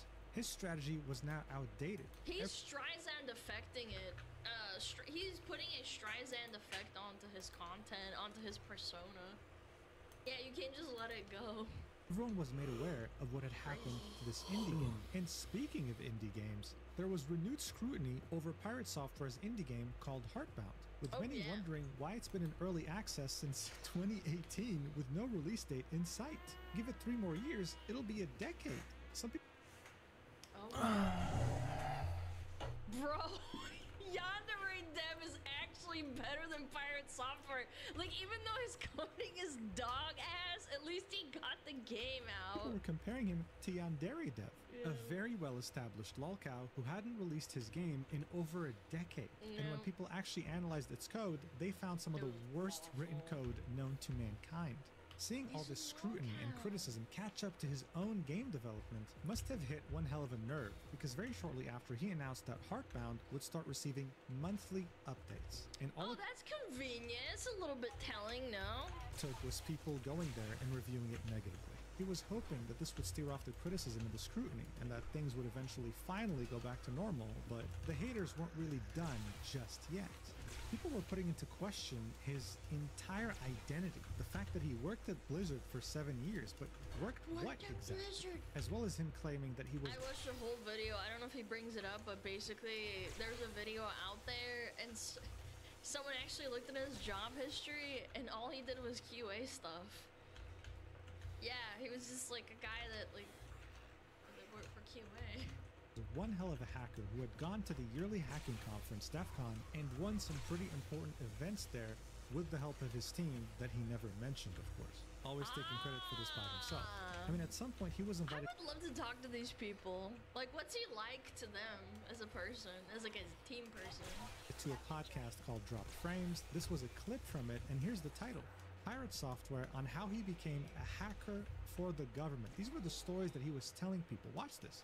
You're a hacker. Like, that's where you, like, kind of start. Actual hacker. An actual hacker. Like, not like I'm a hacker. No, you're an actual hacker. You won. Like an actual hacker. Yeah, my last job was hacking power plants for the federal government. I worked for the United States Department of Energy. I watched this video, by the way, too. Yeah, I watched the Coding Jesus one. So dude walks in with a laptop and the glazing is kind of crazy, dude. And you lean over to... Who's that guy? That's the hacker from the government. Yeah, that's the hacker. It's even worse because we go in like 3 to 4 man teams, man. So like we've got a team of you had a fleet. You had like a team of dudes in suits holding laptops, walking into restricted areas. Okay. When he says things like this, what he's trying to paint in your mind as a viewer is that he's some sort of Unit 8200 Mossad agent writing... Okay, but to be fair, the guys were glazing the shit out of him. Zero-day exploits on USBs that are snuck into Iranian nuclear facilities and that infest and shut down the entire technical operation of that nuclear it's not really their fault. When in reality, if you look at his LinkedIn and reconcile it against his skill set, what he did was social engineering. He wrote phishing emails and tried to gain access to credentials and user systems that way. I can do that. So Coding Jesus said it best. Pirate Software's entire identity was slowly starting to unravel right before our very eyes. From the shorts that made him go viral, to the stories he used to say on stream, to quite literally everything about him was nothing more than either an exaggeration or him trying as best as possible to sugarcoat reality. We can very clearly see on his LinkedIn that first off, he didn't work at Blizzard for 7 years, it was actually 6 years, 6 months, and that his initial roles were him being in quality assurance. For the first 4 years at Blizzard, so the majority of his time there, he was in an entry-level role, eventually being promoted multiple times and finishing off as a senior red team specialist. In his own description of the job, he said, infiltrated and exploited physical access controls, managed social engineering. That makes me think this guy walked into a room and asked for the keys and then walked out. I don't know why that makes me think that. Like, infiltrated and exploited physical access controls. I pushed a button and then the doors opened. Operations to improve employee awareness and resilience. I can read Corpo really well. I had a normal Corpo Marpo job. It's like I can read between the lines. And finally created, launched, and managed a global web application bounty program. As Coding Jesus said, this guy would literally just send phishing emails, make phone calls, try to pretend to be an outsider in order to have employees make mistakes so that they can improve internal protocols. I mean, it's an important job, that's for sure, but even on his LinkedIn, he would make claims that he worked on all these different games. I mean, yeah, indirectly, but none of your code made it to the game. You didn't model, you didn't texture. Well, it's like saying that if you were like customer support, you know, the GMs, like you didn't make the game, like you made a good community. Maybe you could play that, but you making the game is kind of crazy. And you sure as hell didn't animate. You just so happened to work on internal. It's just funny that it, like, to normal people that don't do that kind of like writing all the time, they're like, oh, he's like a hacker man or something. Projects in parallel to these games. And yet, every time someone would mention something about games, about the video game industry, about whatever, he would always start off by saying, I worked 7 years at Blizzard, actually, so I know what I'm talking about. Wait, his deep voice is so strong. When in reality, no, you have more experience as an indie developer than you ever had as a developer at a AAA company, and that's the truth. And there's nothing wrong with that. It's just that he made this such an important and integral part of his personality that it felt like a massive betrayal. But that's not all. His dad was Joey Ray Hall. Absolutely cool guy, man. He made all the cinematics, dude. It is crazy the things they came up with because of limited technology. Picture right here is of 10 people, and if you don't know who they are, these people happen to be. This is from freaking the 90s. Oh my god, look how young he looks. Oh my god, he's got all his hair and he's not gray. Blizzard North? No, this is Synapse or whatever it's called before they even were Blizzard, because look, they got Vikings on the screen. Yeah, this is before Blizzard. This is like Mind Synapse or something. Is it Silicon Synapse? I don't remember. It's a little brain logo. The original founders of Blizzard Entertainment. That's yes, these guys are legends in every sense of the word, and the guy in the middle is none other than Jason Thorhall's father. He later became the director of cinematics at Blizzard, which is probably the only thing that Blizzard has been consistently good at for the last 20 years. He was also the inspiration behind this guy in South Park. Oh, we know. I've seen that short like a million times because of YouTube, man. Yeah, trust me, we all freaking know, man. Famous World of Warcraft episode. I mean, this guy was a legend in every sense of the word. And so Mashable.com, when they made this article about Pirate Software, titled How Streamer Pirate Software Gained Nearly 2 million subs in 6 months, they just had to mention the fact that he's a Nepo baby. Saying, wait, Journal's kind of based, huh?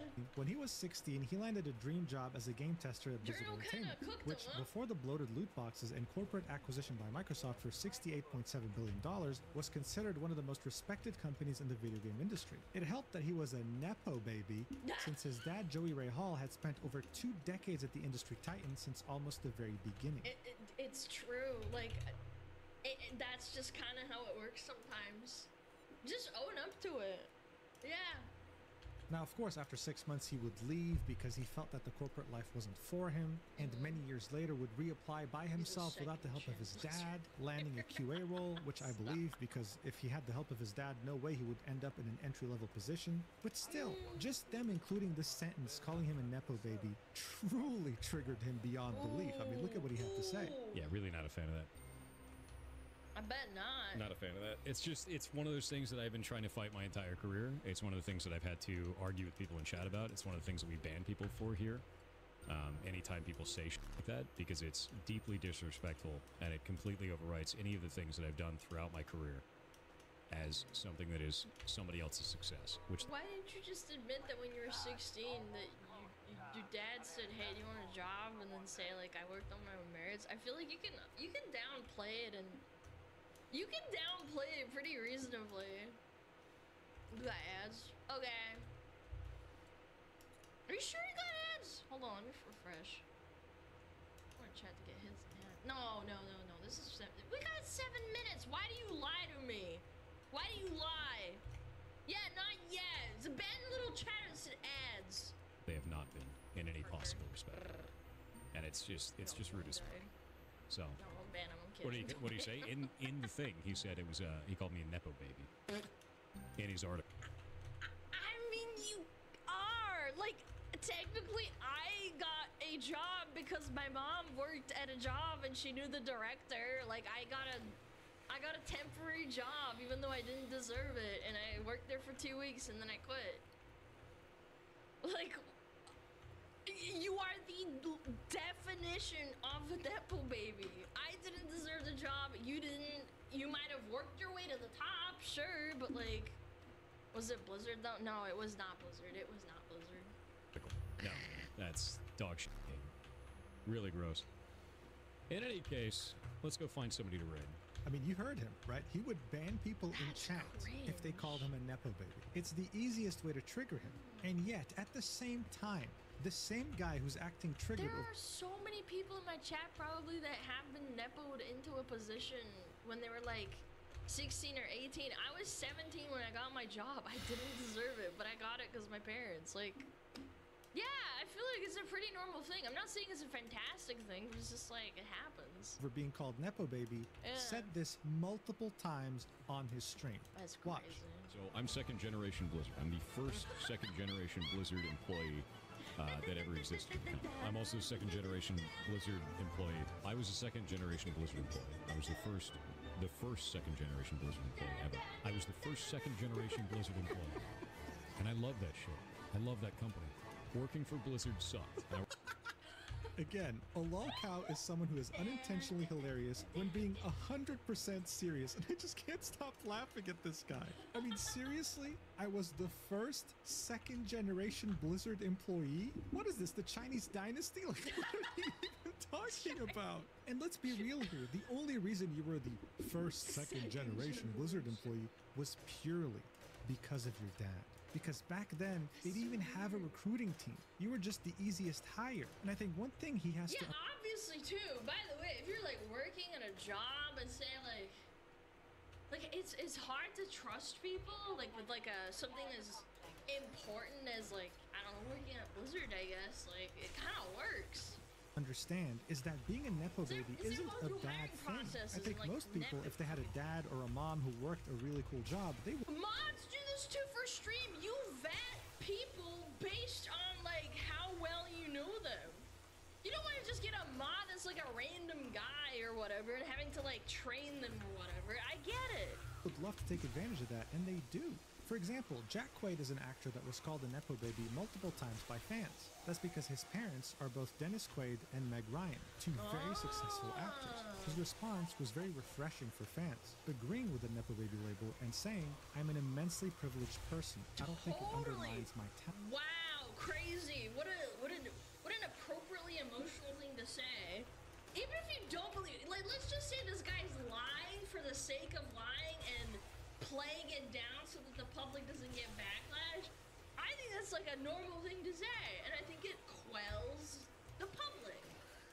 Adding that he was able to get representation pretty early on because of being a Nepo baby, and that it's already more than half the battle. So as I said, being a Nepo baby isn't inherently a bad thing. It's only bad when you try to deny it, when you get defensive, because come on, who are you lying to? And that was what Pirate Software was doing. It was becoming more and more obvious that Pirate Software had a massive ego, but also very deep-rooted insecurities. He wanted to appear like a genius no matter what. And according to him, geniuses never apologize. Geniuses never admit fault. But they also never make mistakes and always Do you know who else is never wrong? Women.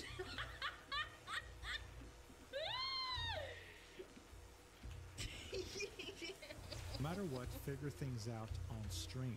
This is something that became painfully obvious when he would play some pretty hard puzzle games and would figure out some of the hardest things all by himself miraculously after looking at his phone, playing it off like it was some genius eureka moment.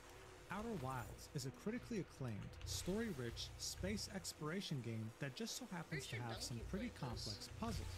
Pirate Software would play this game on stream, and he would proceed to solve these puzzles all by himself, miraculously, and more specifically, after looking at his phone.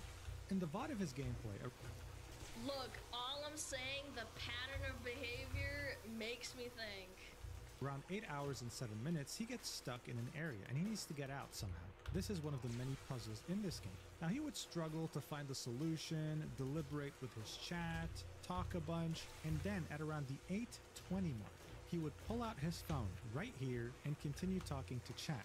This goes on for 2 minutes, in which he deliberates while I love, you know, this move right continue here. talking to chat. On, this goes on. This move I would pull when I was cheating on my exams.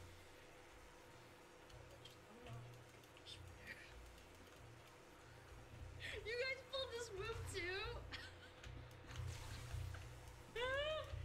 Oh my god, I did this when I was cheating my exams. Yeah, you literally just go like, I can't. This is so fucking strong, man.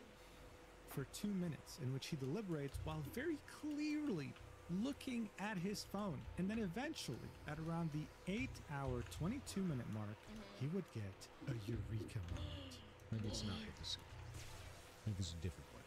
Maybe it's not the scanner at all. Maybe it's the time. Maybe the fact that we were able to destroy the surface like that was the point. Why does he make it sound like it's a... Like it's almost like he's reading out of a book. Does that make sense? Like he's narrating too hard?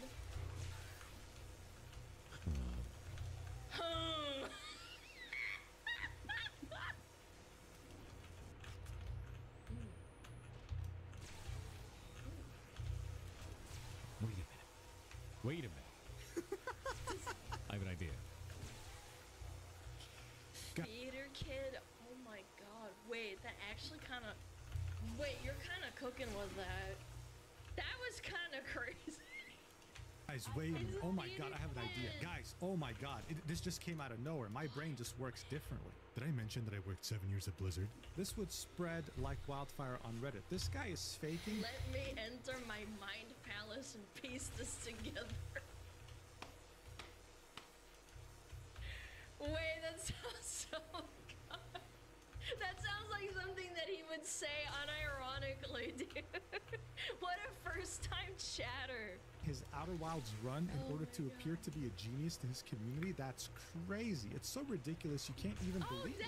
But as I already mentioned, he was facing increased scrutiny. He normally would have been able to get away with this, and he did get away with this in other games. It's just that now things were different. When questioned about cheating in Outer Wilds, this is what he had to say. Why did you cheat in Outer Wilds? What? How the hell would you cheat in that game? We played it live on stream. All right. Oh, this is so cringe. Hold on, I'll go back. Yeah, I know we got ads. I know. He normally would have been able to get away with this, and he did get away with this in other games. It's just that now things were different. When questioned about cheating in Outer Wilds, this is what he had to say. Why did you cheat in Outer Wilds? What? How the hell would you cheat in that game? How do you cheat in any game? You get an advantage. Like, what kind of question is that? He's not very smart. Bro, we played it all live on stream. All right, bud. All right, bud. It's a wild-ass thing to say. Yes, how would you cheat while live streaming this? As he This is what I did when I was like 12, taking an exam. stares into his phone for 2 straight minutes. You're absolutely right. Like, the real controversy would be when he would play the game Animal Well that released on May 2024. You see, he played this game before the World of Warcraft controversy and before the increased scrutiny. But after he had embarrassed himself in Outer Wilds and World of Warcraft, people thought to go back and check his gameplay because they thought, wait, now that I think about it, this was kind of suspicious. And the evidence here was damning. It was simply undeniable. You see, Animal Well is a puzzle game, but not just any puzzle game. It has many puzzles and many secrets that are very easy to miss if you don't take your time analyzing every aspect of it. When the game first came out, you had people on Reddit and in forums trying to work together in order to find all of its secrets and puzzles. One of those puzzles was the Wingding puzzle. This took the entire community over a week of teamwork in order to find the solution. This was a group. Again, if he just admitted that he might have looked it up, I don't think people would have gotten that mad. But no, you have to act like a genius. Effort in every way, and no one person could have solved it by themselves. The guide came out on May 19th, 2024, and it just so happens that Pirate Software, miraculously, all by himself on stream, solved this puzzle on May 19th, the day the guide came out. Bro, seriously? He'd also have some people write entire essays with proof as to why they think that Pirate Software cheated. If you want to read this and have actually played Animal Well, you can pause the video, but in a nutshell, it's almost like he was trying his hardest to ruin any ounce of reputation. No, I totally get it. Again, if I was really passionate about a little puzzle that I figured out and I cared a lot, this essay wouldn't even do justice. There would be some slurs in there. He had left.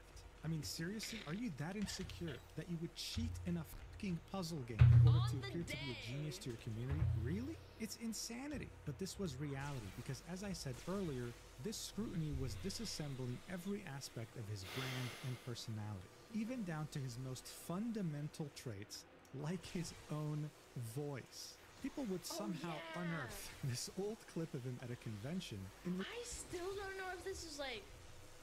I don't know. I'll let it play. Hold on. I'll just look.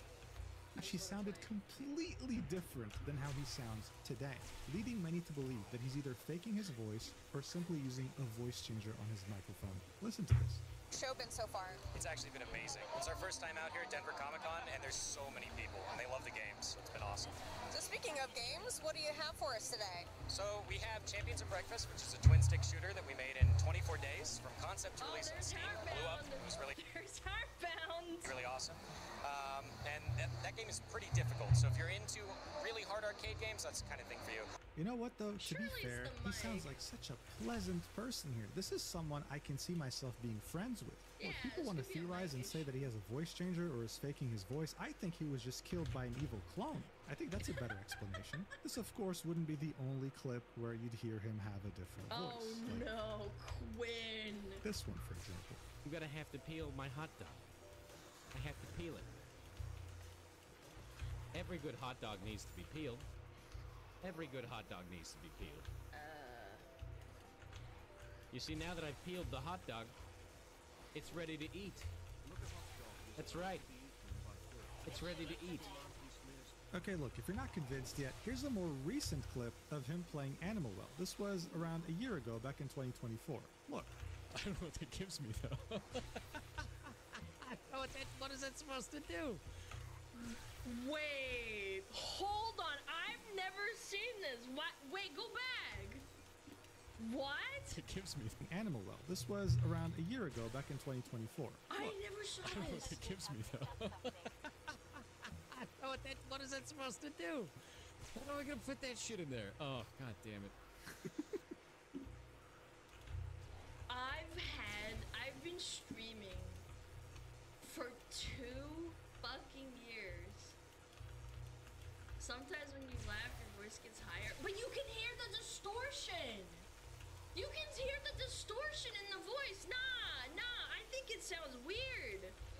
You can hear it. Like, listen closely. I'll shut up. I don't know what that gives me though. What is that supposed to do?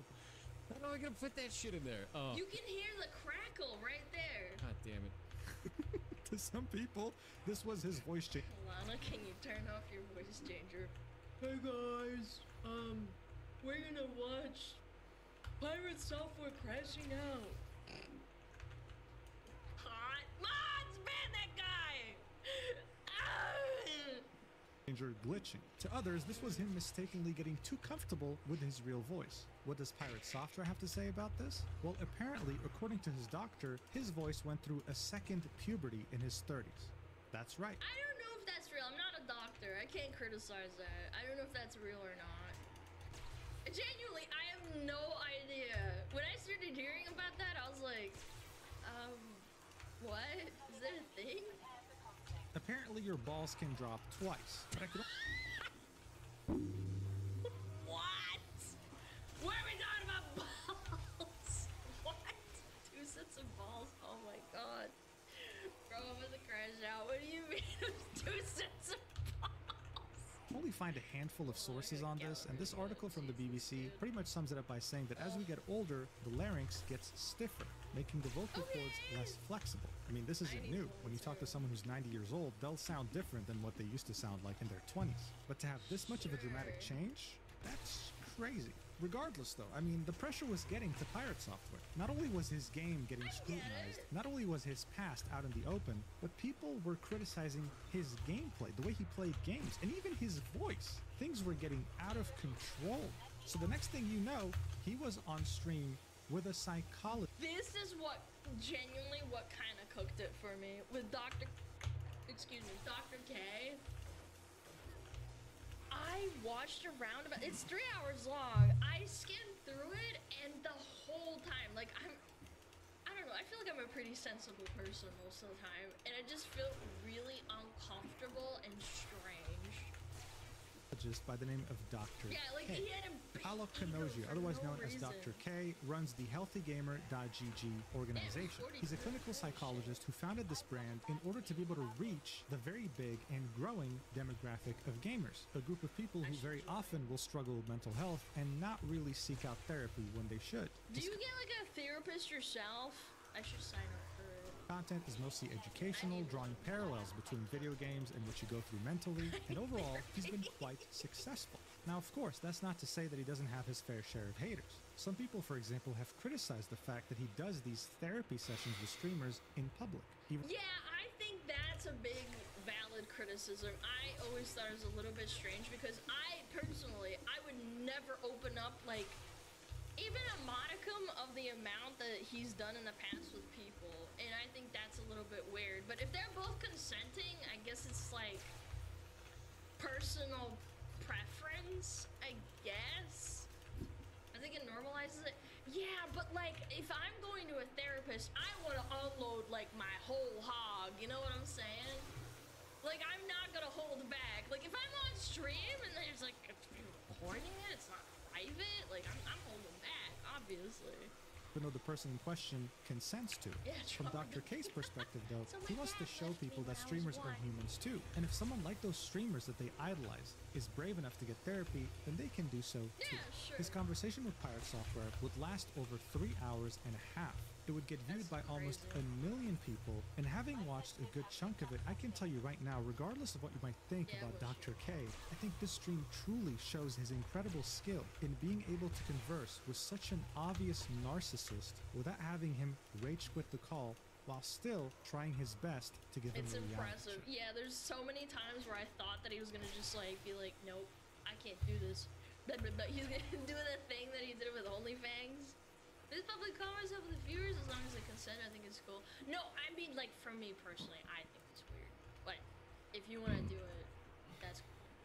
I don't think And it's for you to understand that, I want you to watch this clip. for this shit right now. Is like they come in and they're like, "Did you know that he worked at Blizzard for 7 years?" Like, yeah, that was my career, and I'm proud of that.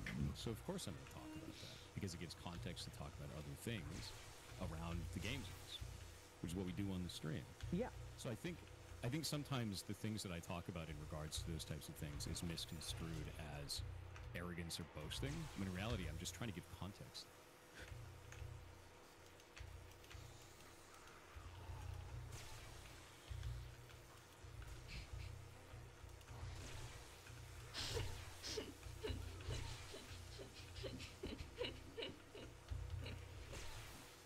So that is the problem right there. So I want you to listen to this phrase. This gets misconstrued as arrogance, but in reality, it's this. Yeah. That is the most arrogant statement on the planet, bro. Like, tell me I'm wrong. He just laughed. Dude, this guy's an evil villain. Someone cast him, man. This is crazy.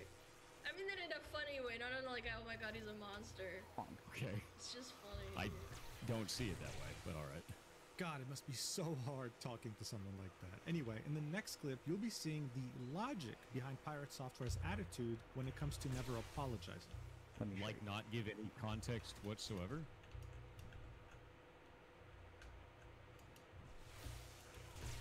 Again, I can say this from personal experience. Like, why do you have to bring it up, like, all the time?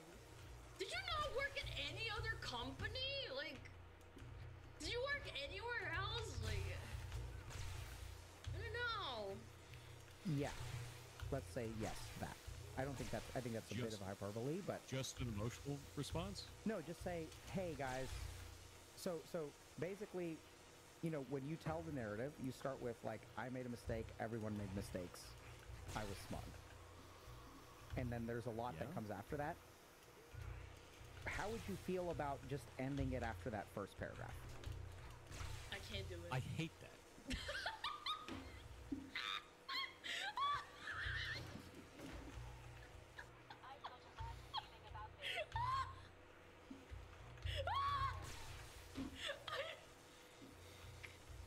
Bro, I'm gonna piss myself. I've been holding this pee and this video is like fucking an hour long. Okay. I have like an immediate, emotionally angry response against that because it feels like idiocracy. What? Okay. It feels like... Oh my god, Dr. K honestly stone-faced. This is kind of insane. I wouldn't be able to hold it together. That's too long, didn't read. I don't need all those words when few words do gooder. That I hate. Dude, some people just have like this cognitive dissonance. That's crazy. That shit. Like I super hate that kind of communication of like there's a lot of people that say like, oh, you should just say my bad, guys. No, that does not in any way explain a situation.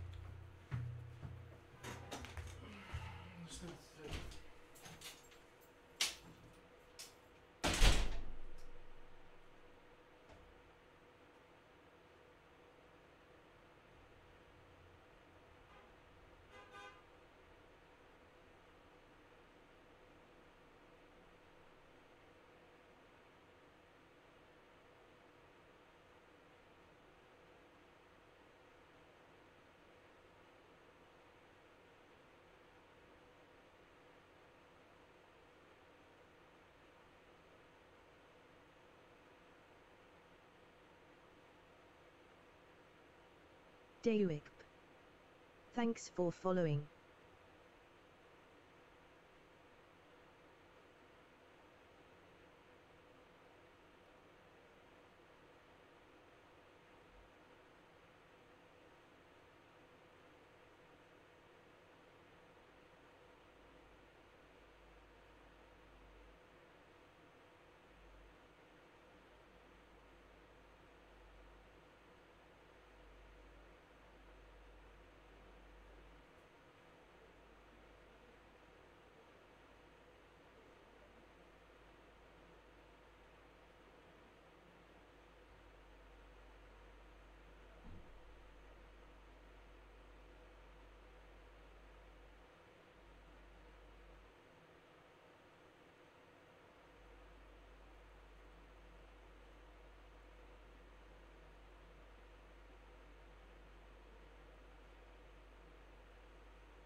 Не знам како се прекога за, знам да се много слабо поруке и видео снимки.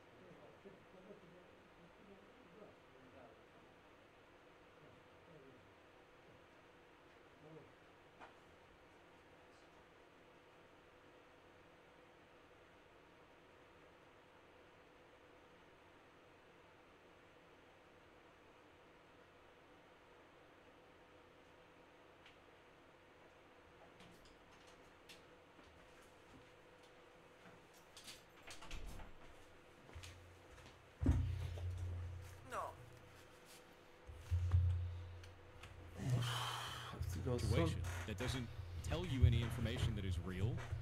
It is hand waving for the masses in a way that is disingenuous to what happened and disingenuous to the people that are involved. I feel like to do that would be just me lying for the sake of lying so that people would. What do you mean? What do you mean? What do you mean lying? You're not lying. You can just say I didn't work. I worked for a video game company. It was very good. You just. Oh, this hurts my brain. I wouldn't be able to tolerate like dealing with this guy. Concise doesn't mean lying. I walk up to someone and I say I make videos on YouTube, or I post videos on YouTube of me yapping. I don't just have to instantly be like, you know, like I have like over 100,000 subscribers. I'm kind of a big deal. Like I know what I'm talking about. I don't feel necessary to fucking say that all the time. It's just so cringe. Like I want to just fucking choke myself out. Really gave us an insight as to how his mind functions. And as you heard from him talking, he hates the idea of just saying, my bad, let's move on. I'm sorry, let's move on. He wants to sit there and type 12 paragraphs as to why he was wrong but not really, while others were more wrong than him. All of a sudden, things make a lot of sense. Now, listen to how Dr. K responded to that, okay? I can't, man. Say what you want about Dr. K, like, I don't like his practices, blah, blah, blah. He's got, like, some really good patience. There's no way, man. So I think what I liked about that response, my hope, so we're not here to like rehab your PR, right? We're just here to have a conversation. Okay. And at the same time, over the last 2 hours, there's something about the way that I hear you talk that rubs me the wrong way. There's something about the way that you talk that seems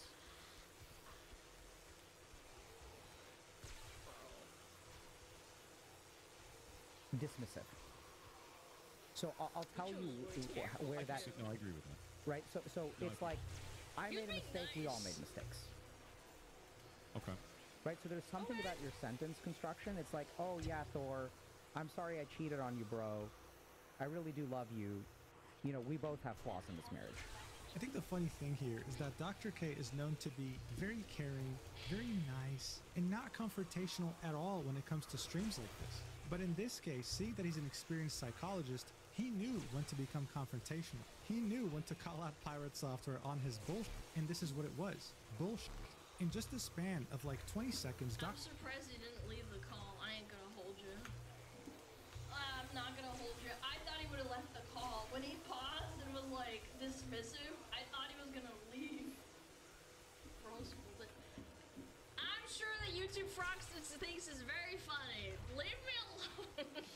Dr. K had essentially summed up people's entire problem with pirate software. When he would be criticized, when he would be given feedback, when he would be given advice, he was always dismissive and smug. And this smugness is what led us here. People were hoping that this productive 3.5-hour conversation would actually lead somewhere, maybe actually make him apologize for once and take a step back. No, I've read, this is obviously anecdotal, but I read articles of people being narcissists and going to like actual like therapists that cost hundreds of dollars an hour. If you are a chronic narcissist, it is impossible to like, you can't get to them. Even as a therapist, someone who's not related to them like as a family or like relationship or whatever, it doesn't matter. It's impossible. Like, I don't know, maybe someone in my chat has like narcissistic mom or dad or like a cousin or something. It's impossible. It didn't. His empire kept crumbling until we had finally reached the final nail in the coffin. Stop killing games. Stop Killing Games is an initiative launched by Ross Scott in the European Union and the United Kingdom. It was meant to be a direct answer to what happened with the game The Crew, made by Ubisoft. At the end of December 2023, Ubisoft all of a sudden announced that The Crew would no longer be purchasable and that its servers would be going down on March 31st, 2024. Seeing that this was a live service game, this meant that after March, you'd never be able to play this game ever again. The salt in the wound, though, was that barely a couple weeks after the servers went offline, Ubisoft revoked The Crew from people who had bought it digitally, attaching a message saying, You don't hate Ubisoft enough, I swear. No longer have access to this game. Why not check the store to pursue your adventures? To many, this was an outrage. It essentially meant you no longer have access to this game. Why not go and play another game of ours? Yeah, we took it away from you. You paid money for it. We didn't give you a refund or anything. Yeah. Dude. that you never owned your games to begin with. Ubisoft can just take them away. This also more recently happened with Concord. It barely came out for a week and then the servers were offline. Yeah, but Concord, at least they got refunds, right? Fine, if you bought the disc copy, you were played like an idiot. The Stop Killing Games initiative argued that it wasn't really legal. It was very weird for live service games to just shut down like that without giving players an alternative. With Ross Scott on his YouTube channel saying that games as a service is fraud. 6 years One thing to note is that this initiative wasn't forcing publishers or developers to keep game servers online forever. What it simply wanted was to have a way to access these games after the servers went offline, by allowing players to host their own servers, for example. Arguing that if taking games down like this would become the norm, then way too many games would become lost media. Because that's what the crew and it already happened with like a lot of games that I liked when I was a kid. Black and White 2. Microsoft acquired the company and then the company died. Concord are right now. They're essentially lost media. It was classified as a European Citizens Initiative, in which European citizens could sign it, and if it would reach 1 million signatures, then it would be talked about in the European Parliament. It would initially get a couple 100,000 signatures until a certain person would speak out against it in the most aggressive way possible. Of course, we're talking about our good old friend, Pirate Software. He felt so passionate about this wow, this is 1.3 million views? topic that he made 2 videos very shortly after it launched in the summer of 2024. Now look, we're not going to watch the whole video. I just want to show you the first 10 seconds. Let's do this. Hi, my name is Jason Thor Hall, also known as Pirate Software Online. I've been in the gaming industry for about 20 years. I used to work at Blizzard Entertainment, then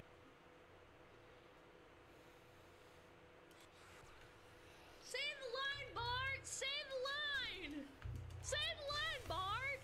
Amazon Game Studios, and now I own my own studio, Pirate Software, about the same name. It's an indie studio, and I've been...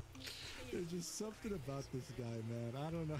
I can't explain. That's crazy. Anyway, he worked at Blizzard Entertainment for around 7 years, guys, and he vehemently opposed every single thing this initiative stood for, arguing that it would kill live service games and kill gaming in general, completely misunderstanding what this initiative was even about, and using his massive influence, which was still present at the time, to kill it instantly. I want to be clear here. And you want to know the worst part is that he argues that he had no impact.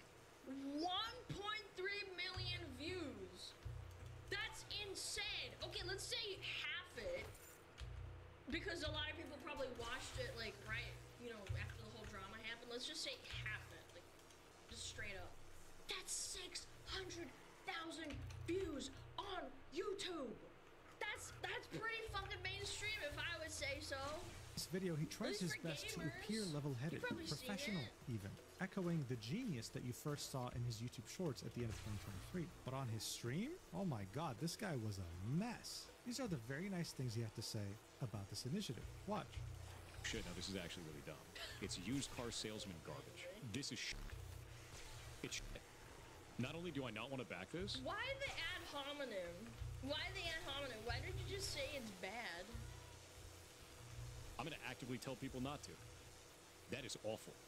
That is a horrible goddamn direction. That's... How many viewers did he have back then? Like... Probably like 8 to 10,000 people watching him live on stream. You think that wouldn't scratch, you know, 6 to 8K? Let's just assume it's 6 to 8K, not 10. 10 is like high end. Let's just say it's 6 to 8. That's an obscene amount of people that saw this and were like, nah, this is lame. That's awful. Because this guy said it. No. Eat my entire ass. The level of stupid that I just had to receive was like sitting on Twitter for 12 hours. This No, yeah, according to him, this is the worst thing that's ever been made by humanity. Like, this is, like, oh my god, you'd think that this is actually going to end gaming as we know it. But it's not. It's seeking to do the opposite. shit sucks. That's a really stupid-ass move. That's an incredibly stupid-ass move. I think this is ass. This is complete garbage. All of this can eat shit. I dropped the mask entirely. In his very professionally level-headed video, he says this. It's incredibly important to me that we keep making games and that the next generation has the tools to do so their medium doesn't die out. But that's exactly what Stop Killing Games wants to do. The whole point of this initiative is for this medium to not die by allowing so many games to become lost media. And yet, this is what Pirate Software was saying. I don't think he's a corpo, like, what is it called? Like a shell? I think he's just so... He doubled down so hard. No, I don't think he's a plant. Genuinely, off the bottom of my heart, I don't think he's a plant. I think he said something. He fricked up. Just like he did with the WoW thing. He doubled, tripled, quadrupled down. And now he's perceived as a corpo shell because the only other possible reason why he would be against the initiative if he's a corpo, like a pro corpo. It's kind of crazy. Like, I don't know, maybe that's just my opinion. I don't know, whatever. But, like, it's just kind of weird. About this whole thing. I think live service games getting sunsetted is fine. I've always thought that. And that's okay. Okay. There's nothing wrong with that. I mean, at this point, just no comment. When he would start receiving quite a bit of backlash, of course, now there's more dislikes, but when it first released, I'd say 30% of the like to dislike ratio was dislikes. He made this pinned comment, outlining some points that don't really help his very aggressive... He's just a rich ego now. ...reaction that came out of nowhere, and then ended it with a quotation saying he won't even talk to Ross, who is the founder of Stop Killing Games. To which he replied with, correct. I think his I'm not gonna talk to him, but I'm gonna shit talk him. God damn! Position is disingenuous due to his comments about how this could be pushed through government. It's a bad direction, removes validity for what the initiative is trying to do, portrays the process in an incorrect manner, and just builds sensationalism. Thinking that kind of language is okay puts him squarely on my not worth it to talk to list, as there are others that could have a more productive conversation. So what he's talking about is this slide here. This one slide in the entirety of this initiative is the only reason why he refuses to talk to Ross. It says, reasons the European citizens in This seems so reasonable. Politicians mostly don't care about videos. Yeah, they don't. Initiative could pass. Politicians like easy wins. Politicians mostly don't care about video games. The law is already unclear on this practice. The initiative is in line with other consumer policies. It's a diversion from more serious topics. Now, according to Ross, this was a half-truth, half-joke slide. And I think that's how a normal person would view it. I don't think it was tone-deaf in any way. But it angered the hell out of Pirate Software for some reason. I don't know why. Ross said this slide was mostly a joke, but like I can see how it can be perceived as like a joke, but it is true. Politicians don't like fighting each other. Like, they don't like pushing you know, different agendas. They want easy wins because it looks good on the public. The public sees like, oh, he pushed this initiative, that's really good. If he lose, it makes you look weak. People theorize that it's because he got close to Ludwig, and together they founded the games publisher Off-Brand Games. When the Stop Yeah, but he left, didn't he? Like, recently? Killing Games initiative came out, they were in the process of releasing a live service multiplayer game. So there was definitely some sort of a conflict of interest here.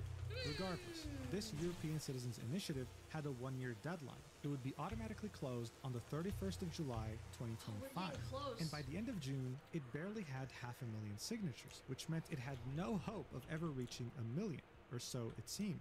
This was until Accursed Farms, the channel owned by Ross Scott, would release a video titled The End of Stop Killing Games. It's an hour-long video that kind of reminds us what this initiative is about, how we got here, the feedback and criticism he's received, the changes he's made, and of course the majority of the video is him responding to Pirate Software's very aggressive criticism. Most of the clips of Pirate Software crashing out over the Stop Killing Games initiative were actually from this video. Ross addresses every single one and ended up, whether intentional or not, making Pirate Software look like a clown who had no idea what he was talking about. This was the correct move too. Honestly, because he was getting so close to the deadline, I think he threw a Hail Mary and it worked.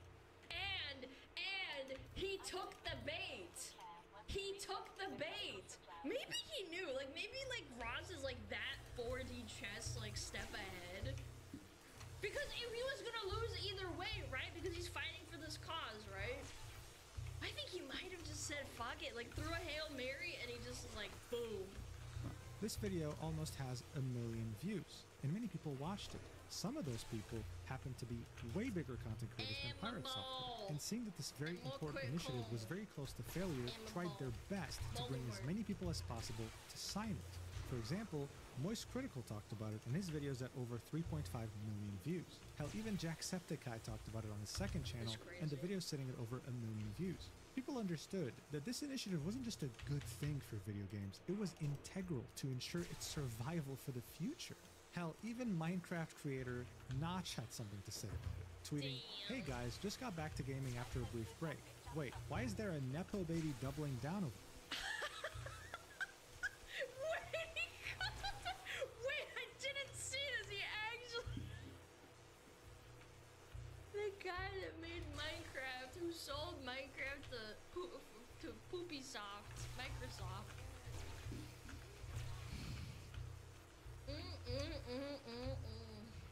Adding, if buying a game is not a purchase, then pirating them is not theft.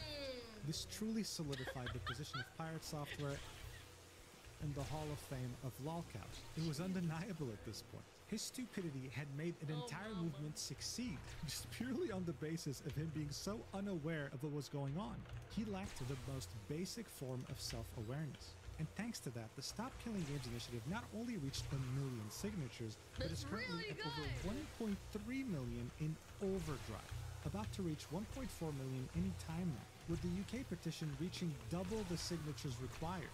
He even had a vice president of the European Parliament voicing support for this initiative and signing the petition himself. And there's a lot of people who are, well, not people, but corpos that are not happy about this, and it says a lot. While urging other Europeans to do the same. This initiative gained so much traction that a publisher group full of the biggest publishers on the planet, including EA and Ubisoft, for example, responded saying that these proposals would curtail developer choice. Ooh, Bandai, EA, Activision Blizzard, ooh. And that it was unsustainable and unfeasible. In other words, they the billion-dollar companies like wiping their tears with $10 notes from their eyes are like, ugh. It's so difficult being really, really rich. We're very scared that this could actually pass. Being a gamer myself, I wish this initiative the best of luck in I wish we could get consumer protections in the US. That's never gonna happen. Yeah, unfortunately, America is kind of chokehold, or sorry, choke held by corpos. Everything is owned by corpos. At least EU has some hope, I guess. Parliament, and I truly hope it passes. When I buy a digital game, I'd like to know that I actually own it and that it won't be taken away from me at any given moment. But while this initiative was gaining a lot of positive attention, Pirate Software, on the other hand, was gaining all the negative attention. He's currently bleeding over 10,000 subscribers daily on his YouTube channel and has currently lost To put it in perspective, I gain 200 to 300 subs a day. He's losing 10,000 a day. Yeah, that's crazy. a massive chunk of his viewership on Twitch. I mean, look at these numbers. He used to peak 15,000 concurrent viewers and is now down to 5,000. That's 1/3 of where he used to be 7 months ago. And that's without mentioning all the followers he's been losing. I mean, look at this, minus 50,000 just in July. Additionally, this renewed scrutiny has prompted many YouTubers like Coding Jesus and Slop I watched this while I was walking, dude. Network This is to crazy. analyze Really the good code video, by that the he way. writes on stream, concluding that a child, a literal toddler, can probably do a better job. Seriously, this is the gift that keeps on giving.